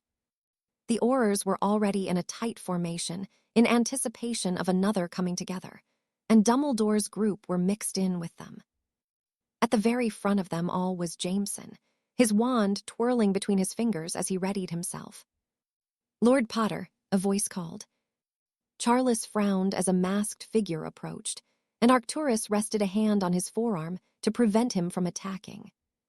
The serpent, his friend murmured. Is that so? Charles replied. Of course, being on the continent during the war, he'd heard of the man and his exploits, and if ever they needed someone who could shift the tide in their favor, it was now. What the hell is going on? Charles demanded as the man reached them. More than you could possibly know, he answered simply, pressing a metal disc into his hand. When you see the red sparks, activate the port key. If you don't, there's a strong chance you will not live to see the morning. What are you planning? Something as dangerous as it is devious. I can't promise your home will be spared, but a lot of our enemies will be gone, all of them if fate is kind. Charles had already resigned himself to the fact that the home he'd grown up in would be unlikely to survive the ensuing battle. Already much of it had been damaged, and it would be far easier to tear it down and rebuild it than try to salvage what remained. Swallowing deeply, he nodded his understanding. It is strong enough to take around 20 of you. Pass the word along whilst I finish handing these out. With that, he was gone, and Charles shot Arcturus a questioning look. What do you think he is planning? I don't know, but it's probably best if we listen to him. You heard the same stories I did about the things he is capable of. I did, Charles acknowledged, signaling for Reg and Gilbert to join them. Come on, I don't suppose he's going to give us much time to prepare. Best get to it. And there was me just warming up. Charles snorted humorlessly. You're as old and tired as me, you get. This is a younger man's game. Not when Dumbledore is around, Arcturus said scathingly. What's the betting the old sod will insist on staying? That wouldn't surprise me, Charles huffed. Break. She wiped the blood from the cut on her brow before sealing with a tap of her wand. It was far from being clean. But it would do, even if it would leave a scar. The fighting had been furious, and already they'd been hard-pressed to seize any advantage with the numbers stacked against them as they were. Nonetheless, with their training and ability to function as a cohesive unit, they had begun getting the better of the exchanges, until now. With a fresh host of unknown foes bearing down on them, it was impossible to ignore the air of defeat that was creeping in amongst the ranks. Look sharp, you lot, Grim barked. He had not come out of the fighting unscathed, and his left arm was hanging limply at his side. Nonetheless, Grim was as tough as they came, and he would expect nothing less from the rest of the Aurors. Amelia looked on as he began forming them into groups once more. Evidently, there would be no withdrawal, though she frowned as she noticed a familiar figure leading Crouch to where Grim was standing. There was something of a heated exchange between them, but it seemed that, oddly, it was Barty and Grim who conceded whatever point they were arguing. Evans handed each of them something, and the three of them went in different directions, with the masked man's gaze flitting around the gathered groups of Aurors until they came to rest on her. Amelia met him halfway as he made his way over, and he pressed a few metal discs into her hand. "When you see the red sparks, activate it," Evans instructed. "No arguments. Everyone is leaving. Each one can transport 20 people. Get ready." He left without allowing Amelia to speak, and she looked to see if she could see Harry anywhere. She spotted him at the very front of where the attackers would reach first, and she felt all the worry of what was to come crashing down around her. In the heat of battle, it was easy to forget everything else outside of it. It was as though the brain shut down everything else other than focusing on staying alive, but in the lull of the action, it all came flooding back. Everyone is leaving. Amelia took comfort in the words of Harry Evans, and though she didn't know what the man was planning, knowing that all of them would be transported away from the hell they found themselves in was a relief, even if it meant the war would not be over. "Dawlish," she called as she approached the man to explain the plan. He was often an insufferable man, but Amelia couldn't deny that he was an excellent orar when he wasn't being obtuse, and he commanded enough respect that the others would listen to him about what needed to be done. "Break. Are we really going to trust him?" "Absolutely not," Berg snorted, "but he will serve a purpose. His ego will not allow him to concede defeat, and with him softening up Jameson and Evans, it is our best chance to be rid of them." "And if we fail?" "Then all is lost," Berg answered simply. "It is the best we have to repair the damage the two of them have done. Fucking Abernathy. The man became too brazen. We were to remain in the shadows and not draw attention to ourselves. He got too cocky. Just like Voldemort." Berg waved to Visser's concerns. "He is a means to an end. Even if he does survive, we will deal with him in time." Visser was not convinced, and Sousa remained silent on the matter. Berg, however, had planned their endeavor meticulously. Evans and Jameson were not to be taken lightly. They had proven themselves capable wizards, but no man was invincible. Through their combined efforts, there was a chance of success, and that was all Berg had ever needed. Against the odds, he had risen through the political ranks. He'd trained as an orar, and had even been trained to be part of an elite force of the Ministry of Magic, only to be told that he was too large a man to do the job effectively. Being close to 7 feet was not conducive to clandestine missions, but he had made it work for him in the end. Being denied what he'd wanted, he'd turned his attention towards his political aspirations, and in less than 5 years, he'd been named the Minister of Magic. From there, he'd made the acquaintance of his companions through Grindelwald's own efforts, and Berg had not looked back, even when the Dark Lord had been defeated. It was with a guttural roar that he barreled towards a man who looked as though he'd seen better days. Even only in the light of the moon, the scars littering his face illuminated the many scars he bore. The man was missing much of his nose, but he did not balk at the oncoming stampede of men and women that Berg, Sousa, and Visser had mustered for the occasion. "Aye, come on then, you big bastard," the man goaded. Berg complied, firing a plethora of spells towards his chosen foe, who deftly diverted them with a wave of his wand before returning fire with an offering of his own. It took considerable effort for Berg to match the feat of his opponent, and he chuckled as he did so. It wasn't often he could find someone so willing to fight, and judging by the way the man grinned in response, it would prove to be quite the duel indeed. "He's mine," Berg snapped as 2 others attempted to intervene on his behalf. "We will settle this between us." "Break." Harry quickly found himself inundated with people engaging him, and though they were not the best quality fighters he had faced off with, The sheer number of Berg's men would soon become enough to overwhelm them. To his left, Dumbledore was fighting with equal vigor, and to his right was the foursome of Charles, Arcturus, Reg, and Gilbert, a formidable team in their own right. Come on, Jameson. Evans was evidently enjoying himself facing the new challenge, not showing an ounce of fatigue as he laughed at those falling to his wand. Whatever he was up to, Harry didn't know, but despite them thus far being able to hold their own against the fresh wave of men, it was not a fight that should be prolonged. Many of the Aurors had already been injured and subsequently withdrawn, and those numbers would only grow the longer the battle continued. No, speed and efficiency was what they needed, and a way to get Riddle out of the midst of the Dementors he continued to hide amongst. Not long now, Evans assured him as he dispatched of another attacker with a sickly yellow curse.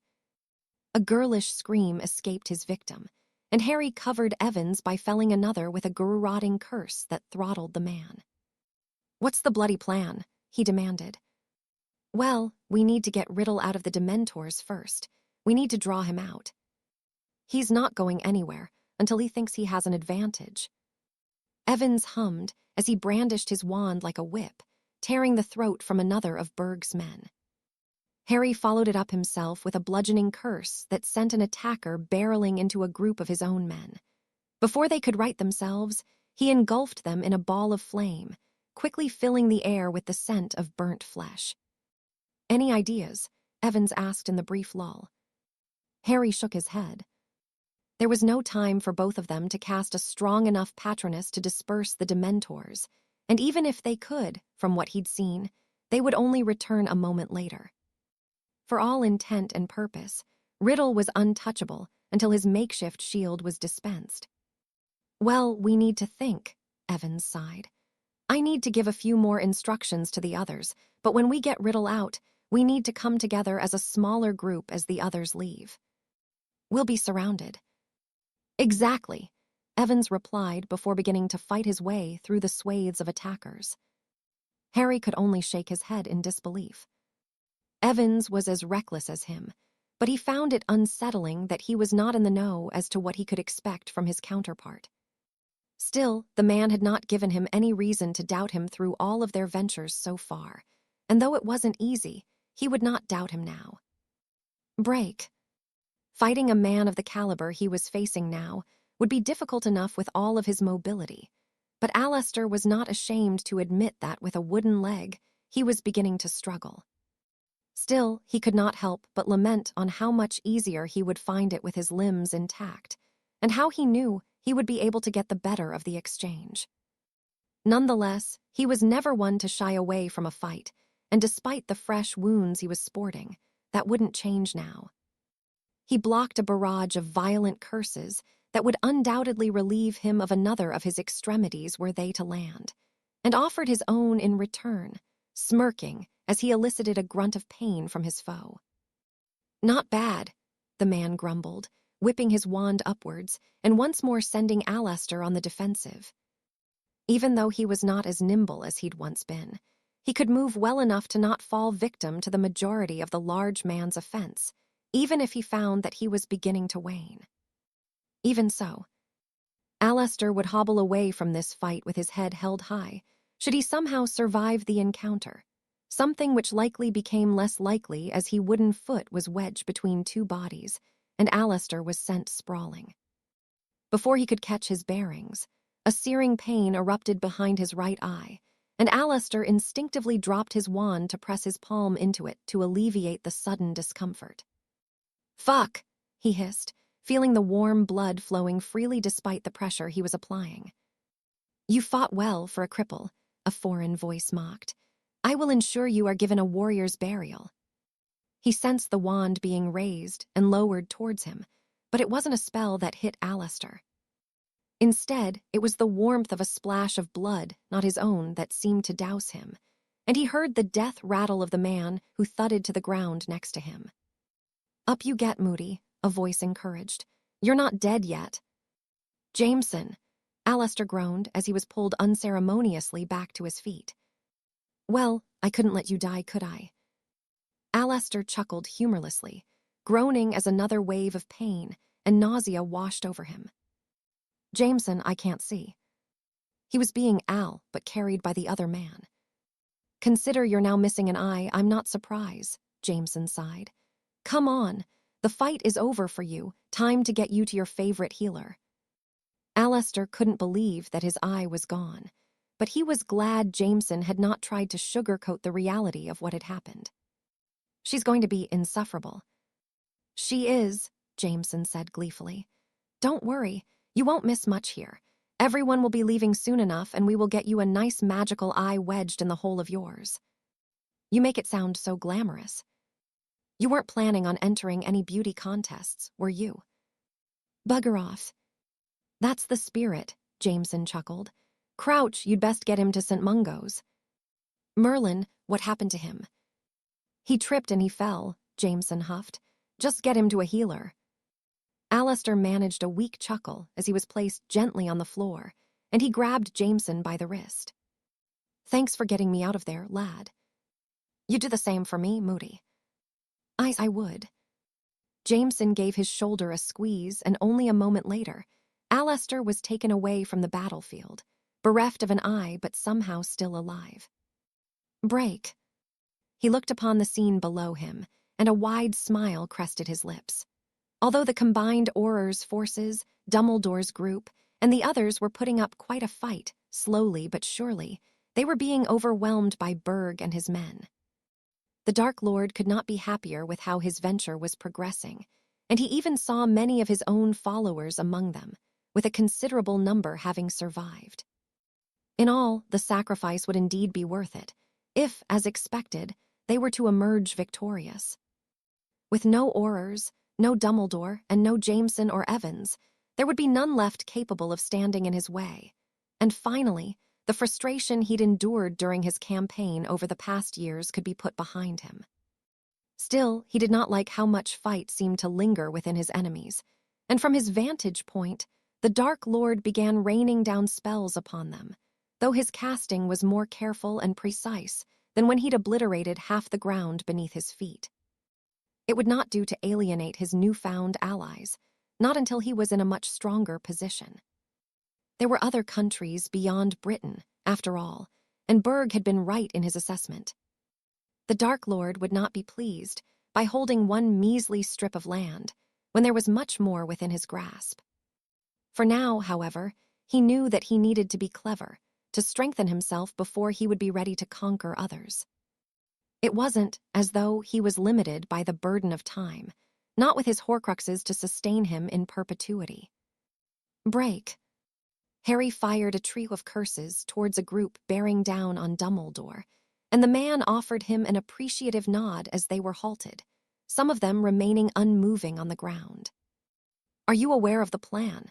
He asked as he engaged a rather keen man screaming at him in a tongue he didn't understand. I am not. Harry nodded before driving his head into the bridge of another, who had seized him by the robes, and sending him into another group with a blasting curse. Then you will need one of these. Evans had returned, and he handed Dumbledore one of the metal discs. Where will it take us? The headmaster questioned.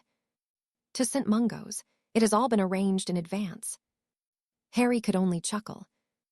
Evans had evidently been planning much in advance, though he wasn't sure how he was so prepared for this particular eventuality. When the red sparks go up, you are to activate it.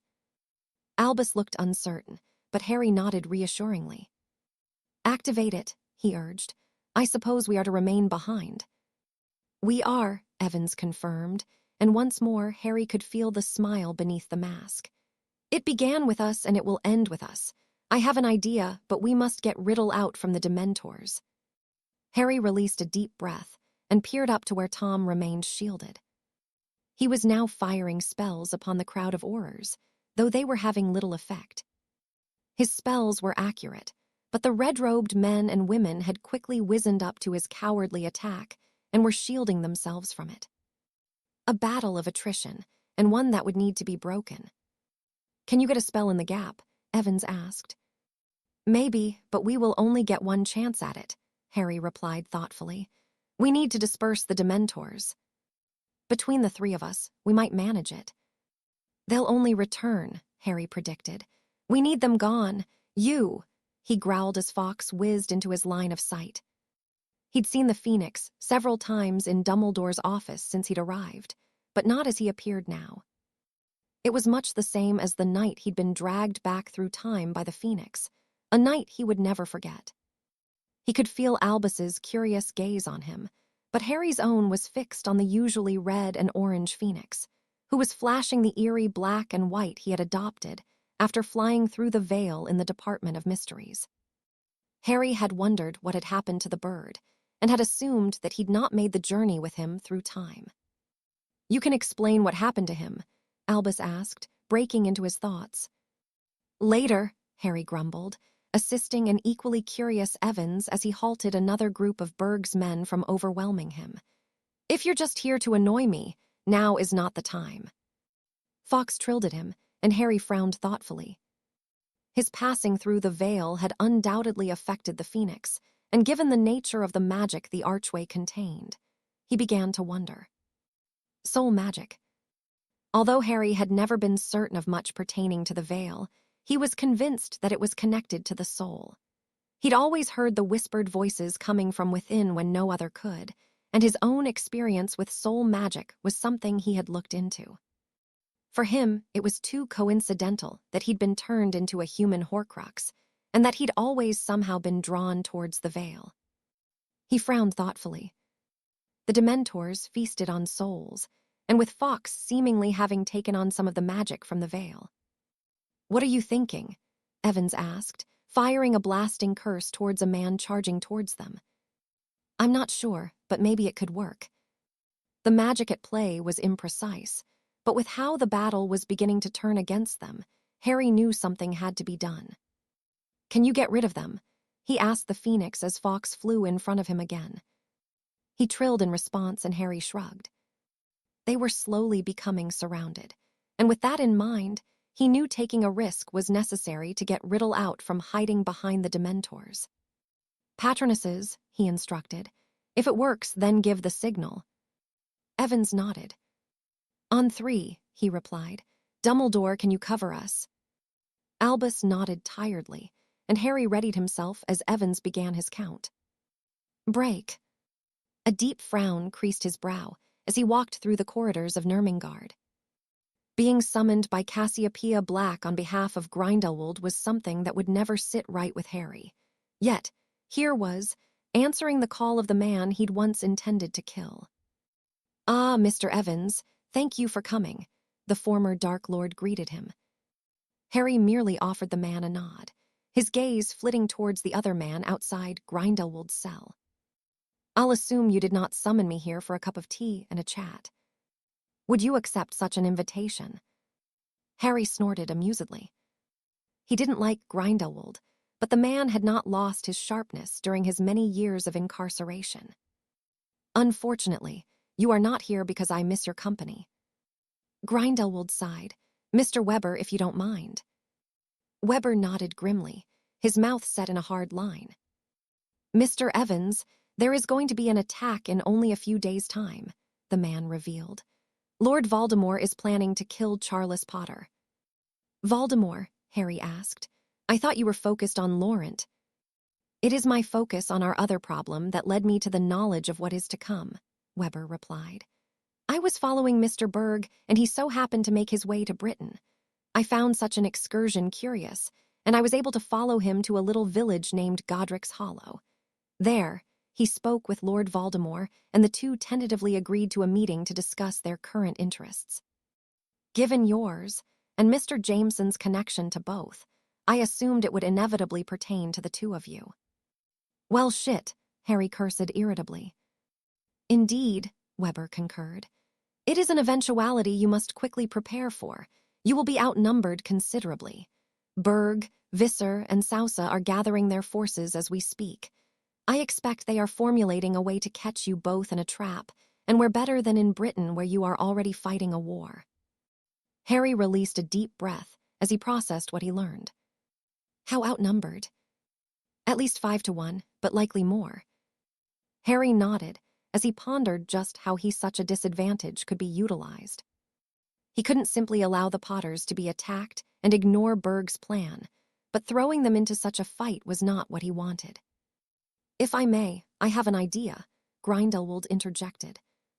Harry frowned at the man, but gestured for him to continue.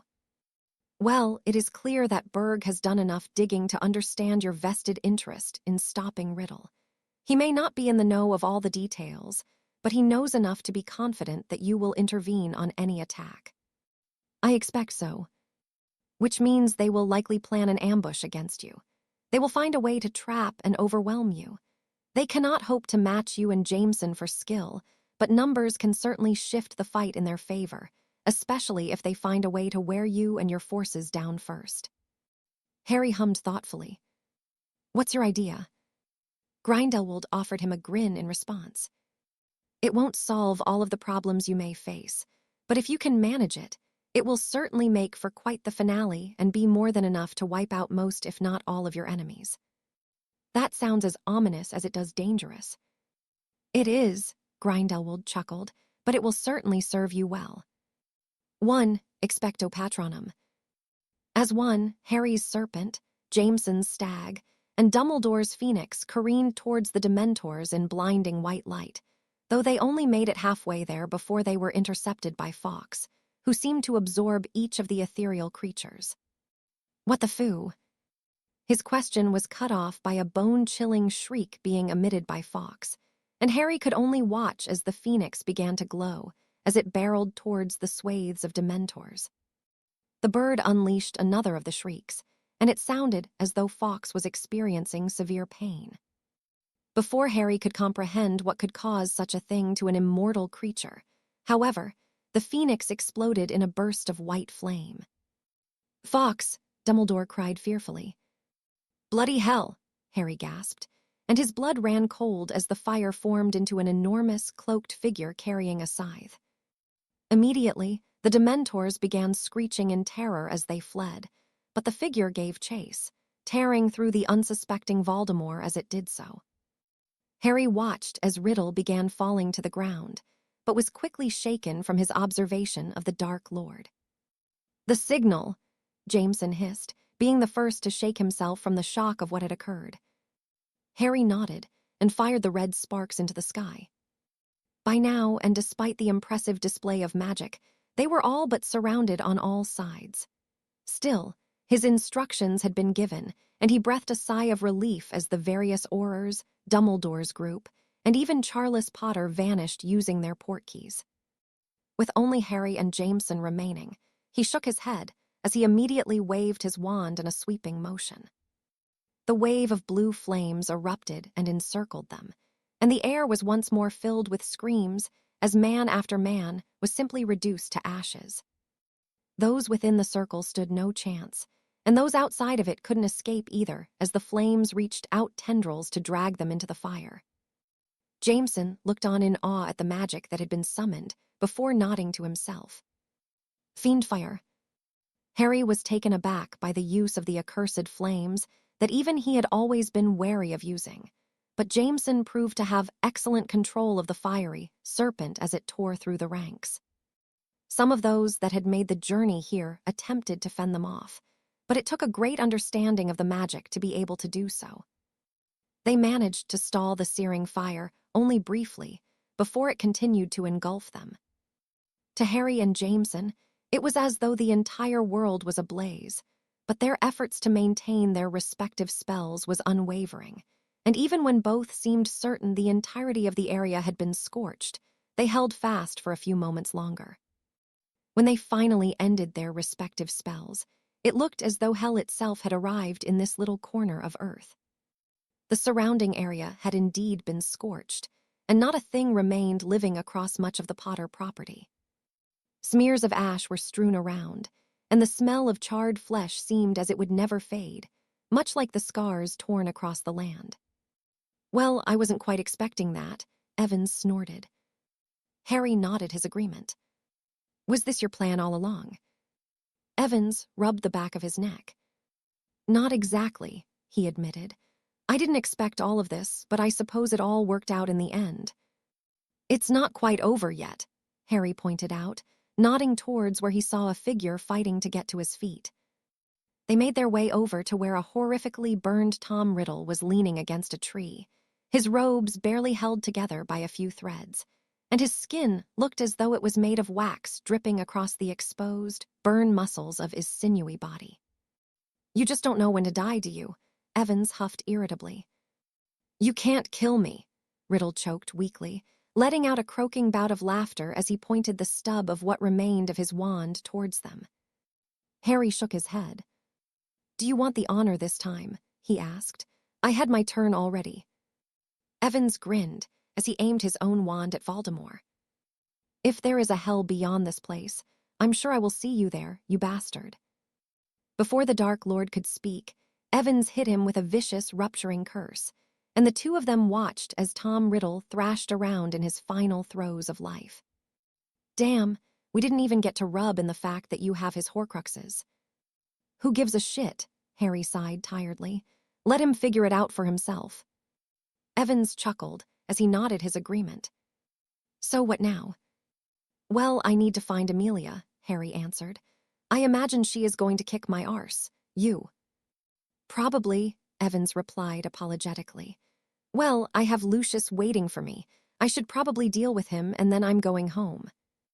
That sounds good to me, Harry said wistfully. Did you get the wedding invite? We'll be there, Evans assured him. Neither of us would miss it, and for what it is worth, it's been fun. Thank you for everything. If it wasn't for you, you'd still be a miserable git, living in a peace you didn't feel that you deserved. That about sums it up.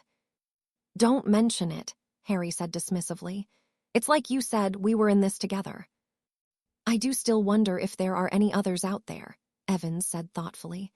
I mean, what are the odds that there were two of us and we ended up here? Fate is a strange thing. Do you believe in that? It's hard not to after everything I have lived through. No matter what happens, or when it happens, it seems that fate has a way of dragging us into her plans. She does, Evans agreed with a frown. Anyway, best take that git with you. They'll want proof. I'll expect we will be seeing each other soon enough, Jameson. I expect we will. With that, Evans clapped him smartly on the shoulder before taking his leave, and Harry went about preparing Voldemort to be transported. His corpse made for an ugly sight, but there were none who could deny it was him. When he was done, Harry took a final look around, though he was distracted by a gentle chirping as he was readying himself to leave and face the music. I should have known you'd still be here somewhere, he murmured as he picked up the tiny phoenix. I suppose I should be grateful for your help. But I still think you're a shit for bringing me here in the first place. Come on, I'm sure the old git is worried about you, Fox. The little phoenix chirped, and Harry apparated them away, pleased that Riddle was finally dead, along with most of the other foes that had been plaguing him for longer than he cared to remember. Break. St. Mungo's was in utter chaos as the healers worked tirelessly to treat the wounded. Those who did not require medical assistance remained gathered in the large waiting area they'd appeared in, with most speculating as to what had happened when they'd left Godric's Hollow. It was a frantic Amelia who'd been looking for Harry amongst the crowd, though she was having little luck locating him. Alastair, along with Kingsley, Grimm, Barty, and dozens of other Aurors, had been taken away for some much-needed treatment, and according to Dumbledore, a few of his own group were in a similar state.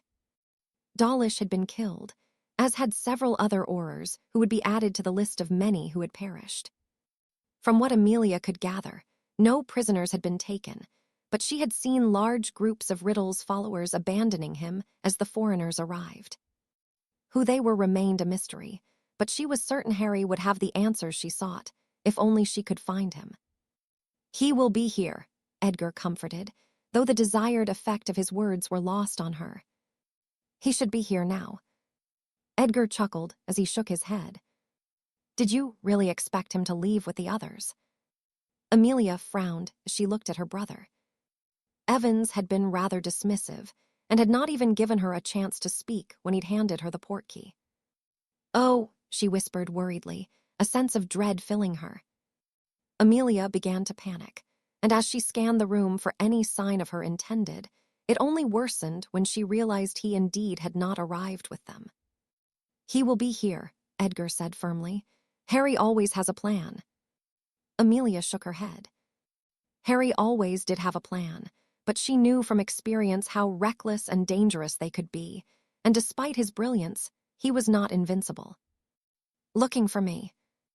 Amelia turned sharply and breathed a deep sigh of relief. Harry was there, and he was sporting the same stupid grin he always did when he knew he'd irked her. His robes were terribly singed and he was bloodied, but he was alive. Still, Amelia was furious with him, but she ignored it in favor of throwing her arms around his neck. "Is he?" "He's dead," Harry confirmed darkly. "I will destroy his things, and I suppose I will still have to find one more of them." Amelia nodded against his chest, and barely a moment passed before others began to notice his arrival. "Harry," Charles Potter greeted him grimly, clapping him on the shoulder. "What of my home?" Harry released a deep breath as he shook his head. "It's still there, but it will take some work to fix, and I don't think the grounds will ever be the same." Charles nodded his understanding. "What the hell happened tonight?" he asked tiredly. "It is a very long story," Harry sighed, "but I will tell you everything I can." Charles nodded. "Well, for now, I'd better let Doria know everything will be okay. I expect she is going to have a thing or two to say to me. I'm glad to see you're okay." He left, and Amelia clung tightly to Harry so that he couldn't go anywhere without her. "Albus," he called. The headmaster smiled weakly as he approached, though it widened as Harry removed something moving from his pocket. "I thought you might want him back." Albus beamed as he accepted the chick and placed it in his own pocket. "I don't suppose you will be willing to tell me what transpired this evening?" he asked curiously. "I will, but not now," Harry answered. "For now, I don't want to think about any of it. Tom is dead. That's all that matters." Dumbledore nodded his agreement. "That is all that matters," he concurred. "If you will excuse me, I must get an update on Arthur's well-being. Did you know that he is to be a father?" "I didn't," Harry answered. "I'm sure his children will be equally troublesome." "I expect so," Albus chuckled as he made his way towards one of the healers. Amelia continued leaning against Harry after he'd taken a seat and simply took comfort in his presence before looking up at him. "You do realize that you won't be able to fob me off like you do the others. What happened, Jameson?" Harry seemed to ponder the answer before he shook his head. "Honestly, I have no bloody idea," he snorted. "I'm almost as clueless as everyone else." Epilogue. I urge each of you to read through the comprehensive report I have submitted, and you will be left in no doubt to the truth I have spoken today. This body is held in high esteem, and because of a mere handful of representatives, our motives, our integrity, and our reputation have been put in a perilous position, Albus said passionately. "We must pave the way to redemption, and to do that, we must reiterate our commitment to justice, fairness, and togetherness." The mood within the chambers of the ICW was a somber one. Most were unaware or chose to remain ignorant of what had been done by some of the prominent members, and others were visibly disgusted by what they had learned. It was the representative of Japan who stood first to address him. "I thank you for your diligence, Supreme Mugwump," he offered with a respectful bow. "I support your intention for the countries involved to pay for the damage caused in Great Britain for their part in what transpired. It is right, and it is just. I would also recommend a probationary period for each country. But I do not believe further sanctions will be required, unless, of course, the extent of wrongdoing is further established." "I agree," the representative of Canada concurred. "I am appalled by what I have learned, but I do not wish to see the matter dragged on unnecessarily. I would see it remedied quickly, so that we may once again stand together for a common cause." Albus nodded his understanding. "It is not my intention to see the unpleasantness continue," he assured his colleague. "I only seek what is fair in the matter and nothing else." "Then I have no objections. the German representative spoke up. Herr Porter was not often vocal during the meetings. After what had happened only a couple of decades prior, Germany was still looked upon with mistrust by many. My own country has paid the penance for their part in an unjust war, and others should follow. What say you, gentlemen? He asked the newly appointed representatives from each country. A little over a fortnight had passed since what had occurred in Godric's Hollow. Both Sousa and Visser were now on the run and being hunted by the hit wizards, and a certain man had assured Albus that he would personally be seeing. To Sebastian Laurent, Albus had yet to mention the status of the man, and had no intention of doing so until the serpent brought him in. We agree, Monsieur Ulloa answered. We will meet and discuss it amongst ourselves before reaching out to Minister Bagnold with a plan of settlement. Your urgency is most appreciated and apt, Albus responded. The men returned to their seats, and Albus followed suit, confident that although it was not truly the end of the matter, the ICW would survive the scandal and continue to thrive as it had since its establishment some 3 centuries prior. Break. Alistair blinked before rubbing where his eye used to be. For the past 2 weeks since the battle, his wound had been deeply uncomfortable at best, and during the worst moments, the sheer agony of it had reduced him to tears of pain and frustration. Try as they might, the healers had been unable to identify the curse that had caused the damage, but now there finally seemed to be a breakthrough. How does it feel? Jameson asked. Alistair breathed a sigh of relief as he leaned back onto his pillow, his body relaxing for the first time in what felt to be forever. Better, he murmured tiredly. He heard Jameson chuckle, and then Alistair knew no more. When he did wake, it was still light and he groaned tiredly. How long did I manage? He huffed. The better part of 16 hours, Jameson answered amusedly. Alistair frowned at the man. You were here for 16 hours. No, Jameson snorted. I've got better things to do than watch you sleeping, you get. Alistair laughed for the first time since he'd been wounded. It felt foreign to do so, but seeing as he could, he took it as a good sign. Every other visitor that had been to see him had been coddling him with sympathy, doing their best to lift his spirits, but ultimately failing. Jameson had taken one look at him, spoken to the healers, and simply promised he would find a way to fix him. He had, and according to Amelia, he'd done little else other than deal with the aftermath of the battle.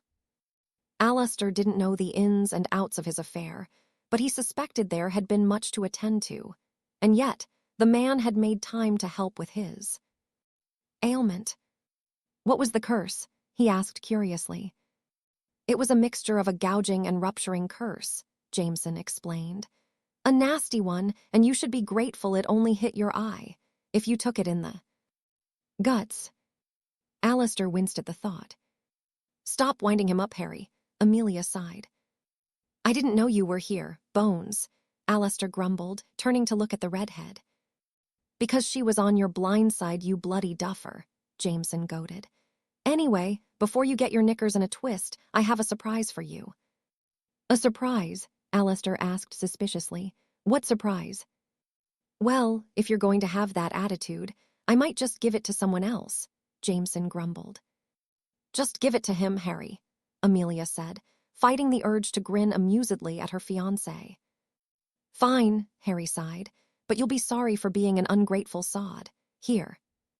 He handed Alistair an ornate wooden box, and he eyed it for a moment before lifting the lid. Staring back at him was an eye, not so dissimilar to the one he'd lost, but it wouldn't fool anyone into believing it was real. You got me an eye. Alistair was indeed surprised. The loss of an eye was all but an end to his career, and the ministry would not cover the cost of anything beyond aesthetic purposes. Besides, it wasn't as though he could be given his sight back. Magic had its limitations after all. Just put it in your head, Jameson urged.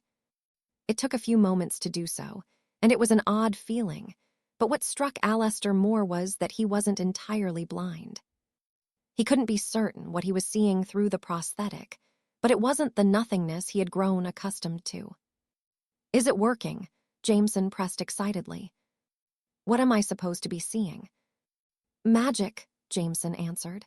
"The eye is able to convey images of magic to your brain. Personally, I think I did a good job on it." "Magic," Alistair whispered as he looked around the room. Knowing what he was seeing made it easier to understand, and he took in every detail of the room. The mundane things that he knew where there weren't. Visible to him, but the various potions in his bedside table, and even the outlines of Jameson and Amelia were. "I can see you both," he whispered. "Not the same way, but I can see you." It was indeed strange to see normally from one eye and magically from another, and the strain of doing so was beginning to give him a headache. "It will take some getting used to," Jameson warned. "The headaches will become less frequent, but it is better than nothing." Alistair swallowed deeply, fighting back the emotion as he nodded. "Thank you, lad," he offered wholeheartedly. "I don't know how I will ever repay you." "There's no need," Jameson said dismissively. "You've bled for me and you've been there for Amelia. You owe me nothing, Alistair." The Auror nodded and found himself overwhelmed by the gesture and words. "Besides," Jameson continued as he stood, "we can't have your mug frightening the other wedding guests. It's not bloody Halloween-themed." He left, and Alistair shook his head. "You can shut up," he grumbled at Amelia. "I didn't say anything," the woman protested. "You wanted to laugh." "I did not.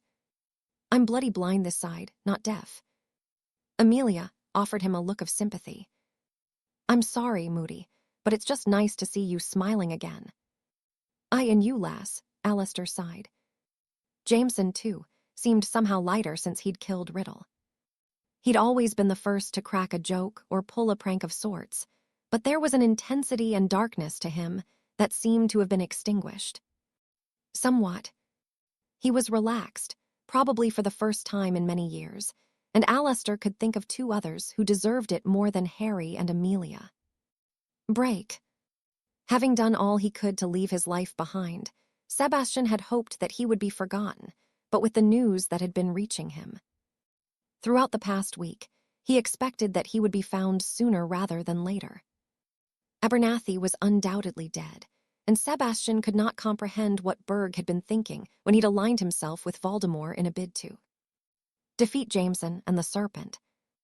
It was a fool's errand, and the foolish man had paid the ultimate price.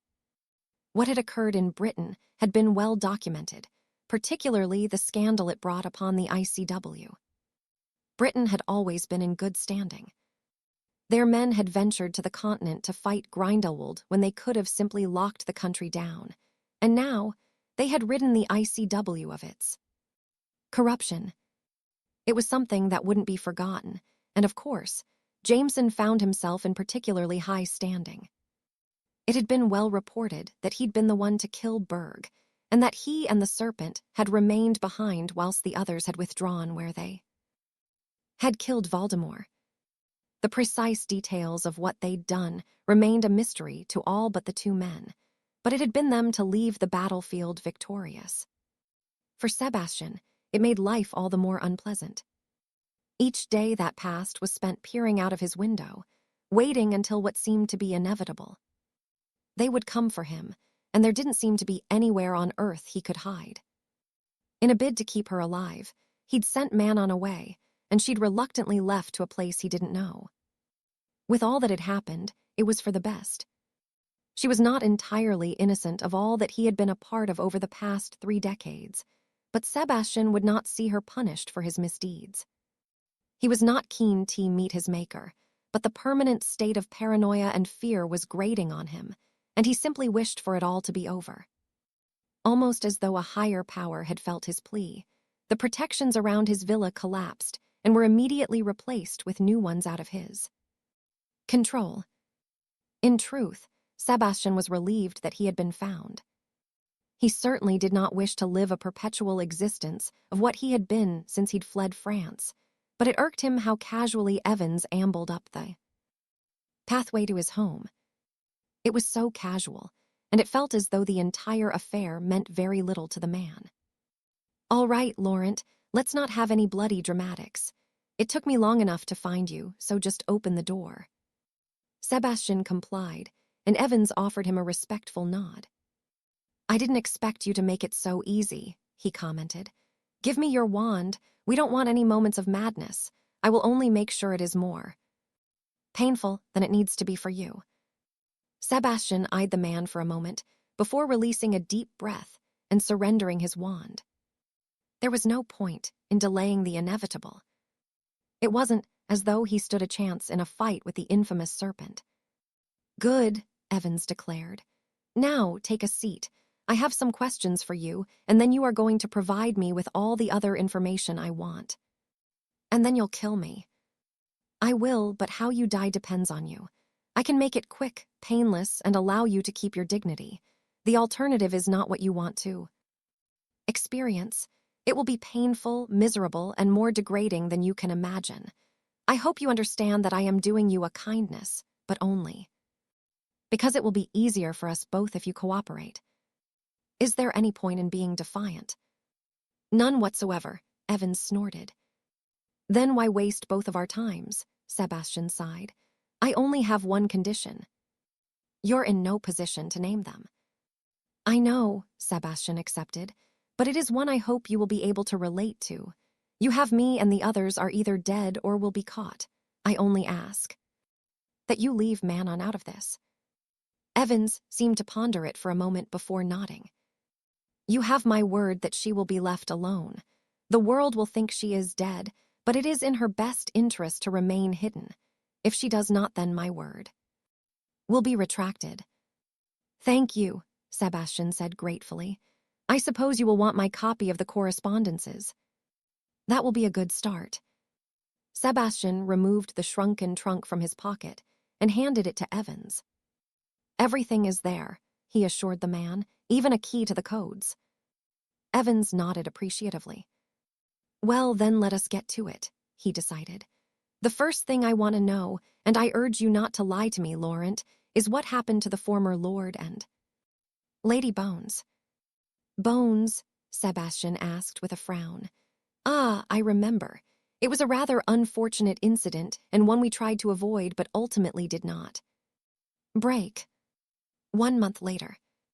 You know, for someone who'd just been awarded an Order of Merlin, first class, I would have thought you'd be in a better mood," Bellatrix commented. Harry snorted derisively as he shook his head. "It will only make people bother me more," he pointed out. It was ironic. He'd arrived here with the intention of drawing no attention to himself, and yet Harry was now as famous as he'd ever been during his previous life. With what happening in Godric's Hollow still shrouded by mystery, it only made him more curious to those he passed on the streets of Wizarding Britain. In the weeks that followed the inevitable death of Tom Riddle, Harry had been inundated with requests for interviews. He'd been hounded in public, and some of the keener journalists had set up camp outside the gates of Hogwarts in the hopes of catching a word from him, or to even get a recent photo. It had grown tiresome rather quickly, but it had somewhat calmed until the letter from Millicent Bagnold and Dumbledore had arrived announcing his honor. It didn't help that every media outlet in the country had published the news, and when he'd arrived at the Ministry of Magic that very morning, Harry had barely been able to move for the crowd that had filled the atrium. He was humbled by receiving the award, and he wouldn't pretend that it didn't mean anything to him. Perhaps somewhere his parents were looking over him with pride at all he had done. At the very least, Amelia was proud of him. "You earned it, Harry. If it wasn't for you, we both know how bleak the world would be looking right now. You stepped up, you fought, and you won again. You've more than earned the gratitude of the people." He'd never had any intention of doing so. His second war with Voldemort had come about because of his penchant for getting into trouble, and his delving into what had happened to Amelia's parents. He had stepped up and fought, but he couldn't profess that he'd done it for the people. Harry had fought so hard for the truth for Amelia, and everything else had just happened around that. "Fame really doesn't suit you, does it?" Bellatrix asked amusedly. "It doesn't." "Well, There is the wedding to look forward to. That did bring a smile to his lips. All of it, the war with Riddle, the destruction of the corrupt members of the ICW, and everything else in between seemed to have led to what would be happening tomorrow. As with all of those things, Harry had not expected to fall in love. In truth, he'd long ago decided that he would spend his life alone, though that was until he'd met Amelia. It's strange how much things can change, he mused aloud. What do you mean? Nothing, Harry said dismissively. Go on, get yourself home, it's late. It was close to midnight. They'd spent most of the evening grading mock owl and newt exams for the 5th and 7th years, a skill Bellatrix would need if she was to one day succeed him.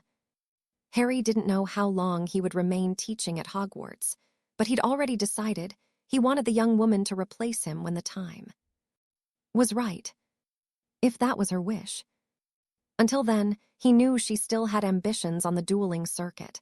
Among other things she wanted to do with HR life, but when he was ready and she'd done what she pleased, she would succeed him. It is, Bellatrix said tiredly as she stood and stretched. I will be at my grandparents' when you come to collect them in the morning. I will see you then, Harry assured her with a smile. She left, and he finished marking the paper he was working on before his gaze drifted towards the clock. Amelia was working a double shift, so she wouldn't be home for several hours, which gave Harry the perfect to truly finish what he'd started. Gathering his things, he too left the castle, returning to the same building he'd been invited to that very morning, though this time Harry knew he wouldn't be welcome if he was caught where he would be. Having navigated the labyrinth of corridors leading through the Department of Mysteries, it didn't take him long before he was standing in front of the veil that he suspected was the catalyst behind him being here. He'd watched Fawkes fly through the archway that night before he'd been whisked through time to where he was now, and although he still harbored some anger towards the Phoenix, he wouldn't wish for his life to be any different to what it had all led to. Often, he still wondered how it all would have played out if he'd not been brought here, but Harry tried to not focus on that. It was likely that he would have continued on the path he'd set himself upon, and would have remained rather defeated and forlorn about all that had happened. Instead of focusing on his future, he'd fallen into a trap. Instead of trying to salvage something from the disastrous existence he'd found himself in, he'd become bitter and pessimistic. He chose not to dwell on that. Given how his life had been to the point of defeating Voldemort and beyond, he'd found it all but impossible to see any positive. He did still think of Ron and Hermione, and he hoped they were doing well. His disappearance would likely have been attributed to an accident at work, or that he'd simply decided to start a new life elsewhere, which wasn't untrue. Even if Harry had been given no choice in the matter. No, everything had, somehow, worked out rather well for him, and for that he was grateful. He'd let go of what had once been, and was looking forward to embracing what was. But first, there was one more thing he needed to do. Removing the little box from within his robes, he opened it briefly before closing the lid for a final time. They were all there, save for the diary which continued to elude him, but Harry had no doubt that it would one day be in his possession again. For now. However, he was content to be rid of the ones he did have. In doing so, Harry felt as though he could truly leave it all behind and move on with the new chapter of his life, whatever it may bring. With little more than a shake of his head, he threw the box into the archway, where it was dragged to a place that none could ever hope to find. Nothing that went in ever came out, except for the voices, and as Harry took his leave of the room, he could hear them speaking to him once more. Potter death Potter. They had been the only two words with any modicum of coherence, and over the years of working in the Department of Mysteries, Harry had grown accustomed to them. Break. Harry shot the smug Jameson a glare. You know, I preferred it when I was a wanted criminal in Britain. It gave me an air of being a rogue. Why did you have to insist I be given a bloody order? Of Merlin, you get. Jameson smirked at him as he shrugged. You deserve your share of the glory. I don't want the glory.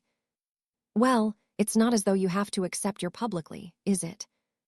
It was Harry's turn to smirk at his counterpart's countenance of misery. There is that, he conceded cheerily. I still preferred being wanted. Do you have any idea what this will do for my reputation? Oh, shut up, Jameson huffed. If I have to accept it, so do you. Why do you have to? You could tell them to stuff it. Jameson shrugged. I would, but Amelia. Oh, he is under the thumb, Harry mocked. So are you. Touché, Harry grumbled. I still don't see why I was dragged into it. What did you say? I told Bagnold that I couldn't possibly accept such a distinguished honor if the man who was invaluable in helping me was not equally recognized. You. Said it yourself, we are in this together. Here, take your award and hang it on your wall. I'll bloody well get you back for this, Harry vowed as he took the medal. I look forward to it. He was grinning again, but before Harry could say anything else, he vanished into thin air, leaving him alone with his Order of Merlin, first class. Harry stared at it for a moment, and an unwitting smile crested his lip before he carefully placed it into his pocket. Jameson, he grumbled, frowning as he reached the door to the office he'd not frequented for many years. Come in, a familiar voice called after he knocked. Harry entered and found himself looking upon a man he'd once thought he'd never see again. He'd left his life as a hit wizard behind as part of the agreements of having a leaner back from Grindelwald's clutches. Ghost, he greeted the man. Mr. Evans, please, take a seat. Harry did so and waited for Ghost to speak. For a moment, he simply observed him before nodding. I'm not coming back, Harry said firmly. I have no desire to be a hit wizard again. That is a shame, Ghost sighed, but I didn't expect anything less. I didn't ask you here to offer you a job, well, not your old one. I'd like you to consider replacing me. Harry was taken aback. Replacing you. Ghost nodded. I was a hit wizard for the better part of 3 decades before I took this on, and it's been another 3 decades since. I am old and past my best, Evans. A good leader knows when it is time to hand the reins to another. What about Fox? Ghost shook his head. I expect she will be disappointed, but I cannot forget how she conducted herself during the war against Grindelwald.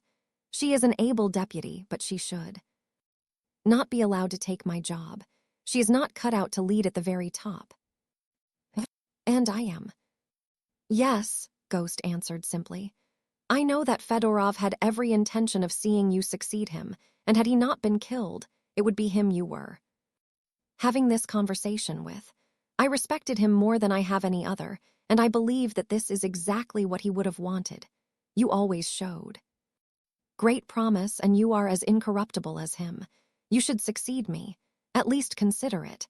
I expect to retire within the year, and I hope you will be the one to be in this chair when I do. Harry was taken aback by the offer, and he nodded as he stood. I will consider it, he promised. Ghost offered him a smile as he stood and offered his hand. Thank you, Evans. Truly, I can think of no other who I would rather have taking my place. I will think about it, Harry reiterated. For now, I have a wedding to get ready for. Ah, Jameson's, Ghost said fondly. I expect we may see each other, but we won't know who the other is. That just means we haven't lost our touch, Harry chuckled. Break. Oh, Charles, doesn't she look wonderful? Doria whispered to him as Amelia appeared on her Edgar's arm. She does, Charles agreed with a smile. Harry has certainly done well for himself. Amelia was dressed in a flowing white gown, and even the groom, usually quite stoic for the most part, was grinning from ear to ear. As odd as it was to see, it was strangely familiar. That very smile was so similar to his father's that Charles would swear that, were it not for the slight differences in their features, that Harry Jameson was an illegitimate brother of his. He'd admitted that they were kin through an ancient line, and though Charles believed him, he would hedge a bet that the familial relationship was closer. How so, he didn't know, but the resemblance between his own family, especially James as he was getting older, and Harry Jameson was quite uncanny. Still, he knew it was a mystery likely to never be solved, and it was not something he was going to pursue. Harry was a good man, a good friend, and Charles held him in the same esteem as he did those he'd fought on the continent with. Harry had fought with them too, and although the Potter home had all but been destroyed, Voldemort was dead, and a much deeper seed of corruption had been eliminated in the process. When Charles learned of all that had led to the battle at his home, he couldn't quite believe the depth of what they'd been fighting against, and yet they'd won because of Harry Jameson and the always elusive serpent. Nonetheless, despite the victory, Charles would always lament the loss of his family home. The guilty parties of the ICW had already sent him a sizable payout to more than cover the cost of rebuilding the home, but it would never be the same. Again, he was pulled from his musings as those gathered on what had once been a farm broke into a round of applause and cheering. Charles joined them and chuckled as Amelia turned an impressive shade of red as Harry whispered something to her.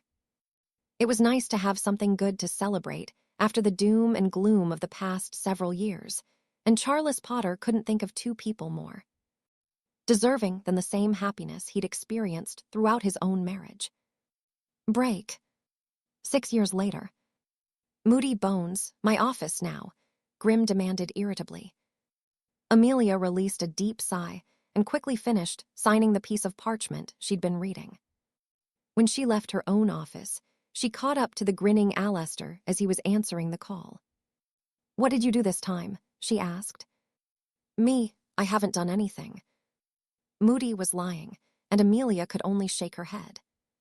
Although Grim was eccentric, he wasn't irritated by trivial things, and Amelia knew he was particularly peeved as he'd referred to her using her maiden name. She'd been a Jameson for 7 years now, and Grim never forgot unless he was angry. "Shut the bloody door," the man huffed as they entered the office. Without preamble, he slammed a stack of parchment on his desk and glared at Aleister. "Christabel Danvers." "What about him?" Aleister asked. "According to this, you punched him in the face at the Falcons match and said, 'Wait, I want to be certain I'm quoting you correctly,'" Grim grumbled as he opened the folder. "Ah, here it is. Take that, you skid mark. I have pissed harder things than you." Aleister guffawed in amusement, and Amelia did her utmost to hide her own smirk, though judging by Grim's look of displeasure, she'd failed miserably. I might have said it," Aleister admitted. Grim shook his head. "Well, his father wants you punished, and I agree. Don't give me that look, Moody. I have stuck my arse on the line for you several times, and there's not been an instance that you haven't completely stuffed it. You will not be working at the next 3 matches, and think yourself bloody lucky Danvers isn't pressing charges. Now get out of my sight." Moody offered Grim a salute before complying, and the man rubbed his eyes tiredly. "Skid mark," he snorted. Amelia cleared her throat, and Grim sobered immediately. "Ah, Jameson," he acknowledged. "I wanted to speak with you about Barty." The man had been off work for the past 6 months as he cared for his wife. She'd become deathly ill, and it was only a matter of time before she would inevitably pass on. "Is everything okay?" Grim shook his head. "His wife died last month. They had a quiet funeral, just Barty and his boy. Barty only informed me this morning at the same time he decided that he is not coming back. He is taking early retirement." "That is a surprise." "Not really," Grim sighed. "He's a straight-laced, humorless man, but I saw him with his wife once. He adored her. Anyway, with Barty deciding not to return, that means his job is open." "Aren't you going to take it?" "Absolutely not," Grim denied. "I intend on retiring in the next year or so myself, and the department needs stability. I have already discussed it with Bagnold, and we both agree that you should take it. You've been doing my job more than well enough these past months, so it is yours." "Me?" Amelia asked in disbelief. "Why not?" "Who?" Grim asked. Moody is the only one with more relevant experience than you, and he'd burn the bloody place to the ground. He's an exceptional. Or perhaps the very best to ever come through this dump, but he is not cut out for this type of thing. If you accept, I will return to my former position and consider candidates to take over when I decide my time is up. If you want my advice, Jameson, take the job. You could really make a difference more than you already do. Amelia nodded thoughtfully.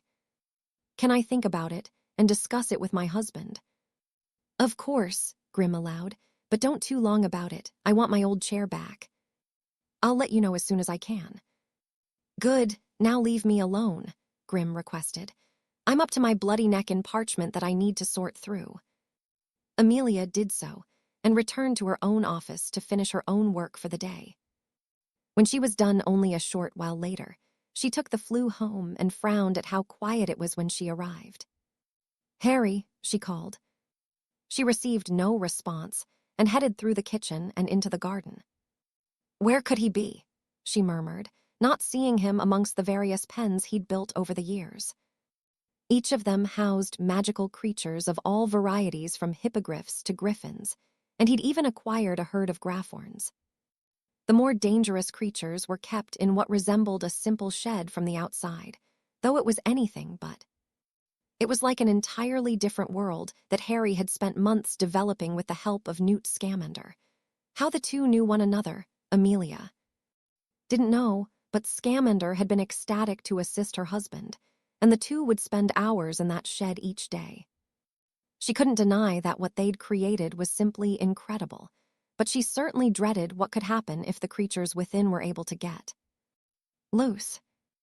Even if she was to accept the job of head of the Department of Magical Law Enforcement, she wouldn't be able to keep Harry out of trouble if it were to happen. Not that anyone would have reason to pry here. Harry had secured all the permits he needed to keep such creatures. The ICW had been most cooperative with him. Ah, you're home. Amelia's eyes widened at the sight of her husband sitting atop a dragon only a dozen or so feet away. But what alarmed her most was the grinning children sitting in front of him. She was lost for words and wasn't sure if she was furious, impressed, or perhaps a little jealous. Harry had raised Celia, a particularly vicious Peruvian viper tooth from when she'd been an egg. The dragon had never taken to Amelia like some of the other creatures had, but it seemed she liked the children well enough. Look, Mum, Dad is showing us how to ride her, Grace, their 5-year-old daughter, declared happily. Henry, only a year older than his sister, grinned at her, the same way their father did. The boy looked just like Harry, with the same raven hair and brilliant green eyes. Grace had taken after Amelia, but only in looks. She was evidently as adventurous as the man who'd sired her, and Harry had been taking both to see all their creatures since before either could walk. I can see that, Amelia said dryly. Jameson, would you mind telling me why our children are sitting on the back of a dragon? Harry rubbed the back of his neck sheepishly. Well, I thought it was better they learned how to handle her now, so they could create their own bond with Celia. The dragon glared at Amelia, but that didn't stop her narrowing her eyes at her husband, even if he'd made a good point. Don't look at me like that, she warned Celia. I need to speak with you, she added to Harry before turning and heading back towards the house, a grin of amusement tugging at her lips. He would never change. Harry would always be somewhat reckless and crave adventure, and Amelia couldn't deny that it was one of the things she liked about him. There had never been a dull moment since the night they'd met in the rundown pub, and she doubted there ever would be. By the time she'd finished making a cup of tea, Harry came traipsing into the house behind the children and offered her a smile. Go and wash your hands, she sighed. Dragons aren't known for their cleanliness. Both children all but sprinted from the room, and Amelia closed the distance between her and Harry before wrapping her arms around his neck and kissing him. Well, I wasn't expecting that, he chuckled. Shut up, Jameson. They'll be back in a minute, Amelia murmured before kissing him again. They're doing it again, Henry complained. Too late, Harry chuckled. So, what did you need to talk about other than what I was doing? Amelia released a deep breath. Whether or not she accepted the job would depend on Harry's reaction. Although she'd taken the better part of 2.5 years off when they'd had the children, she'd missed going to work. It had been such an important part of her life for so long, and even when she'd learned of what had happened to her parents, that hadn't changed. A piece of land, a piece of fucking land, Harry had raged when Evans had told them shortly after the wedding. Amelia hadn't known what to think. She'd been relieved that her parents had not been involved in anything that would tarnish her memories of them, but to be killed over something so trivial. As a piece of land the Bones family owned in the South Pacific still came as quite the blow. According to Evans, a friend of Laurent had wanted the land as part of a resort, but her father had been unwilling to sell it, so all the hurt, anger, and suffering she'd endured had all been for something so meaningless. Everything that had happened after had seemingly been for something so meaningless, though she could not deny the good that had come of it. Harry had been furious, but Amelia remembered the moment he laughed for the first time since learning about what had happened. What's so funny? Harry shook his head. Just that everything stemmed from the greed of Laurent and the others, he answered, but it doesn't really change anything. Everything we went through, and all I did, it was worth it. Is that so? Harry nodded. You got the closure you needed, so yes, it was all worth it. Oddly, it was one of Amelia's fondest memories, and though she'd never doubted how Harry felt about her, it made her realize that there really wasn't anything he wouldn't do for her. All of it was for you. Those were his last words on the matter, and they seldom even mentioned it now. It was all in the past, and both had moved on with their lives, even if whenever Harry did appear in public, he found himself garnering a lot of interest. He'd learned to take it in his stride, and though the children were too young to understand what their father had done and why he was so well known, they would one day, and it would likely only make them adore him more than they already did. Crouch's wife died last month, and he's decided to take early retirement, Amelia informed Harry. So you're going to keep the head Auror job? Not exactly, Amelia sighed. Grimm wants it back, but he's offered me the head of department job. Immediately, Harry smiled with pride as he took her hands. That's brilliant, he said enthusiastically. You'll be amazing. Amelia was taken aback by the response. You think I should take it? I can't think of anyone else who deserves it more, or who could do it better than you. What about everything else? You mean here? Amelia nodded. Being the head of department means you'll have set hours in the office, Harry reminded her. There'll be no more working nights or double shifts unless something drastic happens, and that isn't often enough to be a problem. If it is what you want, then you should take it. It's only a few years away that we will be sending the kids to Hogwarts, and you'd be bloody miserable if you weren't working. Even if you don't accept it, you can still be an Auror. Nothing really has to change. Amelia nodded and rested her head against his shoulder. What about you? Harry snorted amusedly. I have no intention of retiring for some time yet. I still love my job, Amelia, and I'm not ready to leave. Maybe I won't be for another decade or so. Perhaps even longer than that. You're incredible at what you do, and the department will be in safe hands with you running it. I have Hogwarts in this place, and neither of us allow the kids to miss out on anything. If you want it, you should go for it. You know, I think I will, Amelia replied thoughtfully. I suppose my biggest problem will be keeping Alistair out of trouble. That's a difficult job by itself, Harry chuckled. It is, Amelia agreed. Thank you. For what? For always supporting me. Harry merely smiled in response. That's something that will never change, he promised. Anyway, we should celebrate. We can always go for dinner. And spend the night being interrupted by your adoring fans. Amelia returned amusedly. Harry shook his head. No, there's somewhere else I'd like to take you. It's where all of this began for me, and there's no danger of me being recognized. Is it the same place you vanish to when you're sick of the sight of everyone gawping at you? It might be, Harry answered airily. It's a place I can go to get some peace out of the magical world. Break. It was getting late in the evening, as it often did when he was working, but given the nature of his job, it wasn't unusual to be cooped up in his office until the early hours if needed. Still, Unspeakable Croaker was getting tired, and before long, he would head home for a respite before returning early in the morning. It was just as he was filing the last of his completed research for the day that he heard a sound that froze him on the spot before he found himself sprinting from the room.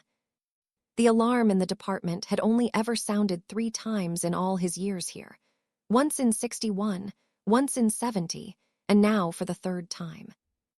The first 2 times, they'd found nothing to be amiss, though Croaker suspected otherwise. Nothing had been proven.